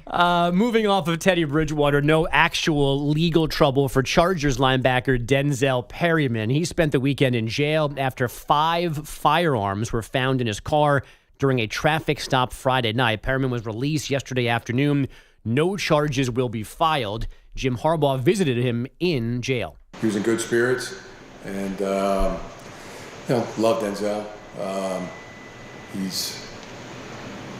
He's always done right. He's never been in trouble. They've got a beautiful family. And again, he's not in any further trouble over this. Our most recent conversations about Cleveland Guardian pitchers have been about gambling allegations. Here's something good for a change. Nick Enright got his first career save last night, a 7-6 win in 10 over the Mets. He is still getting treatment for Hodgkin's lymphoma, which he was diagnosed with in late 2022. You know, it's been a journey to get here, that's for sure. And I think what my journey has done is given me a great perspective, allows me to slow some things down when I'm out there, because any situation that I face on the ball field pales in comparison to the stuff that me and my family have had to go through these last 3 years. Enright speaking post-game with Guardians TV. Manager Stephen Vogt told reporters that Enright was basically in tears coming off the field. His final cancer treatment is in November. He's been in the minors or injured for most of the last 2 seasons. That's incredible. That's an amazing story. The Dodgers just 7-9 since the All-Star break after a 3-2 home loss to the Cardinals last night. Houston snapped Miami's 5-game win streak 8-2, and the Blue Jays pounded the Rockies 15-1. Toronto had 25 hits, including 2 homers and 6 RBI from Bogusch. New Cubs starter Mike Soroka headed for the IL with right shoulder discomfort. He left last night's start after just 2 innings. Chicago eventually lost to the Reds 3-2. And despite Pearl's objections, the Spurs are giving De'Aaron Fox a 4-year max extension. It's worth $229 million, making him the 14th highest paid player in the league based on annual average value. 14th? Yeah. Not even top 10. Barely top 15. Not enough money, Pearl. People love to say, like, man, the NBA is really lagging, really dying. It's like, well, the 14th highest paid player is making just as much as the highest paid quarterback. False. Well, yeah, but that doesn't mean baseball guys are getting crazy money too, and that's, I mean, But Juan it just Soto just shows signed a there's- $700 million deal. It shows there is money. Oh, that's what I'm saying. I think it helps that there's so few players on the roster compared to football. But is this sustainable? If whatever, I'm not even going to get into it. Like, how much are the owners making? They must be printing money. That's a hell of a question, Pearl. This is why we have no sympathy for This is like them. an Encino Man conversation. These owners, where'd all this money come from? Yeah, I mean, the fact that they can pay De'Aaron Fox $57 million a year, I mean, there are a lot of people who think the NBA is in a bubble, though, right? Yeah, I know TV the ability. Like, again, like, you guys are talking to me like I'm crazy that I thought, wow, this maybe that people are overpaying for NBA. No, not that you're Yeah. crazy, that you're shocked. Like, we've just, these numbers have just been so big for so long. I'm You should surprised stand you're corrected. surprised. Oh, but I will guarantee you one thing. In 2 years, we'll be sitting here saying the Spurs are desperately trying to unload this De'Aaron Fox Are you sure it's going to take 2 years? That's the rule. It's an exception when these contracts are not an albatross. Let's talk about this. So, obviously, the Spurs have one of the great reputations of any professional sports team. I don't even think you can just go NBA. Popovich now, because of the health concerns, has stepped away from the sidelines and is now in the front office. I mean, Are we going to criticize this? Like, is this a Belichick situation where at the end of his career, he's making bad draft picks? I don't think the draft pick was bad with Dylan Harper, but making bad decisions and we're going to have losing seasons or. I mean, is it as simple as what's their record since Tim Duncan retired? Terrible. It can't be good. Yeah, Or Kawhi left. They tried too hard to hang on and then finally broke it down and ended up with Wemby. And the Kawhi thing was, I mean, I know it takes two to tango, but they really alienated him. Or they alienated Uncle Dennis, the guy who's his guy. About how to treat his knee injury. They have not been a well-run organization for 10, 15 years. Okay, so it's very fair to say that. All right, so now they got Wemby. Yep. Who is maybe is definitely the future of the league. Yeah. Like we ask about who's going to take the torch when LeBron retires and KD and Steph. It's Wemby, A, B, and C. I mean, hopefully for the league it is him. Okay, well, it could be Luka now in LA. Health situations, he should be. Well, I was going to say, at that height, can you stay healthy? That jumped in mind. But he's 21. He's young. But do we trust the Spurs? I mean, listen, I don't trust them right now. If you were going to build a team around a 7'5" guy with this set of skills, wouldn't you want it to be like the Warriors, like 3 shooters on the outside, so everybody collapses on Victor Wembanyama? Now you have 3 ultra-talented point guards who can't shoot. What kind of team is this? I don't understand them at all. 888-710-4ISN. It's going to be I think it's going to be comedic when De'Aaron Fox ends up in the final year of his contract and he gets traded to a rebuilding 76ers team. That's going to be gold. Well, no, now I'm all about the Sixers now. Why is that? Why? Because they're crippling Josh Harris, the owner of the Commanders, with these massive contracts, so he can't pay Terry McLaurin. That is wow. Yeah. Wow. That is the someone in their car just drove off the road. How did you get there? I heard it on part of my take that's a conspiracy theory. That basically because no one can understand the Paul George contract when it was signed. I was the only one in this room who thought that was insane, and of course it was crazy. It is to make sure that Josh Harris does not have enough money to pay Terry McLaurin because all anyone cares about in Philly is the Eagles. Did you see the update on Embiid yesterday, by the way? Yeah, of course. I mean, the knee is in bad shape, and he's not going to be ready for training camp. Every day it gets worse. It does. It does. It's bad. He's going to be missing a leg before we actually get to the I mean, seriously. If there's ever a city that didn't care, if Kyle Schwarber hits a grand slam every night, then the Sixers can win 2 games and no one is going to care. Wait, I have one follow-up, though. Who made Josh Harris pay Paul George to screw Josh Harris? That's a total joke. I mean, Daryl Morey. Daryl Morey is what, an Eagles mole? Yeah, okay. He's actually, GMing he rips for his off job. his face like it's Scooby-Doo and it's Bradley Cooper. By the way, it may not be a conspiracy. It could just be the idea that he's like, I'm spending too much money. Maybe nobody made him do it. He's just doing it. I knew Velma from Scooby-Doo. I don't think Josh Harris has any problem spending money on Terry McLaurin. I think it's the cap, right? He's not like I think cash Peters. poor. Yeah, I mean, Peters came from the Niners, and we saw the Niners do contract negotiations. This is a cap thing. This is not. I think Josh Harris has plenty of money to. I'm assuming he sort of looks like a guy who has. He owns 3 sporting NHL, NBA, and football teams, and a soccer team too, doesn't he? I think he does. And also, too, he kind of just looks like a nerdy billionaire who, he's got money. That was a joke. This has nothing to do with Terry McLaurin, although that would be so cool. 888-710-4ISN. Bogusch, thank you so much. Coming up, we're asking you a question. Is this one thing compelling or is it sad? We'll help you determine the answer. M&P. Because we're another day closer to death. You're in a 5-minute break.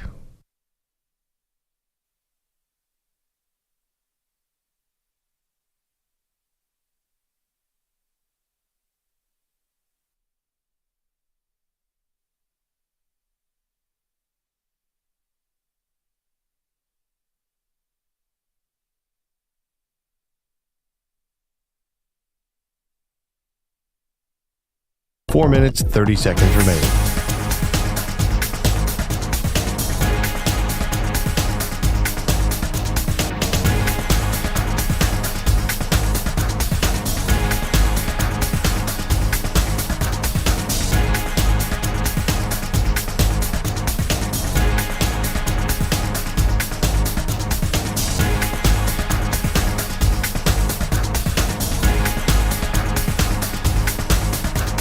Four minutes remaining.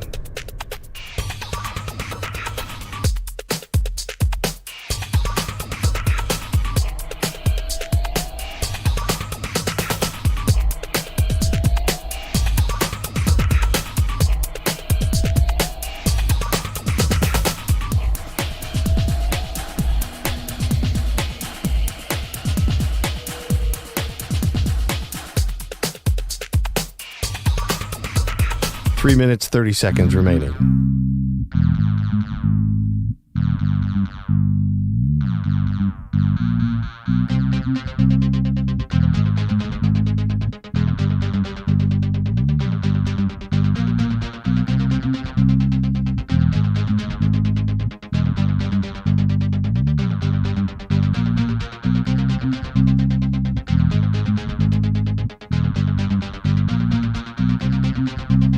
Three minutes remaining.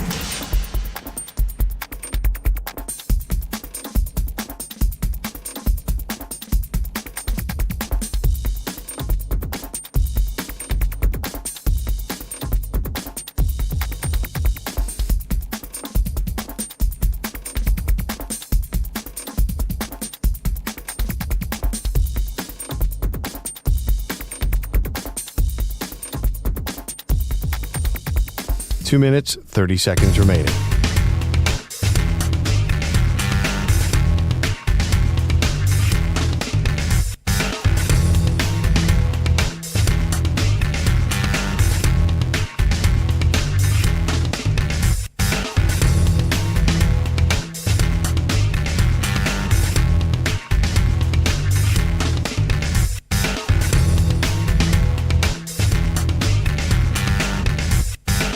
Two minutes remaining.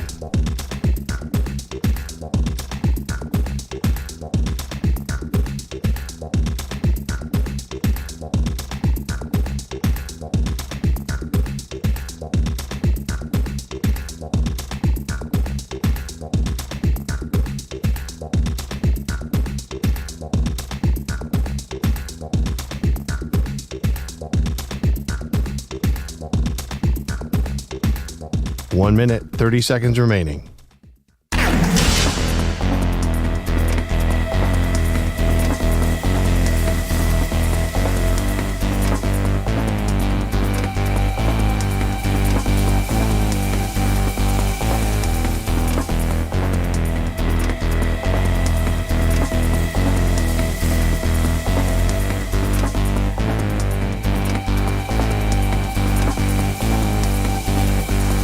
One minute remaining.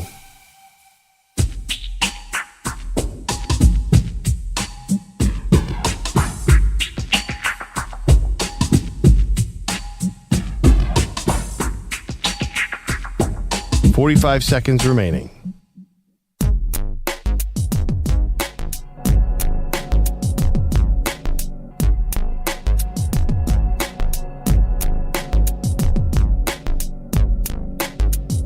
.30 seconds remaining.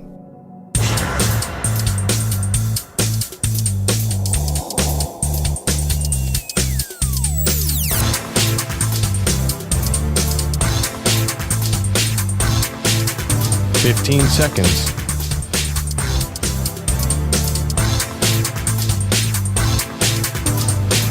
Break ends in 5 seconds.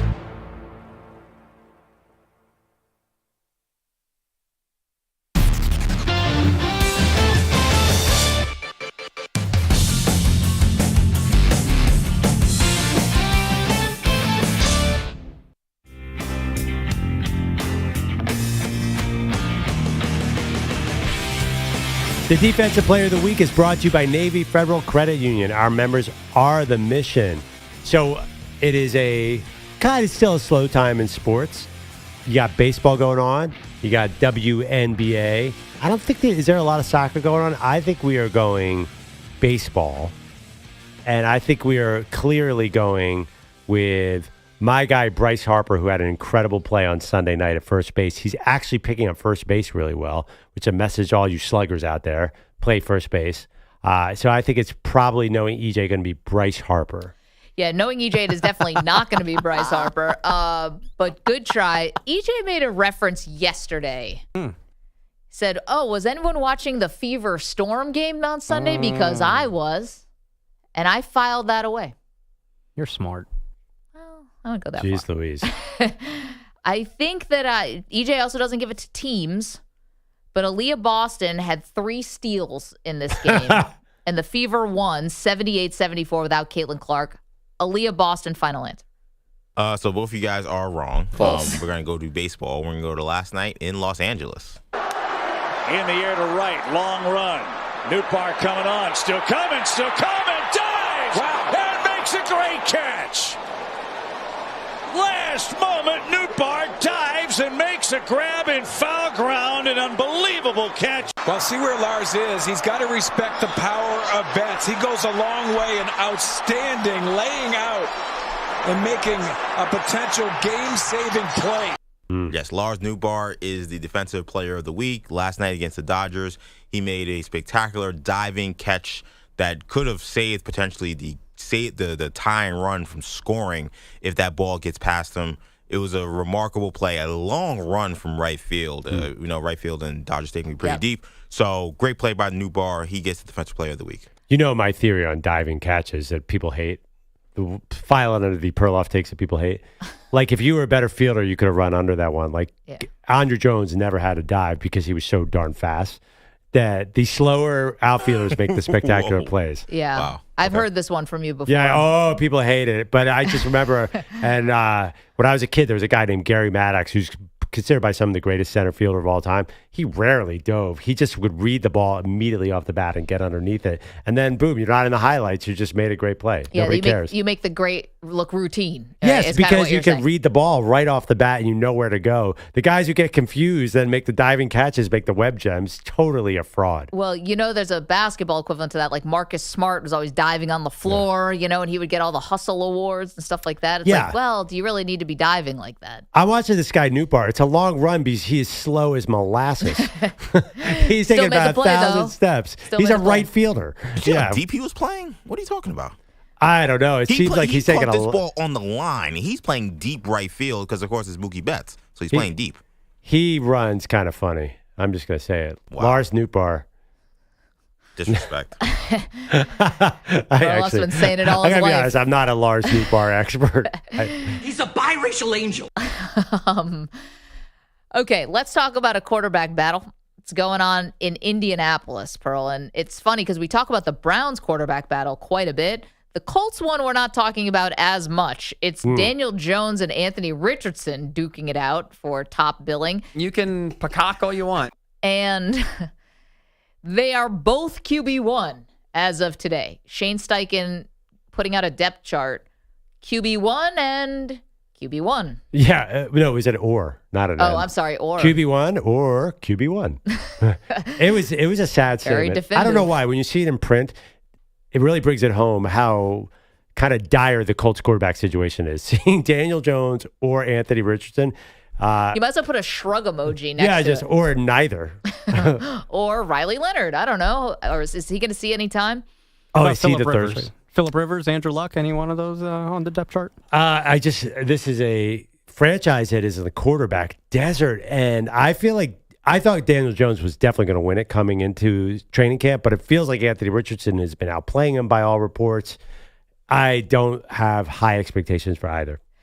Yeah, we're asking, is this compelling or sad? Probably sad if you're an Indianapolis fan. Compelling just because I'm being serious about the Riley Leonard thing. I think he plays before the season's over because I think both of the guys in front of him get hurt. They're running quarterbacks. Now, Riley Leonard is a running quarterback. He might also He's a tough dude, though. Well, so is Anthony Richardson. So is Daniel Jones, but they get hurt.